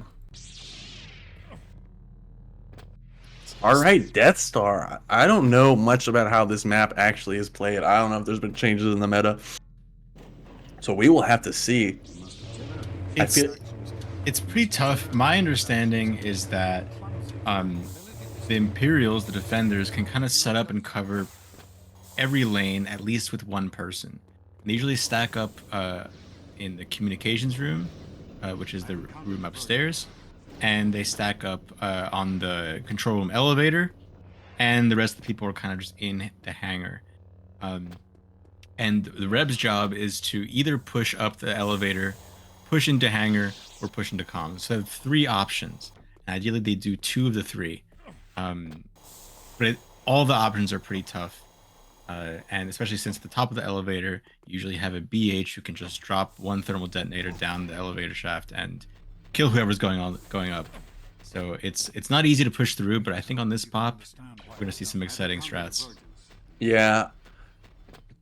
I've always wondered what would happen if you just ignored main. You waited till your lower person got the trigger, and then you just went from tie hanger to left and just ignored that kind of hallway.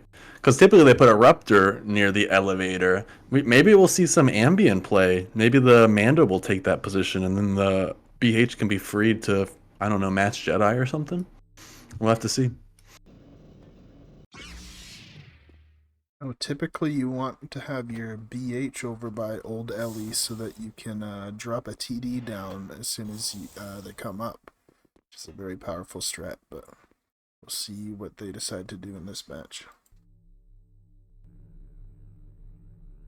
ILG is still missing 1 player. Could be Sneaky, could be Zarin. I think it's going to be a Rogue. Or Rogue.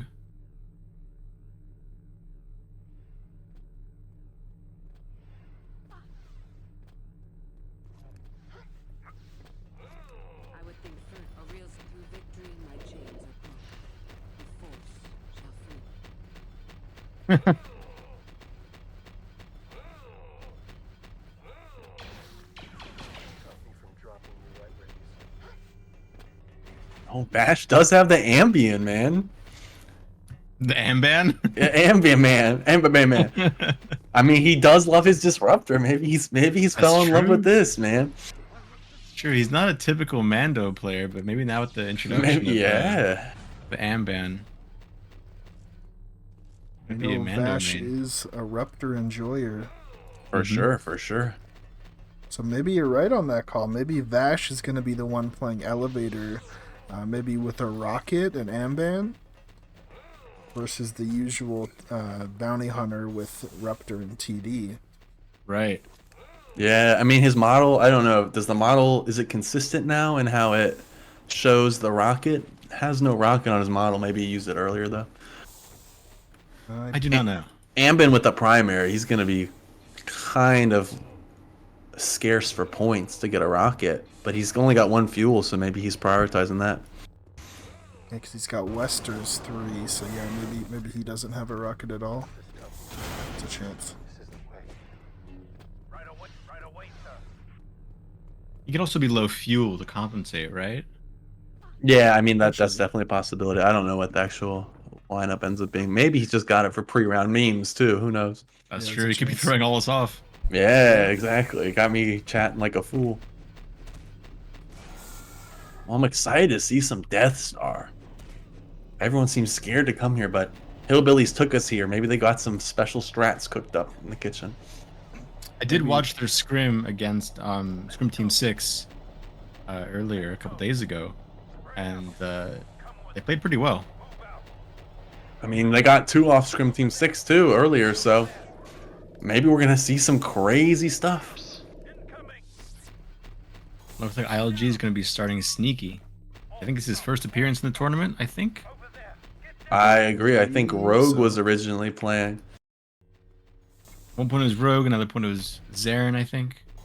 Giving everyone some time. Love that. Right now, the Hillbillies have 7 players in, so I'm not sure what's going on over there.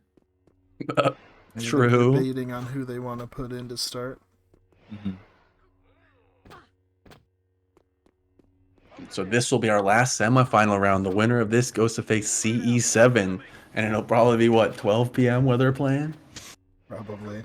That's 24 for the Europeans.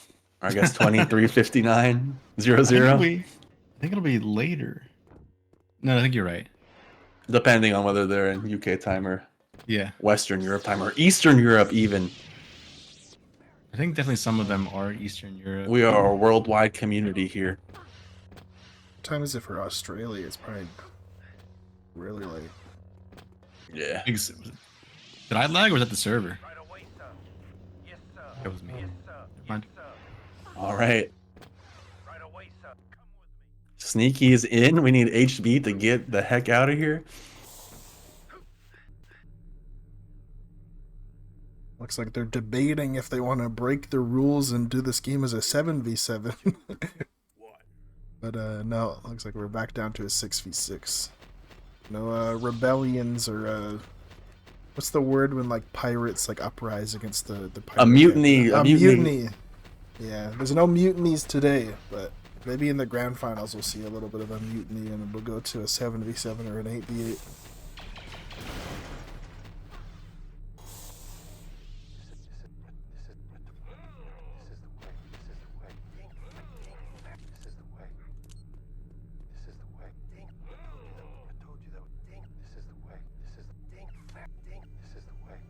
Okay, they're getting their team sorted out.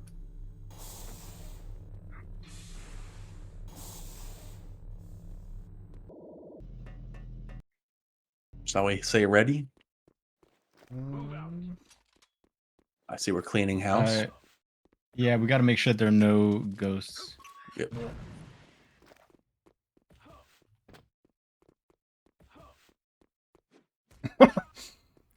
Cologne just fell off the map there. Unfortunate death.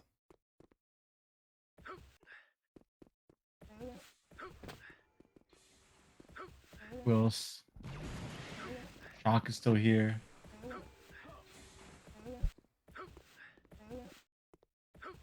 Announcement. What a waste.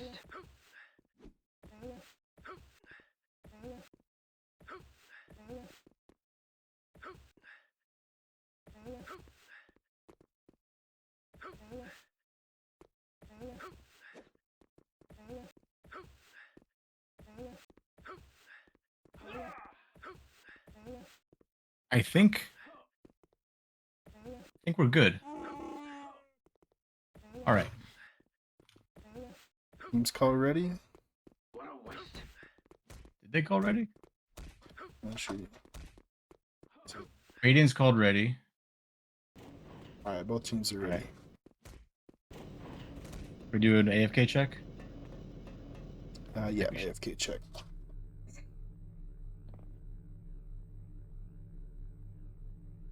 Three, two, one.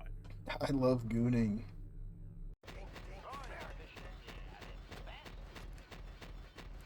LG called ready.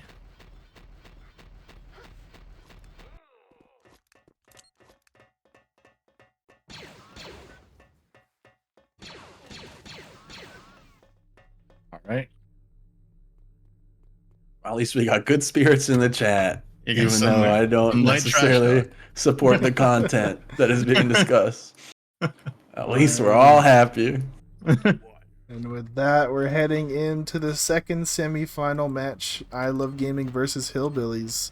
I'm interested. I'm going to keep my eye on good old Vash here to see what he's doing. Now we get to unveil what he's going to be playing. It looks like he's just playing Hanger. Looks like he might be looking. He might be peeking T-Junk with that from the top. So we got all main pressure from Rebs. No one's going side yet. Am I correct in that? Mean BH must be old LE? Yeah, Clone and Katora's- Wookiee. Yeah, Clone and Wookiee have gone lower. BH is in its standard spot. Deku's on support, pushing up Calm right now. Yeah, he's already got so much space. He's alone. Radiance has the Fire Nade, trying to delay time.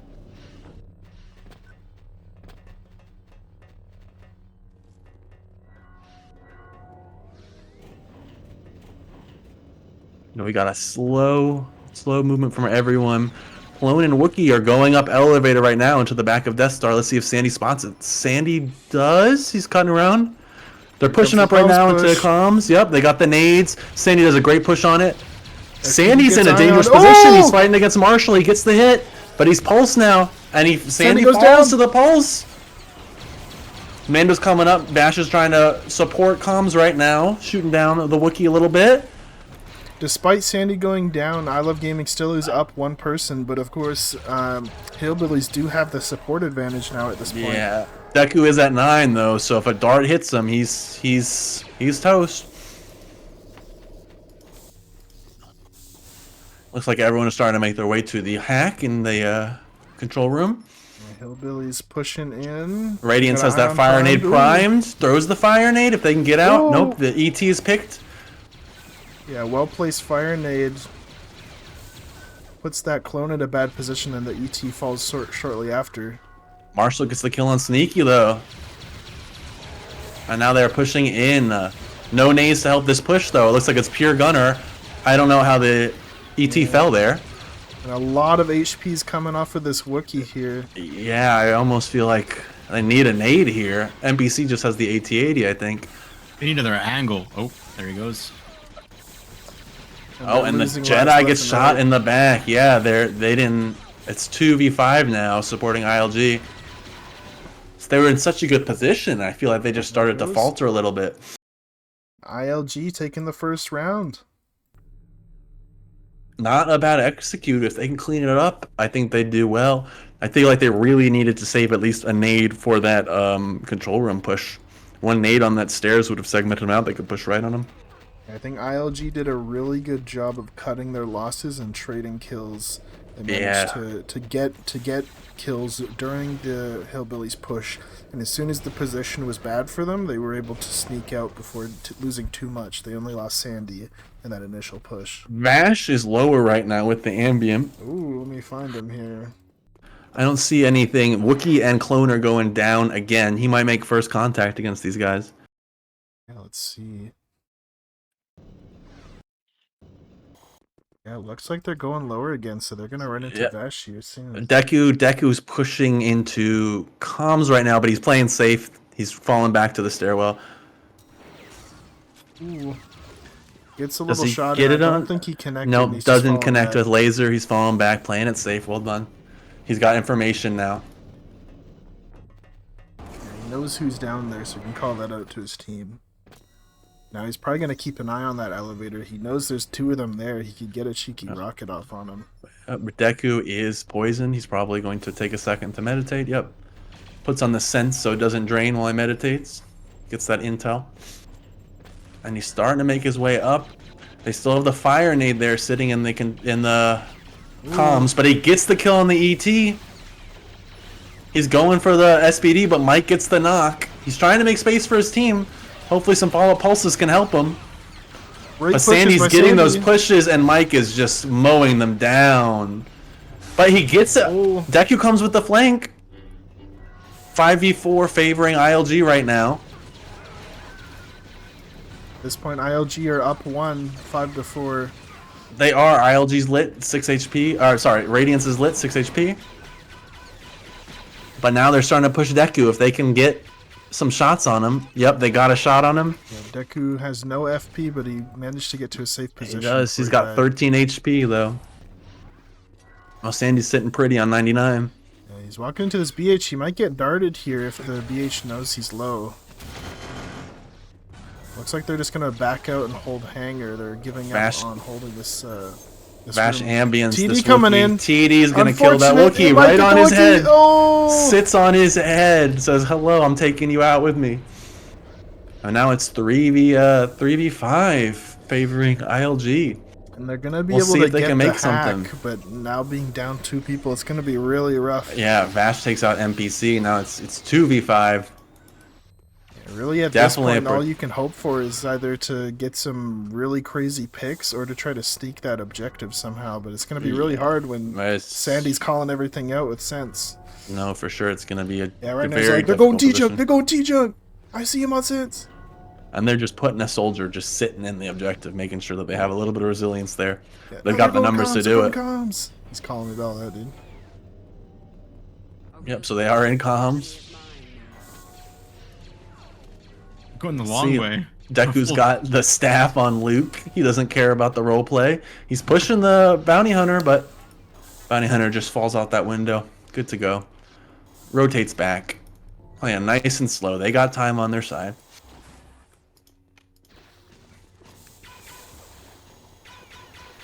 Deku's just pushing in, trying to create some chaos, so hopefully his gunner can get a pick or something. Vash using the ambient. Does he have the spear though? That's the real question. Deku Deku goes falls, down. gets pushed down. He had 1 HP.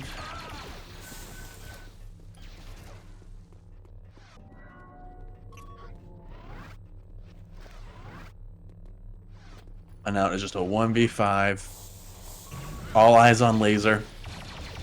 Sandy's pushing him through comms, pushes him back. Playing nice, slow, methodical. Goes for a saber throw. Toying with his food a little bit. Yeah, this is rough because you got Amban lower, you got Ruptor upper. Ruptor, yep, Ruptor gets the that. He gets a saber throw. I love the taunt though. Love the attitude from Laser. And that's it. Well played by I Love Gaming. Yeah, I mean Notice they tried the comp push, but Mike just kind of held it down with that SBD. Yeah, it was some really good counterplay and good teamwork between Sandy and Mike there. Sandy trusted Mike to win that duel with the Jedi there. Sandy, and normally as support, if you see a Jedi rushing towards your SPD, you might think in that situation, I've got to go help my SPD. I got to start swinging on this Jedi to make him respect it. But he trusted that Mike would get the slap, and he did. Yep. Put his faith in his team. It's interesting to see Ice only run 2 pulses. I feel like... Yes, good pick by Katora getting a Ruptor. I believe it was on an ET, taking a life off of him. That it was, yeah. Gotta be spamming that dodge, but headshot. Dodge doesn't work on headshots, so maybe he just had that perfect shot. Yeah, just had that lineup. Yeah, I mean... I just feel like Ice should be getting at least 4 nades. I feel like there's so many. If he had another nade for that SBD, could have naded it down. Deku could have acted on it. Looks like they're sitting in the elevator, just waiting for an opportunity. It's a bit dangerous doing that because if Imperials know you're sitting in the elevator, they could activate it from the top and send you up before Right. before you're ready to go. I don't think. And then just drop a TD right there in front of him. Yeah. Sandy doesn't have Sense 3, so he wouldn't be able to know that they're already inside the elevator. And they're going up. They're going up. Time to There you go. execute. Sandy's Heroes coming up. But he's fire naded off now. But the clone is up. Flanking. Sandy The clone is. Oh, this is a great pinch on them. If they can get Katora while he's out now, they got 3 guns on him. He's gonna take the space with TD, but it might be too late for him. But despite that good push, somehow Hillbillies managed to lose 2 people in the process of that. Deku's gonna escape with a little force jump down to lower. He was in precarious position. We're seeing a bit of a repeat of the last round where we had Sandy was the only one that died in that push, but this time Mikey's the one that dies. But the rest of them managed to fall back, and despite the fact that they've taken a good position, they're still down 2 people. Right, yeah. It was looking so good for them too. It was such a good pinch. Sandy did a smart move and went up, pushed up main, and flanked Com through the conference stairs, and got a kill on Comtastic as the hero. That must have been what turned it around there. Still winnable though. 3v4. The Hillbillies. Yeah, especially, 3v4, they managed to get a pick on Radiance, looks like. Which means the chances of them being able to sneak into that objective or just win these aim duels increases quite a bit. But you are going up against a Ruptor and an Amban sitting on top of that ship. But they might be able to sneak in there if they get in quickly. Oh, the back We whack. got the Saber. And Ice is sitting at 27 HP, 1-shot territory for most guns.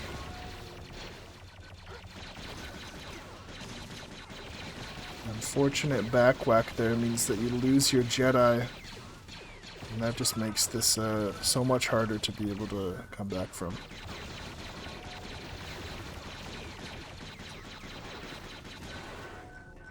So far, I Love Gaming has been putting up a great defense. It'll be interesting to see if they also have something cooking for offense. For sure.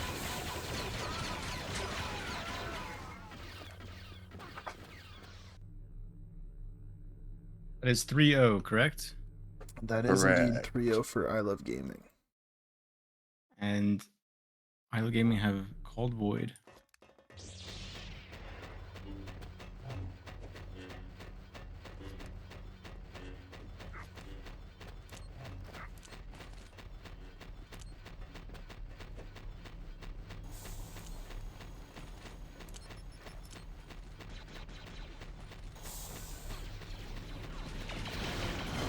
I think I Love Gaming is showing just how hard it is. Oh, they're ready.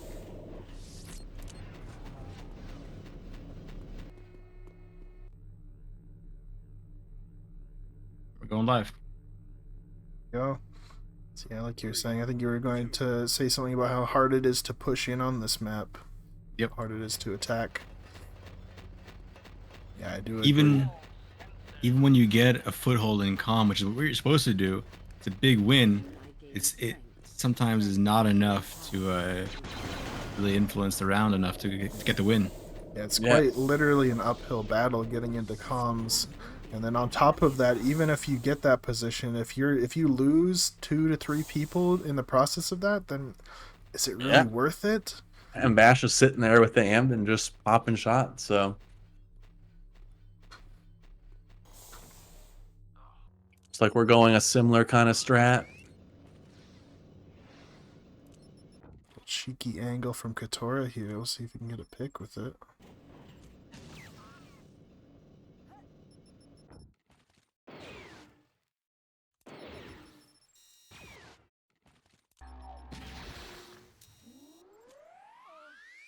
Looks like it's the same strat. Deku was trying to push to comms here. Oh, maybe not. So they're just threatening it in the meantime. NBC gets hit to 22, not sure by what, but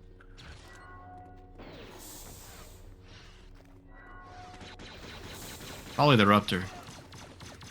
they still have not elected to use the side route across bridges. They're pushing on that sold. We got him dead. dangerous spot to meditate. Looks like he'll be fine with it.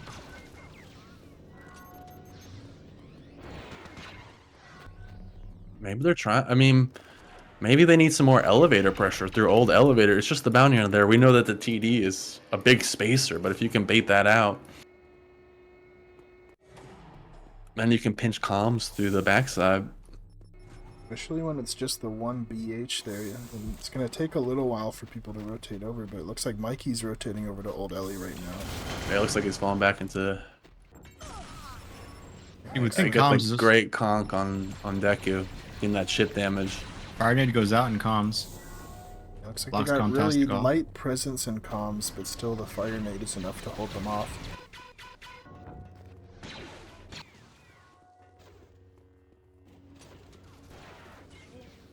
Yeah, I mean, they have the whole main control now. We're gonna see what they do with it. Couture is sitting up there with the And here comes the comms with push. the TD. Yeah, here comes the Oh, the nade is unfortunate nade! pushed. I don't think Yeah. that was even a push. I think it just got body blocked by Deku there. Yeah. They're getting the hack down. They're making more progress, but Deku they goes left down to Deku to die Mikey. to Mikey. They can maybe trade him here. Mikey gets another kill. Here comes a Mikey he gets gets another another, kill. and he gets out. He gets another. a third. Holy That's 4 kills for Mikey. God, Could be he's 5. a monster. Oh And he my does big goodness. damage to that Wookiee too. Wookiee's looking at half HP. It's 3v5. ILG favored. Mikey may have just gone up a bit on my tier list for the Golden Blaster. Let me update that. God, yeah, the SVD is insane. Mike's tracking is just incredible. Sandy's playing safe, playing alive. Doesn't want to take any risks. Marshall's running into the control room. He's getting lit up though. Katori's popping Oh, shots, take him down. Ash gets the rocket The off. rocket comes in through. Now we just have the clone left and the respawn and the clone. And it's a 5v1. ILG is looking in form for sure. At this point, you're just trying to think like, what can we do on attack? We need to get at least one round in order to have a chance to win this without going to overtime. And the Yeah. last thing you want to have Forza. happen is to go to overtime and be put in eventually a sudden death situation, because I For Love sure. Gaming is going to be on defense for that sudden death, which is going to give them the advantage. Looks like we are void once again here. That's 4-0 for I Love Gaming. Yeah, I don't know. Their executions look good. Like they're in the right positions, it seems like a lot of the time, but it just seems like they're getting outgunned. So Mike is just kind of just barreling them down. Looks like both teams are making subs here. I think Radiance is subbing out for Rogue and Laser is subbing out for unclear who. Maybe Walks? Yeah, Walks did just connect.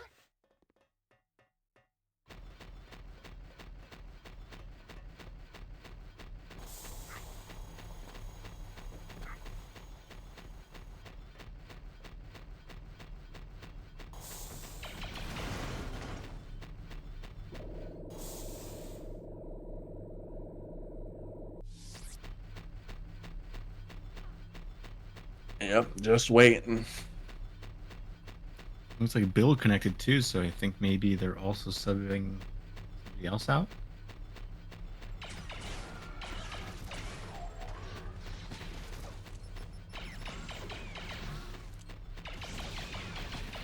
Poor CE7 is probably snoozing off now.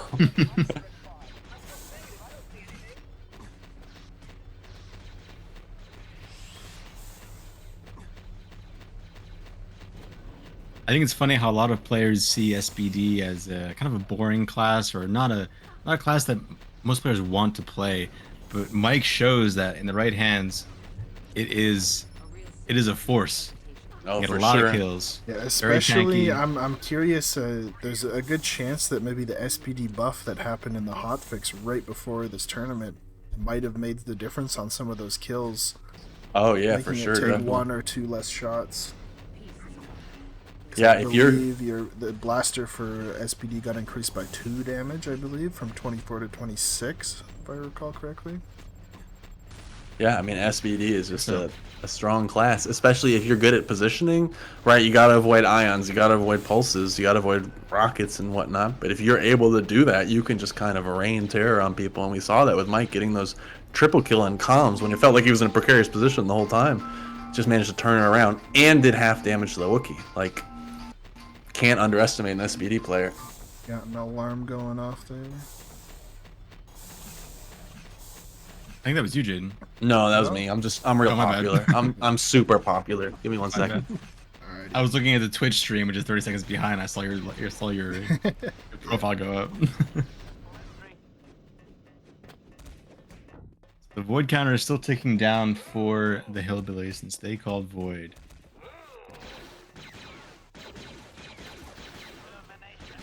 Yeah, as soon as Hillbillies call ready, then it'll start eating at I Love Gaming's, because they also said that they were void as well. Yep.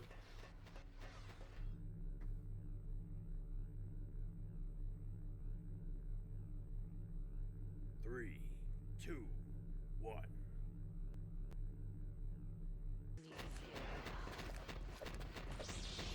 The academy is mine now.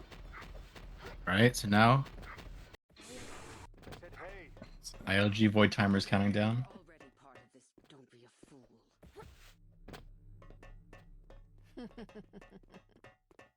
You are playing.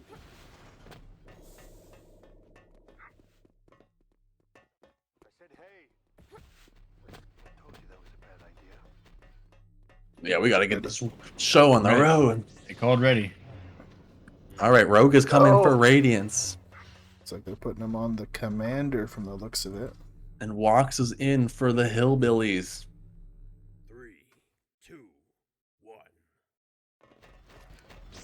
We're going live once again.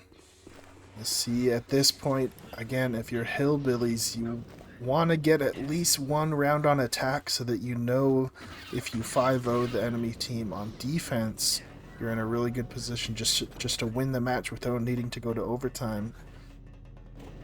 So we're going to see if they can cook something up in this last round.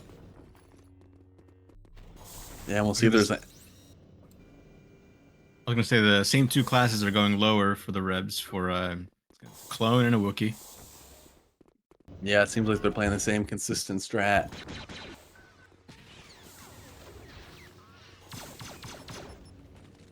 It's like they're sticking to their guns. They know what they think is best. A lot of times in positions like this is where a team will make some radical play shift, go for something completely different in order to just try to get something going. Looks like they're sticking to their guns, and we'll see if it pays off for them. And ILG is just comfortable playing it as is, right? Why change anything if it's working so well? Yeah. And if I were coaching the Hillbillies right now, I would say they need to make a push for the control room elevator, because Mikey and comms is just too strong. But they might be able to overwhelm Katora if they can push back that inevitable TD. I'd agree, and I don't understand why they haven't. Here comes the push from comms. Oh, they're pinching comms right now. Yeah, but he's just got he's still got good angles. Mike is still doing good damage, but they've almost got him down. Mike goes down. Mike goes down, and there no cost yet to the Hillbillies. And they've taken comms, but unlike previous rounds, there's still all 6 players alive on the Hillbillies with the positional advantage. Yep. This is a really good spot for them. They need to not make any mistakes at this moment. Clone falls. Gotta respawn. Oh, and Katora gets sabered. Sandy's pushed down 30 FP. Vash is starting to fight him from there. The pulse is out. Does it hit? It does. It hits Vash. So they have that space. This is looking really good. 5v4 favoring the Hillbillies. It's unfortunate to lose that 2-man advantage and bring it only down to 1 man, but it's still very much an advantageous position for Hillbillies. Despite that, though, they still do need to get in there and get the OBJ, but having that man advantage can be really good because it's 5v3 now. The defenders just can't account for everyone. One of those people eventually is going to sneak their way through. 2v5. I think Hillbilly have the momentum here. Yeah, Ark's gonna. I don't know what Sandy can do right here. We have Sandy's getting crossfire at 5 FP. He's going to die in a second. And there it is. They got their one. Well played by the Hillbillies. They got their one, and that is really huge for them. Because now sure. they know that if they play perfect on defense, they can win without needing to go to overtime. They've got it, man. Hillbillies with the walks sub in. Maybe that's all they needed was a little bit of mix-up, a little momentum. And that puts a lot of pressure as well on I Love Gaming because they know now that they can't go to overtime. They can't rely on that sudden death. They need to win games on offense in order to tie it up or win. Yeah, and we saw ILG was really depending on Mike to be that hard anchor in there, and he just got overwhelmed, just got ran down basically. Basically, I feel like that was what Hillbillies was trying to accomplish the whole time, but their execution was much better this time. But if we saw anything from I Love Gaming's previous matches, it's that they have some very good offensive strats. They work the angles very well. HB missing a player.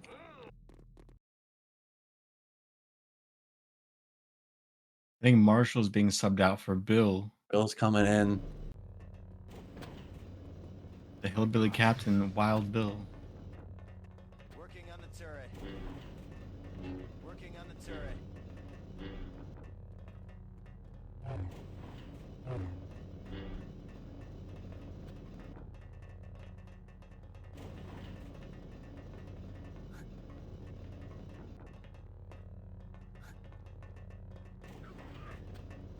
Well, we did it. We got to see some Death Star. We did indeed.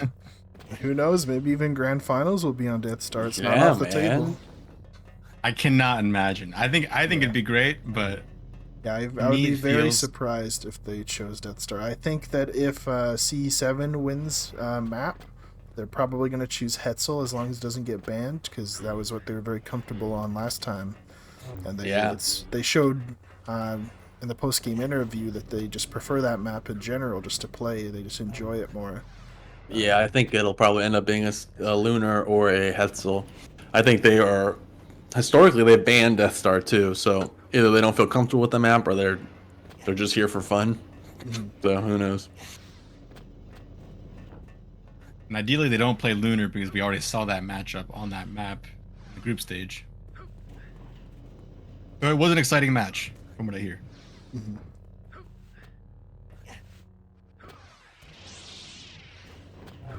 All right. Already.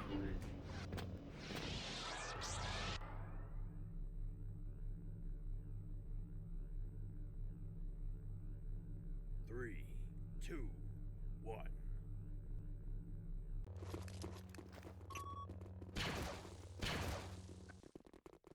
Yeah, I Love Gaming. Gotta go in with the offense and see what they can cook up here. Yep, we got Ice on his patented Mando.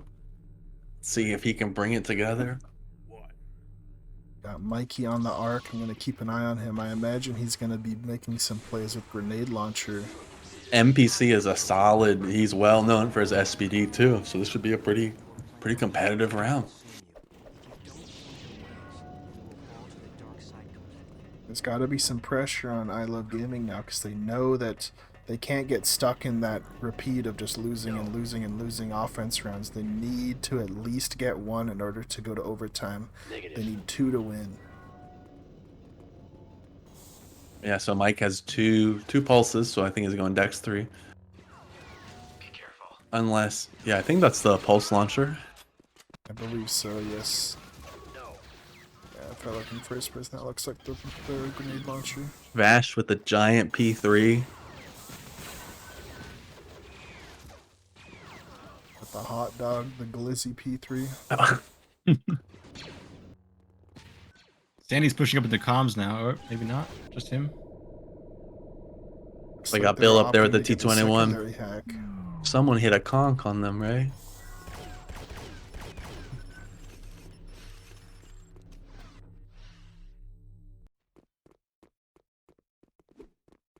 Ice's Mando is playing much further up than Vash was on defense. Playing up Yeah, all the he's way. using those whistling birds trying to get that chip damage. Yeah, the newly introduced whistling birds. Their bait. Oh, they get the conk on Sandy. Sandy's already at 67. I'm a little surprised that no one else has used Whistling Birds yet. Not that I've seen, at least. They're pretty strong. Yeah, yeah. I mean, they are. They're free DPS in a gunner fight, basically. Mm-hmm. Oh, they got the pulse on the arc. Bill is trying to help out, or they got the pulse on the SBD, and they're coming up right now. Couture and the clone are coming into comms right now. They missed They're the pinching on NPC. All 5 of them are in comms. Down goes And that's SBD. just one down for the SBD, and they're making their way all the way to the control room right now. And they managed to do it all without losing anyone. They're still at 6 people. PD's coming in. Ooh, gotta Doesn't avoid that catch one. anyone. Ice just beat a 1v1 using his Whistling Birds. Killed Sneaky. Ice is coming to peek through into... He's whistling into the comms. He's doing big damage on Mike right now. Mike's down to 56. Ice is doing exceptional. He's Ice got the burning Sandy. flamethrower tech too. He's got Oh, all man, the nice spot gadgets. now. Mike fall or Ice falls. Mike is at 20. Hillbillies can definitely clutch this up. A bunch of low HP members.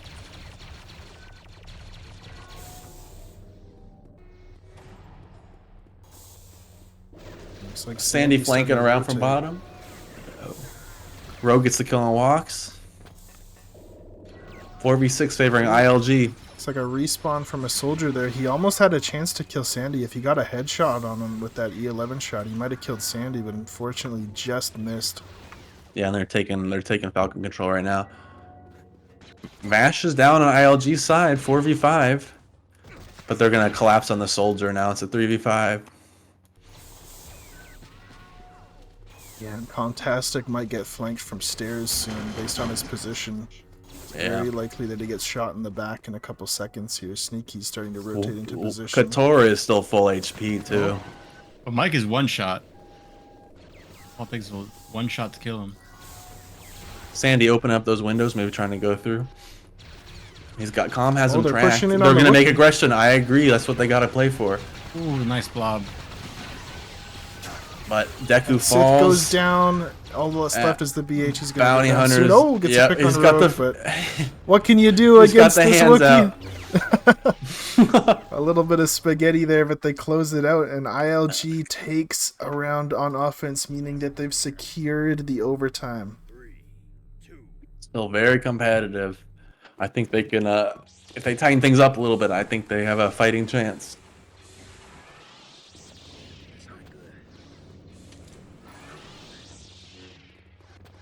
They just got isolated so well by ILG. Yeah, in that round, Ice got iced, unfortunately. He was doing good damage. He was definitely chipping them off.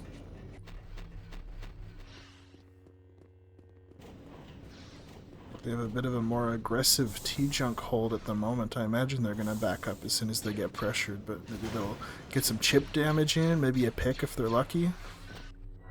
We haven't seen anyone go side route or bridges route. Yeah, I know. I think it's super interesting because then this ice hold is pretty weak if you put someone side. So they just Yeah. let people get these crosses. Yeah, maybe that's why they're going for this more aggressive T-Junk hold. They recognize that they're never going bridges. This is something that they can exploit. Bash seems to be rotating back. I think he's going all the way to bridges. Is he stream sniping? What the heck? I imagine Sandy probably just called it out, but Yeah, Vash is going all the way back. He's going to put that bridge pressure. we'll see They've if got they time for it. realize that Vash is doing this in time, or if they're going to get caught off guard by it, and maybe Vash can get a pick. Well, they got the notification, but it doesn't look like they're responding.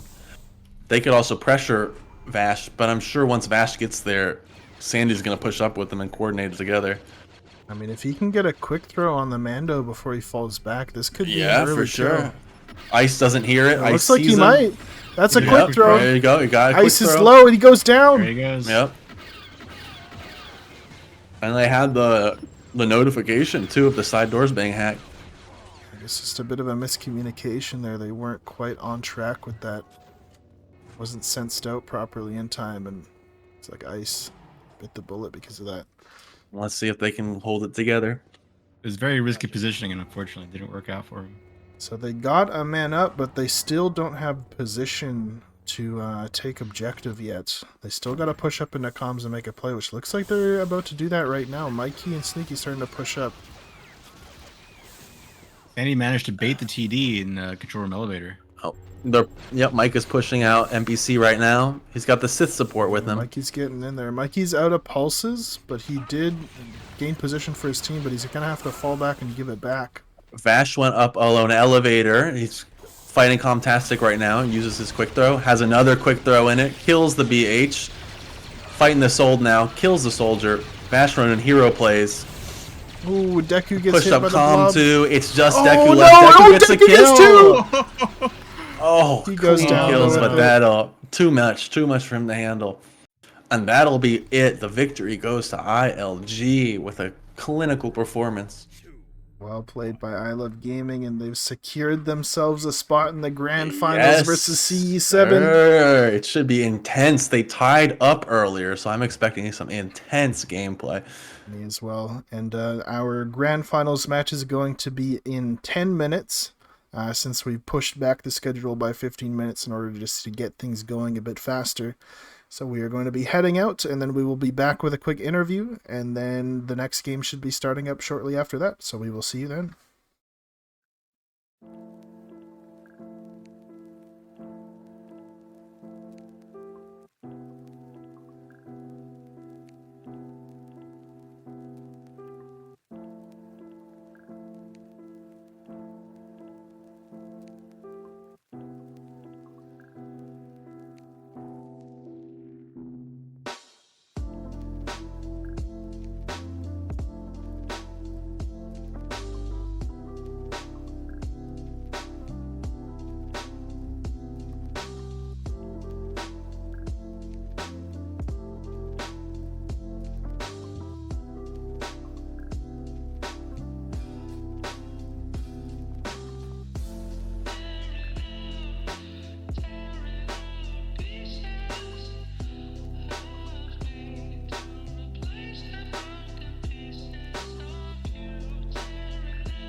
All right, we are back after that excellent performance on Death Star. We have with us the captain of the Hillbillies, Bill himself, Master Hillbilly. We also have Mike, the SBD legend, and we have Sneaky, Conk Lord, DLT Lord. Bill, let's start with you. You were the only captain brave enough to take the Death Star. Talk to me about that.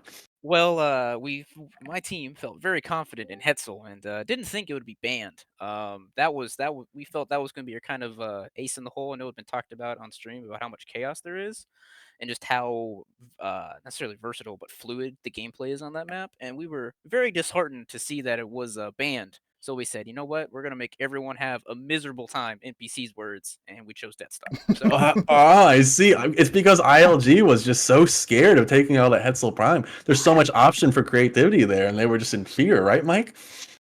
Of course, yeah. That's exactly the reason. Well, you know, Bill, it was a great performance for the Hillbillies, making all the way to the semifinals. Taking one off of these guys. I mean, come on.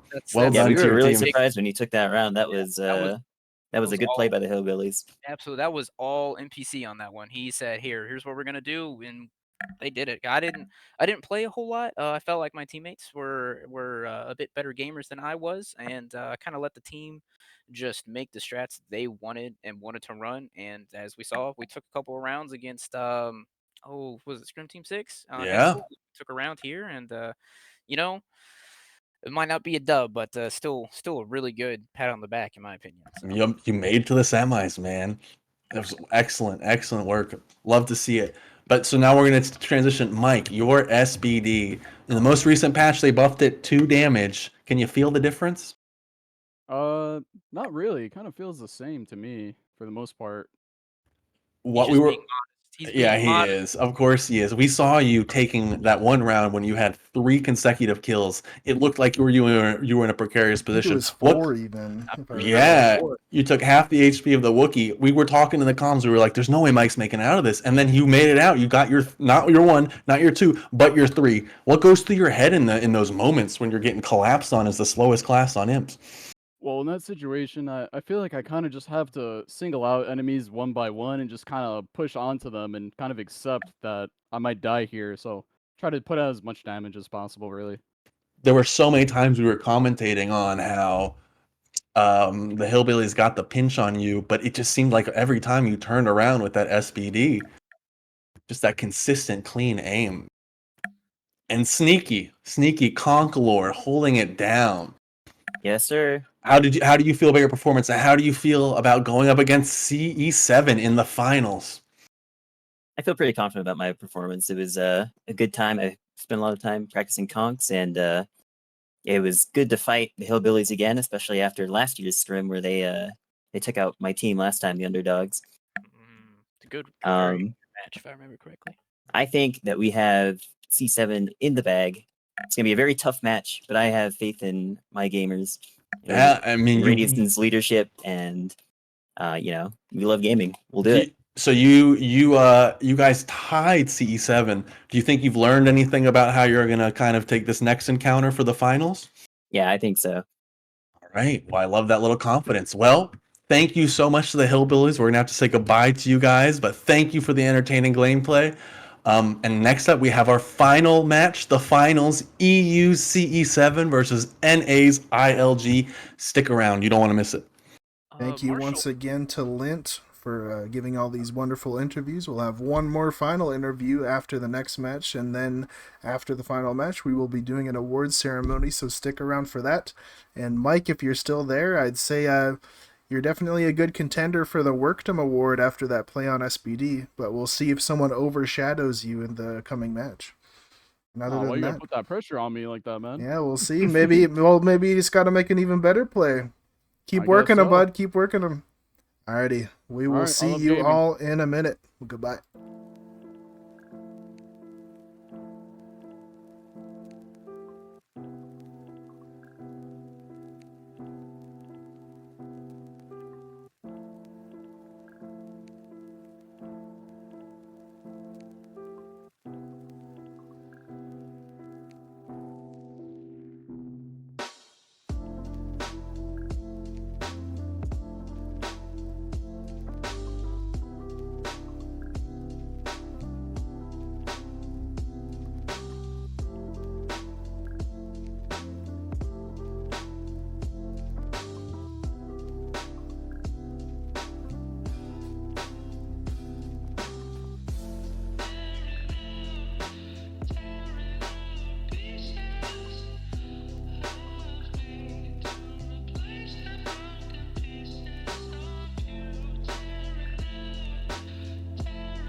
And we are back with the grand final match.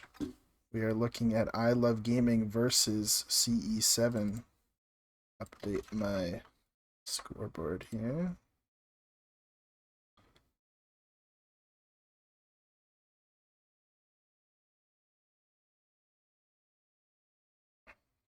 And there was some talks about potentially changing format, but we needed both teams' consent because it was a last-minute change. We decided that we were just going to go with the regular format, so this will be like every other match before it in the semifinals.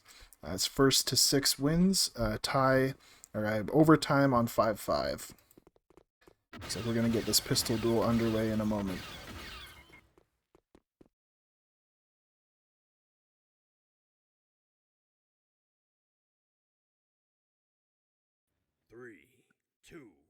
Welcome back, Lynn. Oh, I'm in the Yeah, game. Whoops. We are live.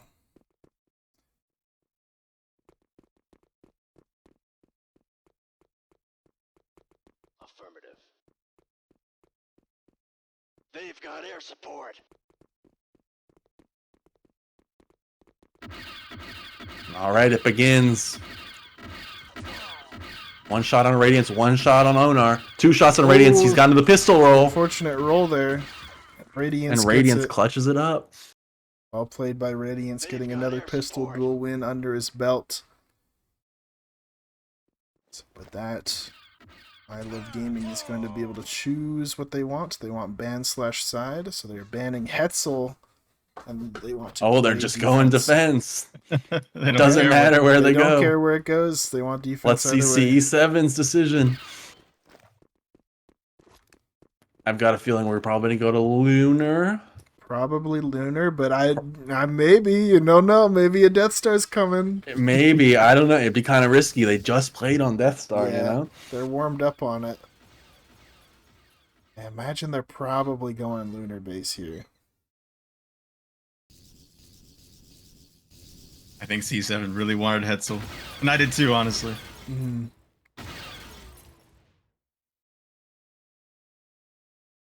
We sit in suspense. Lunar. Lunar base. We're going to the Classic. It's official. Grand Finals is being played on the old classic Lunar base. A rematch of the group stage match where these two teams met on Yeah, this map. where they went 5-5, so who knows? Actually, I'm going to put another ping in the sandbox just to let people know that Grand Finals are live.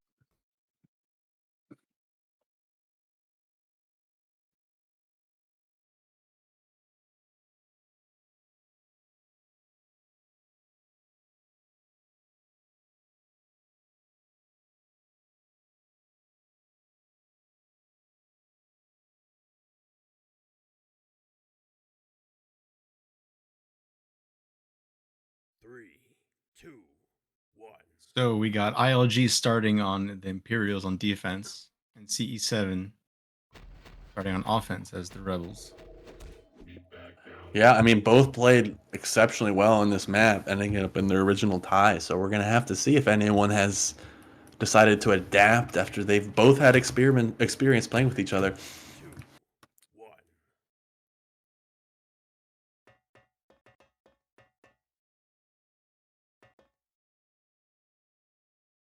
And just to let people know in the chat, we are going to have community votes for the MVPs per team.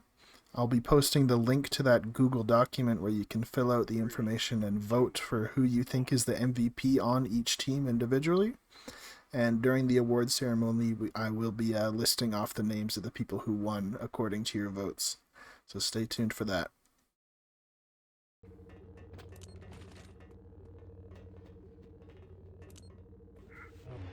So actually, yeah, now that I think about it, ILG versus CE7 Lunar Base was the match earlier that we watched, which went to 5-5. Is that correct? That's correct. Yeah.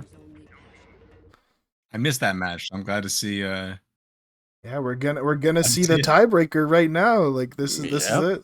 This is it. It's whatever team managed to have learned from their past experience.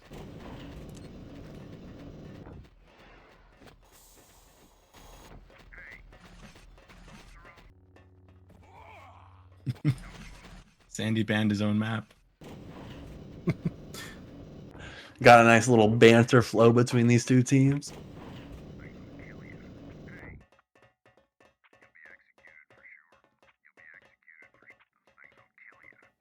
Oh, Sandy's doing a nice little prayer ritual to the greats, the movie Battle 2 greats.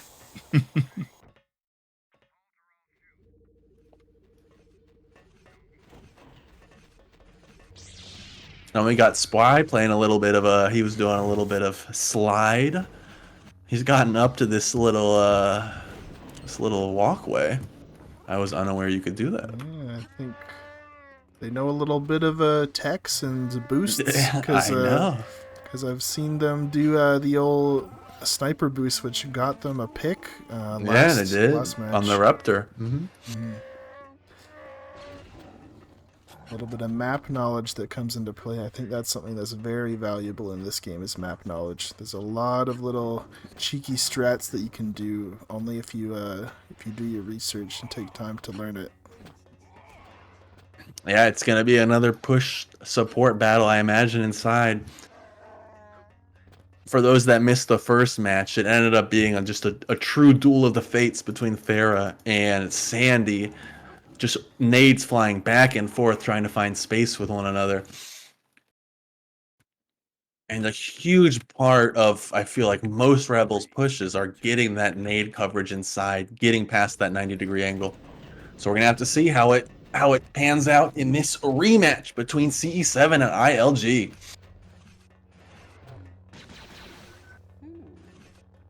Both teams are ready. The finals are here. 3, 2, All right, here we are, folks, with grand finals. It's time to get hyped. Woo-hoo! Yeah, we're gonna see what happens here. Looks like Sandy's pushed up in main a little bit. He's not going side immediately. He probably sees that boost. He's probably calling that out for his team. Watch out for the hero. They're doing a boost. Yep, and we see big contrast in play styles. We have Gatoro with the Ruptor, the classic hold, compared to when Fang plays on it. He's opting for the DL2 E11 combo, saying, you know what, if I don't have enough ammo in my DLT, I'll just switch it out. And CE7 going for the slow push option. They're not going to be pushing up aggressively immediately on side. They took time to secure the main hack before pushing up. Looks like they want to avoid any window shenanigans, and they want to play it as safe as possible. Yep, and we still have the same kind of position. We got both the Sith and the Jedi playing side, playing for that position. It's interesting to see Mike always playing out all the way back in spawn. I feel like C7 also put their SBD in spawn. Here come the utility nades. Got a push on the commander and a beautiful ion. Ooh, somehow Just another pulse pushing up. C7 or Thera's taking a good bit of damage though. With that, But they got- ILG's forced to fall back and take the loss there. They lost 2 people in the process of that push. Not the best start. And now the OBJ is going to start getting pressured. They gotta Yep, they're make sure to chipping keep it them on. off. Wookie and ET are coming up through the other side right now. They're trying to hold off there on that side. But Wookie's coming in. He's going to start chipping at that. Oh, Sandy had a Ooh, beautiful beautiful pick. lurk hiding behind the box. Gets the kill on the Wookie. Oh, Sandy goes for a risky play there. Fortunately, he doesn't get punished for it. Thera's jumped in. Oh! Both the Jedi and Sith die support's dead. together and is open fire and everything. SBD's being shot down, pushed down. Luna falls. Mikey's killing people! SBD's still there. Going strong, but the generator is under attack. We got the clone and the ET with It's 8 just HP Mikey versus versus SBD. Mike is pushing up. Can He's got Mikey the do iron it? on him. 57 HP, 80 HP. One more but life! We got one more life on Onar versus the 45 HP SBD. I wonder what that OBJ's sitting at. It's over half, so he's not worried about the OBJ. This is a risky spot because if he comes from side, he could get picked off right now. He's kind of in a weird position here. You can only Onar really is watch going one of the side. sides. Onar is going towards Yeah. side right now. Well, I think he's heard it Yeah, now. I think he heard it. He hears the conch. He's getting in position. A frag, yeah. If he could section this off. If he throws this frag right, if he adjusts the position. Just gotta watch out. Here There it comes the goes. frag. He checks it, make sure to knows where it's going first. And he gets the Oh, shot! He gets the kill. ILG Mikey clutching it up once again. What a legend. Wow, what a nail biter, man. These two teams are just so formidable.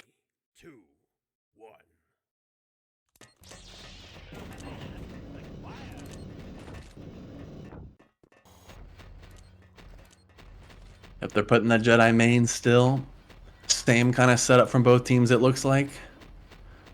Wookiee seems to be rotating back, but I think it's just probably waiting their time. Same kind of setup with the hero poking over the box on top of the arc set. Hack is done, so no window shenanigans. And now Thera is rotating all the way to side. Offense.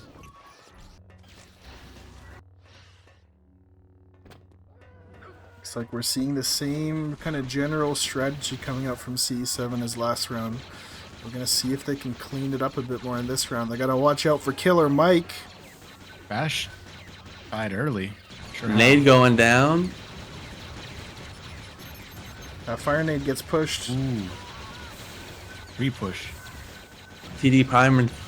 Oh, Pulse on the Wookiee. Pulses it himself. On their side, he's getting flanked by Onar. Oh, beautiful flank. Pushing Sandy back into the objective. And looks like we're seeing a repeat of last round. Yeah, but Forced to fall C7's back. up. C7 is up right now. 65. Bash got picked somehow. Yeah, they were up last round as well. In fact, they were up by 2, I believe, at this point. But Mikey was able to make some crazy plays there. ILG in general made some crazy plays, and they managed to come back from the life differential. Oh, Radiance is down. No lives left for him. Still 6v4 now in ILG. CE7 is slowly whittling them down. Yeah, I mean, but this again was the position they were in last round, and they still managed to clutch it up. So we're gonna see if they can do it again. Yeah, we're gonna have to see. They got the pulse down. That SPD has to push to avoid the pulse. Mike all the way down to 55. Arc down to 44 as well. Oh, Mike is low 28. We'll have to see. Sandy's doing a great job holding side, getting some deflect damage in too, but he's blobbed and that is going, and they're going to execute on that. They are rolling inside. This looks like a CE7 victory. Fridge is just going to prioritize the generator, get that pressure kill. And that is it for CE7. They clinched that round. Very well played by CE7. Yeah, the early pick on Vash might have been instrumental in that. Gonna have to see how I Love Gaming adjusts, because if they keep losing side like that, it's gonna be rough for them to rack up some defensive wins. I think something happened main too, because all of a sudden Onar was flanking ILG's side team. So I'm gonna keep an eye on main. Looks like he might have been able to sneak up through the lower route while they were unaware.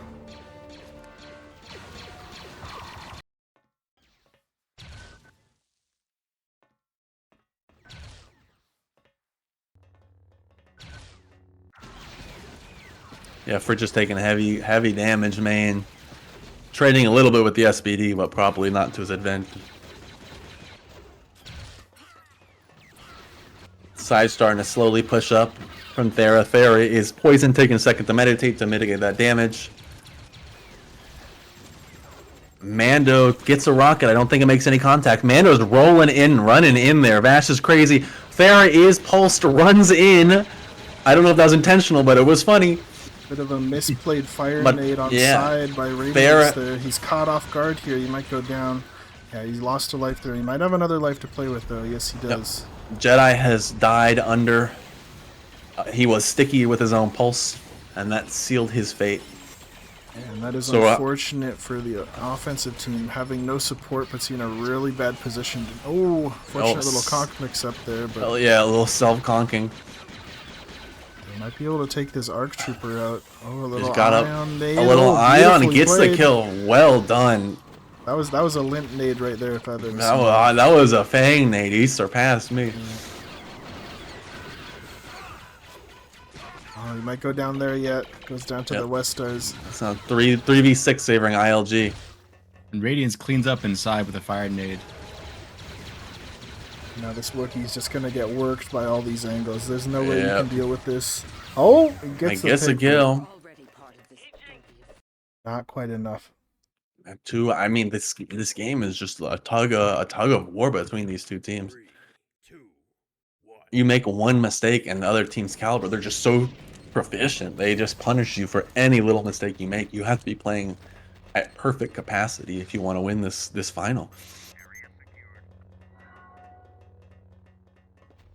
Yeah, and a good start for I Love Gaming, but also it is worth noting that this is a quite defender-sided map. So you want to win as many as you can on defense.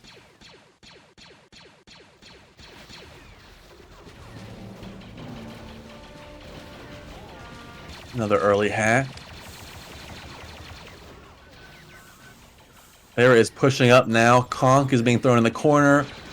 Frag goes deep but doesn't hit anyone. Pulse is getting that Oh, Sandy ET in goes the corner. down to the quick throw. Oh.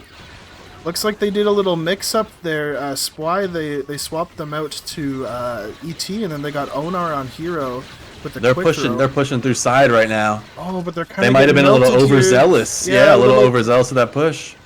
They walked into Mike the Tank. An And he unfortunate just mowed him misplay. down. But they are still up by 1, and they've forced the other team back. But is it enough? Is it enough now? Oh, and it's they a lose 3v another it's a life, 3v3 now. They're pushing right now. They Mikey got him gets ioned. pulsed. Mike is low. Mike is hit. 3v2. Wookiee's on fire, had to roll that off. Radiance blasting him. 2v2. They got to respawn. It's just Zarin though. It's just there, and he's running back. They're shooting the generator on attack. Are they going to turn their attention? Oh, he gets the conked. blob, the He's done- across the map Oh, blob. They haven't finished him off yet. Oh, but No, they get got the OBJ. gen. They took their win. It's just back and forth between these two teams. 2v2 now. Very well played by C7.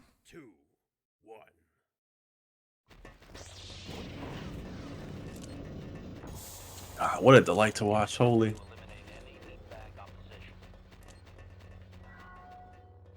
It's always a treat to see some high-level movie battle gaming. Very much so, sir.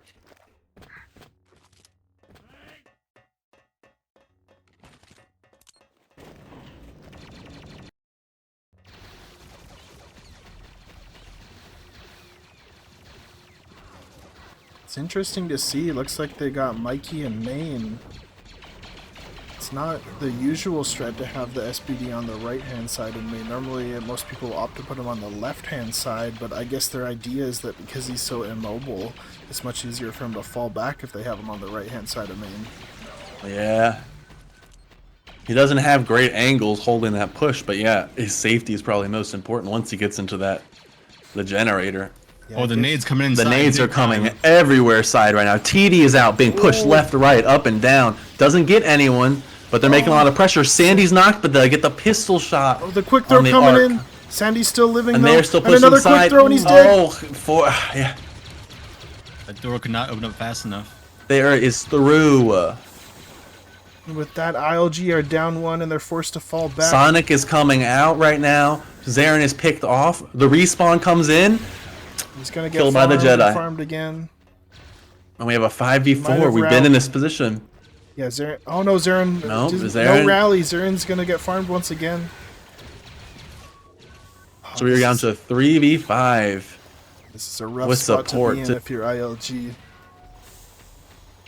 The Rebels are pretty healthy, all things considered.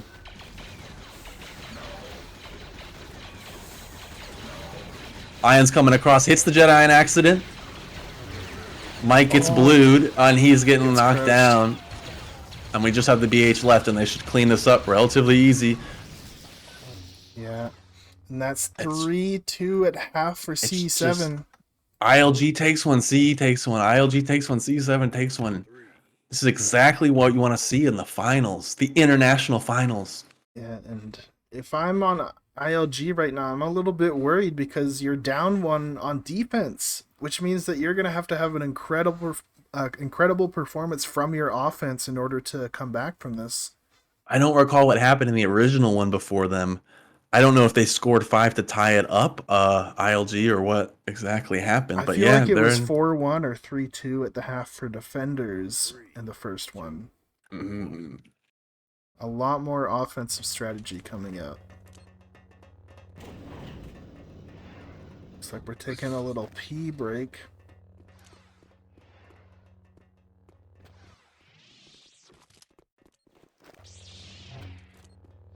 In fact, I might go run on one real quick too as well. While they do that, I'll be right back. All right, chat, everyone go pee. Get your popcorn. We've got a sub. Nexus coming in. Not sure for whom.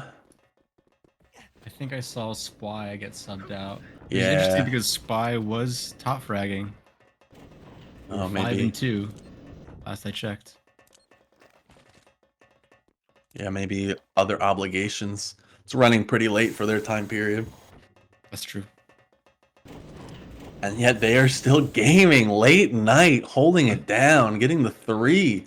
With the high ping too, that is very significant. That many of them have about 100 or more than 100 ping. It just so shows how incredible they are and what a unit they play together.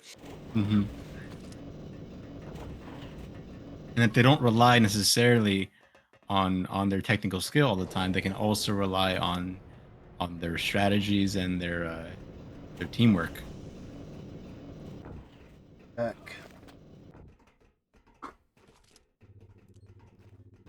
Yeah, they just move as a unit. The team really plays well together. They don't have, one showstopper. They all play well and they all play together.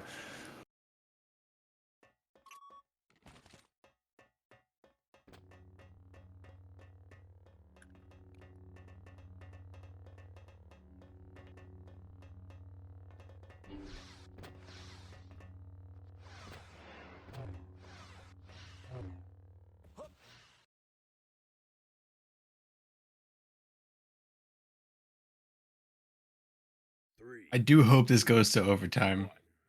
I agree. I think the excitement would be awesome. I'd be happy with either team winning, but overtime would be special. If it's a repeat of what happened earlier in the night, we can expect it. True. CE7 are using performance enhancing drugs. Yeah, Very disappointed in that slowly behavior. Kicking in and ramping up over the tournament. I can't really punish them because Cheeks didn't make a rule or any guidelines about drugs. we made a mod guideline, but we didn't say can they do Ayuska. I don't know. Next time I'll write out a full. We're all learning. We're all learning from this experience. Yeah, next time we'll have piss testing before the tournament. It'll be, be a big upgrade. The production value will only go higher. Oh, we're gonna have suits next time. Cams are gonna be set up. We're gonna have sponsors. It's gonna be crazy. It's gonna be insane, y'all. Just you wait. $1 The million third tournament. prize pool. Bankrolled by Cheeks himself. Thank you, Cheeks. I'm making a ton of money on this tournament right now. All right, I'm gonna start pressuring these teams to get started.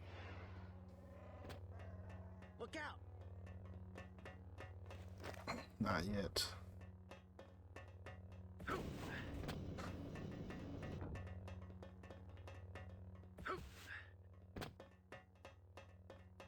don't think ILG called ready either. They're both voided. 3, 2, 1.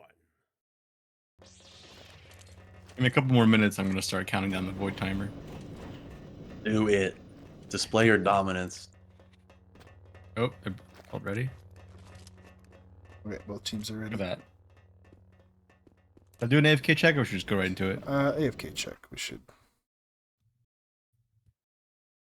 Sounds good. 3, 2. Just to keep it consistent.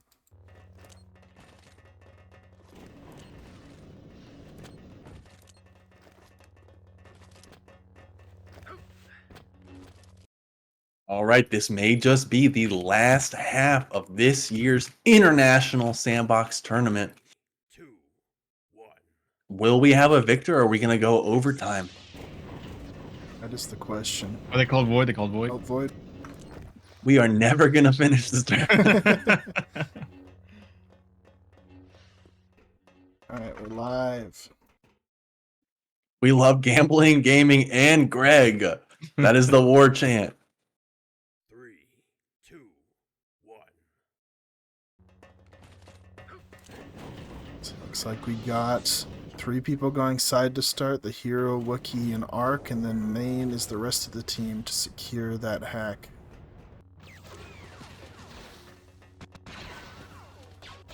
Looks like C7 is doing their usual stuff that they did in the last match. Fridge holding that left angle with the E3. Yep, that suppressive fire already taking the arc down to 23 shield already. Early hacks again. No team want to play with that unexpected variable of the window.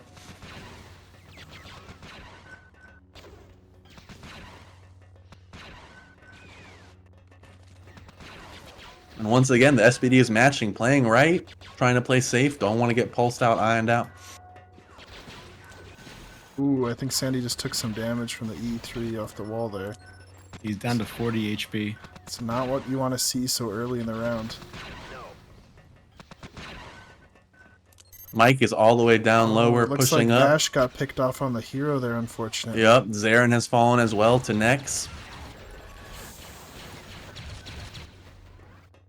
They are upside, but they are down. Oh, Sandy is Katora's taking poisoned. lots of damage. Sandy would likely Gets die the kill on of AK. this poison. Yep. Luna gets the kill. Now they're pushing Katora out right now. They got to get a kill on this Sith. Maybe this Sith. Nope.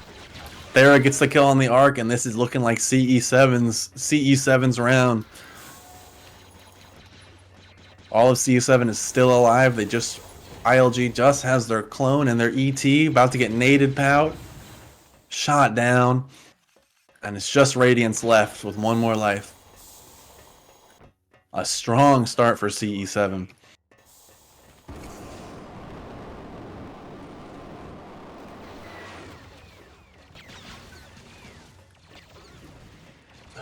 Nice blob. Not enough. Not enough. 4-2 to C7. 3, 2, 1. Now is a make or break moment for I Love Gaming. They lose this round, and the best they can do is go to overtime, which is going to be a long, drawn-out fight. Yeah, they'll have to win 3 consecutively if they win this. If they lose this one. So at this point is really when you got to lock in. If you don't lock in now, it's going to be such an uphill battle. Yeah. Everyone's just kind of suppressive firing downside right now. Bowcaster Wookiee, but sitting with the melee out for the faster movement speed. No hack yet. And Fridge is Pulses already are coming, quite low. nades are coming, but great pushes back. Nice The rocket! is Oh, coming gets across. pushed! And Fridge is only at Fridge 20 is HP. very low right now. He's The conch staying is alive, he pushed. goes down. Fridge is down. Sandy takes a big frag nade though, down to 33 HP. Still no hack. Are they gonna finally? Nope. Sandy's blasted. The kick. Bounty Hunter has 19 HP. Ooh, If they nice can get TD. one shot on oh, him, he's TK, done. that's unfortunate. 4v4. And now 4v4. They've got the Sith advantage. And Vash in a bit of a rough spot with that window. Does take out Onar. Still stays 4x4. A great nade. Doesn't catch anyone though in main. Zaren and Radiance both fall. The respawns are up. They're going to have to slow down inside. We'll see if C7 try and capitalize on them while they're waiting for those respawns. Side is most likely just going to hunker down and wait, but this could be an opportunity for Thera and his team to go aggressive on these two. But it looks like they're just going to play safe as well. They do not want to take any risks in this moment.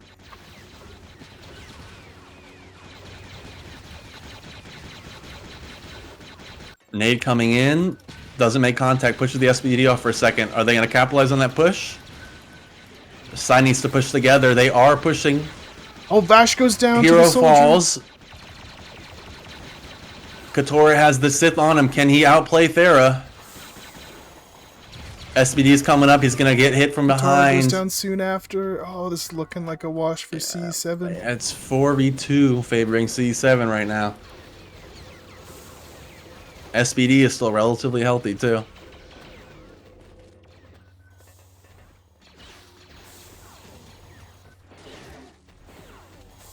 Getting a little chip damage with those bounce pistols from the clone.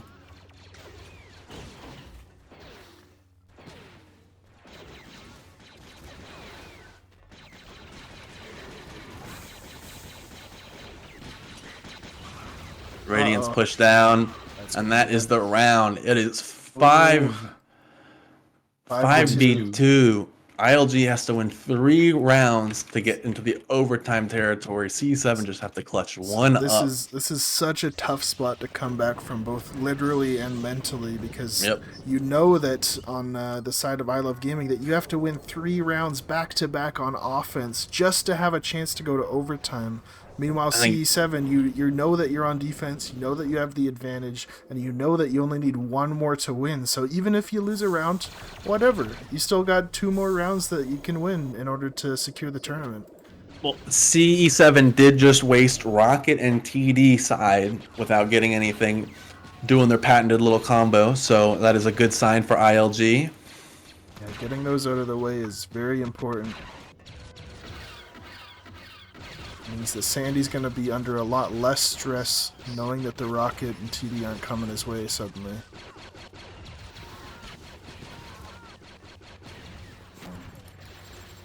Pulse is out. Sandy wasn't watching that Pulse, he gets naded.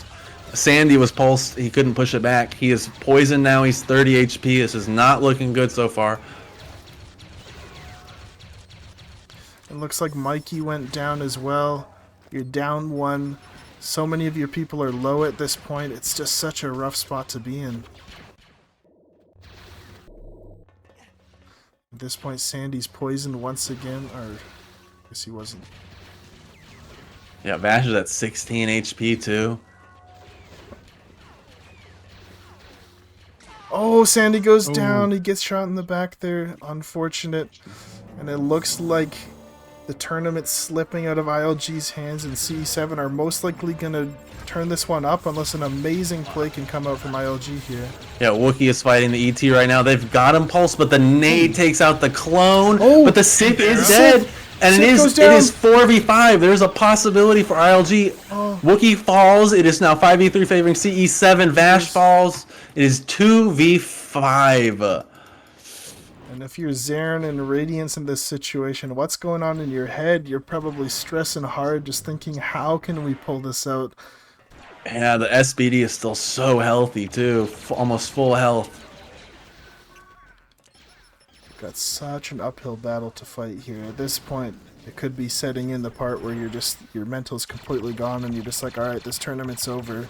Yeah, Nade doesn't catch anything. They have the crosses right now. They're going to try pushing this, but these are some impossible angles to push.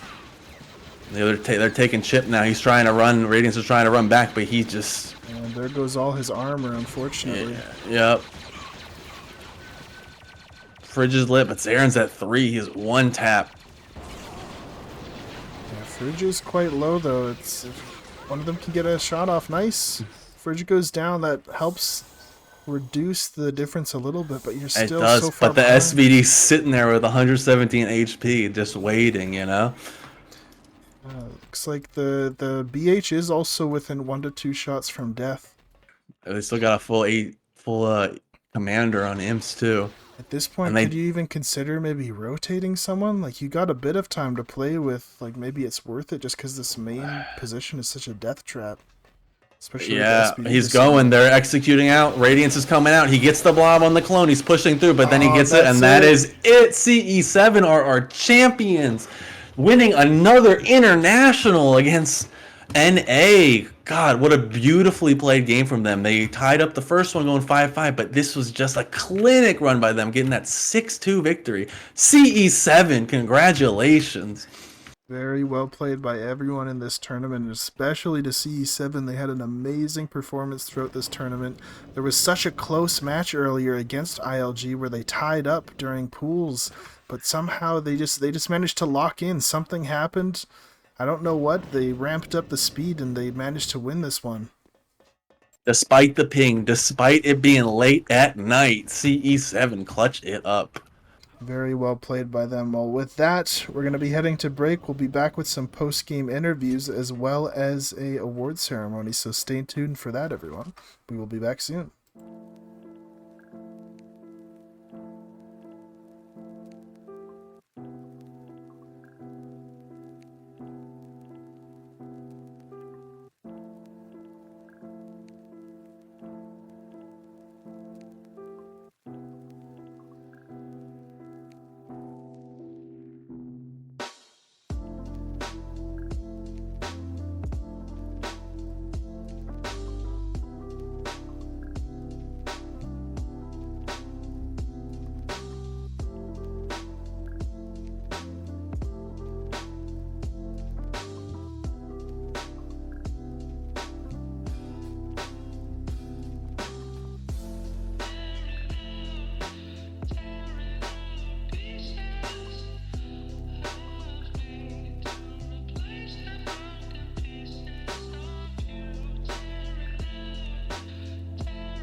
All right, after that exciting match between CE7 and ILG, we are going to speak with ILG, the second place winners. We have Sandy and Radiance. Sandy and Radiance, I'm sure the adrenaline is high, but how are you feeling about your performance in the tournament? Pretty good. Overall good. Yeah? Overall good. So you The last match, we lost. So What do you think? Yeah, of course. But what do you think changed up? You tied them up 5-5 earlier. What happened differently this round for you guys? who wants to answer here, Radiance? I mean, I'm kind of formulating an answer. I think it was we switched our Mandos and soldiers. I think that was a big part of it. We lost a couple rounds early on defense. And that head glitch, prod sniper, I think Spui was playing that. Insane. He hit 2 shots, 2 rounds in a row. Yeah, he had the CSGO kind of stacked up on the arc. Yeah, that was Definitely pretty controlling that nasty. lane for sure. I think on defense we were out of position in a couple of moments, like crucial moments as well. Yeah, and the bounce shots were not with you either. Chipping you No. guys down for sure. Yeah, but still, nonetheless, what a great performance. What a great finals to have you guys compete in. ILG went all the way. Yeah, it was a fun final game, but ultimately a disappointing one. But I very much appreciate playing with the team that we had. They were a fun group to play with. Yeah, I mean, it's been a great tournament so far. I've had a blast casting it. Thank you for the performances and the nail biters of rounds, and we will see you in the future MB2 League competitions. Absolutely. Now we're gonna kick these two out, and we're bringing CE7 on. Your winners, your victors, the European Blood. Goodbye, Radiance. Goodbye, Sandy. Thank you. Bye, buddy. GG. Thanks for hosting. Drag them on in. Hello. CE7, let's go! Hello. Despite the ping, despite the time difference, you get another international victory you get another international victory under your belts. How does it feel? Anyone that complains that they have more than 50 ping is bad at the game. What, can you repeat that for the people in the back real quick? Oh, sorry. Anyone with 50 ping or more and complains, it's just bad at the game. You We can could still do hear it. you. I wanted to make sure everyone heard you. 100%. You guys were crushing it, playing just fundamentally so good. So wonderful to see. Were you at all nervous coming into this final with the 5-5? I love that. I love that attitude. You go in strong. I'm confident about it, yeah. Did Nothing you- to be nervous about when you play with the best players in the game and he plays Oh my, I love that. I love that. I love that attitude. Did you guys make any adaptations? Were you strategizing anything the last It didn't performance? feel like it. It felt like they were like nervous or fumbling. I don't know what was wrong with them. They seemed like they weren't doing well.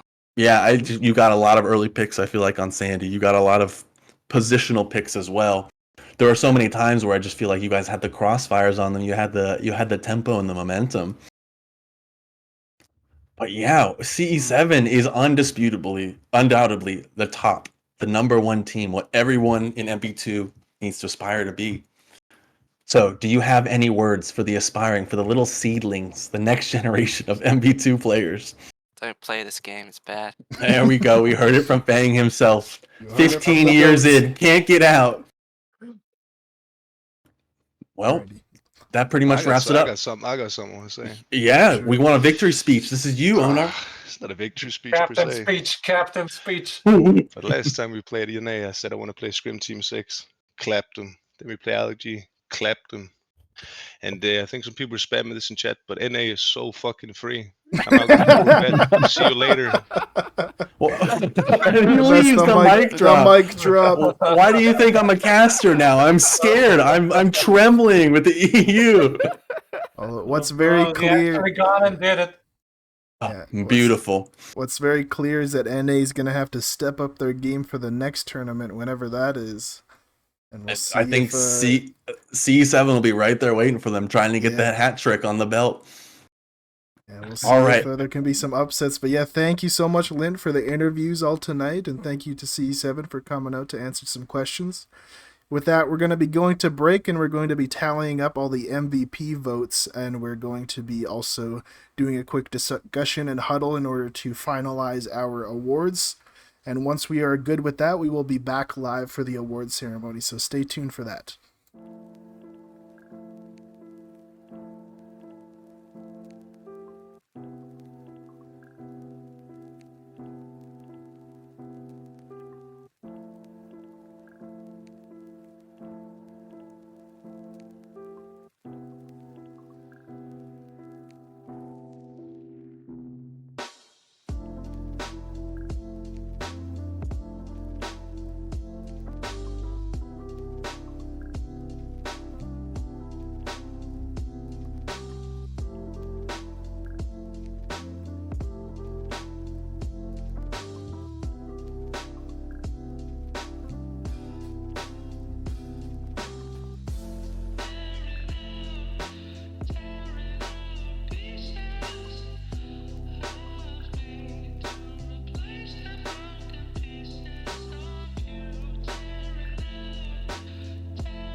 And welcome back, folks. Thank you all for coming out and watching this wonderful tournament. Before you all go, we do have a little award ceremony to get through here. So I'm joined by, once again, Lint, my co-caster. Say hi, Lint. Hello, thank you all for watching. It has been a joy to cast for you all. And thank you also to Cheeks, my other co-caster / tournament organizer. Thank you for all the work that you put in today. Thank you. It was my pleasure. I had a great time. And with that, we are going to start the award ceremony first with the MVPs per team. These ones were voted upon by you, the community. So I'm just going to go through them as they are listed. So first things first, we have Scrim Team 6. The MVP for Scrim Team 6 is none other than Vix. Feel free to clap in the chat if there's a clapping emoji. I'm not sure if there is. But otherwise, on to the next one. I Love Gaming. The MVP is Mike. And for the next team, for CE7, the MVP is Fang, aka Luna Fang, aka Luna. Congratulations.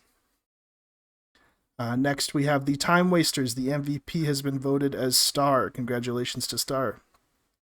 Next, we have the MVP for the Hillbillies. MVP for the Hillbillies is none other than Ice. Ice with Milk. Congratulations to Ice. And finally, for the team MVPs, we have Entente. The MVP for Entente is Shock. Congratulations to Shock.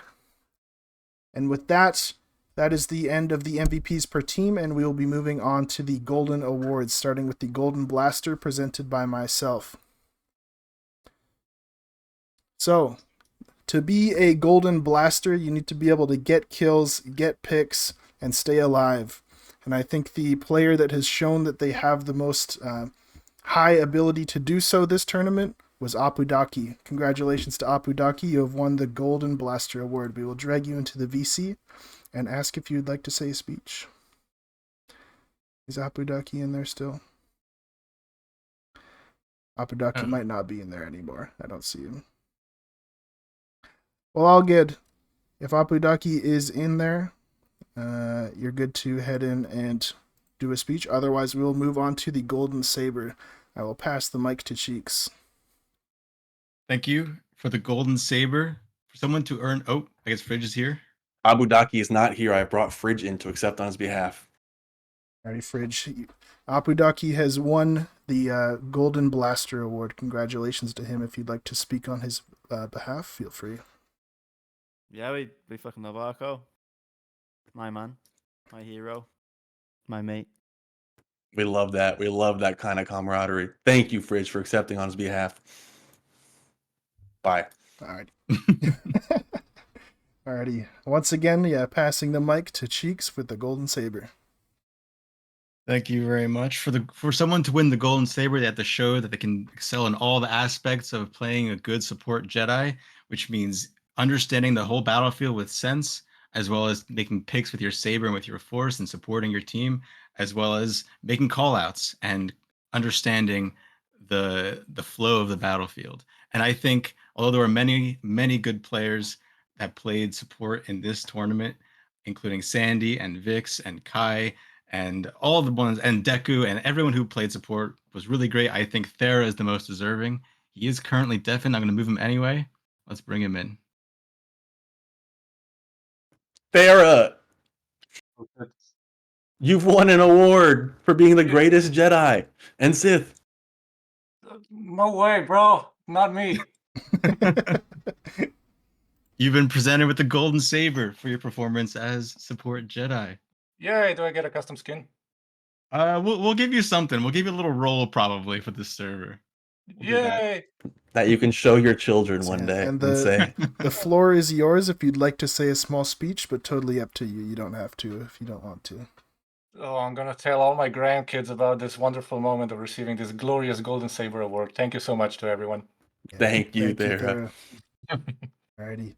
And with that, we will be moving on to the final Golden Award of the night. It'll be the Golden Nade presented by Lint. the most important golden roll. In your hand, you have a grenade. And in this game, if you throw it bad, it kills your team. And there's been exemplary performance by one player in specific. In the last round, he almost lost it for a second after throwing a pulse on the back of his Jedi, but he clutched it back up with some amazing pulses. He threw some amazing TDs throughout the tournament. We're giving it to Fang, Luna Fang, the one and only Nade Lord. We'll go ahead and see if we can get Fang in the VC. Fang, TikTok Nade Lord, you have won this year's Golden Grenade. Excellent. And the floor is yours if you would like to say a small speech. Shout out to our captain owner because he pretty much carried the shit out of us when it came to getting everything going. Farah obviously best support, Arco best gunner. I literally just fed them. That's my entire purpose as a nader, and that's what you should think about nading. Well put. Well, thank you for your performance and for participating in this tournament. Thanks, brothers. Thanks for hosting. Yeah, thank you, Fang. And with that, we will be moving on to the last award of the Unite. It is my personal Workdom Award. Now, last time, the winner of this award was Fridge for getting some insane snipes on Echo Base. This time, it wasn't quite sniping that did it, but a certain SBD made some amazing plays. I'm going to invite him to this VC now.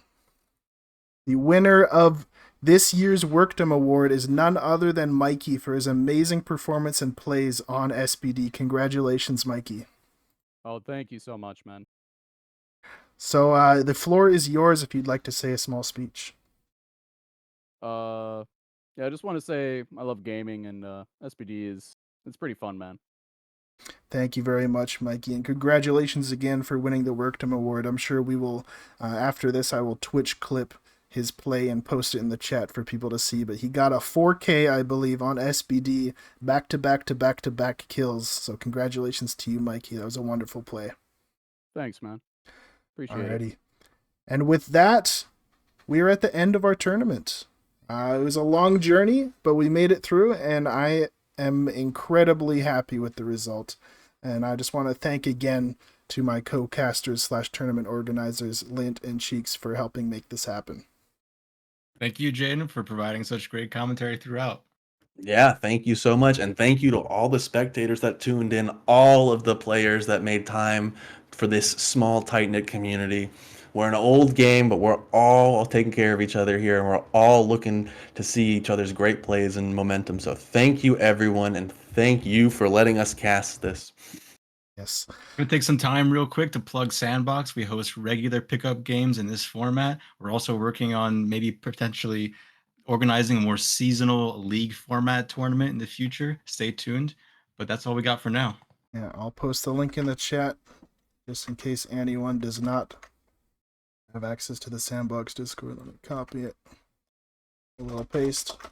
I'm sure a lot of people in the chat are already in there, but if any of you aren't, feel free to join. We host public pickup game scrims, which are the best way to learn this game and practice to get better. And who knows, maybe some of you in the chat could be playing in the next tournament, and maybe some of you could maybe win the Workdom Awards. Well, we should also post EU's Discord channel as well. True. For the scrims that they run, if either of you have access to that. Would that be the Australian /NZ or a different one? No, the Coliseum. I'm posting it in the chat Coliseum, right now. okay. Yep, so if you are EU in that region, they also host regular scrims as well. And as we saw, I mean, they're the champions, so maybe they're the best place to practice. Best place to learn from it, man. Alrighty, well, once again, thank you to everyone that participated in the tournament. Thank you to everyone who came out to watch our Twitch stream. And thank you once again to my co-casters and tournament organizers for making this possible. With that, I have nothing else to say. Good night, everyone. Thank you for all coming out. Goodbye.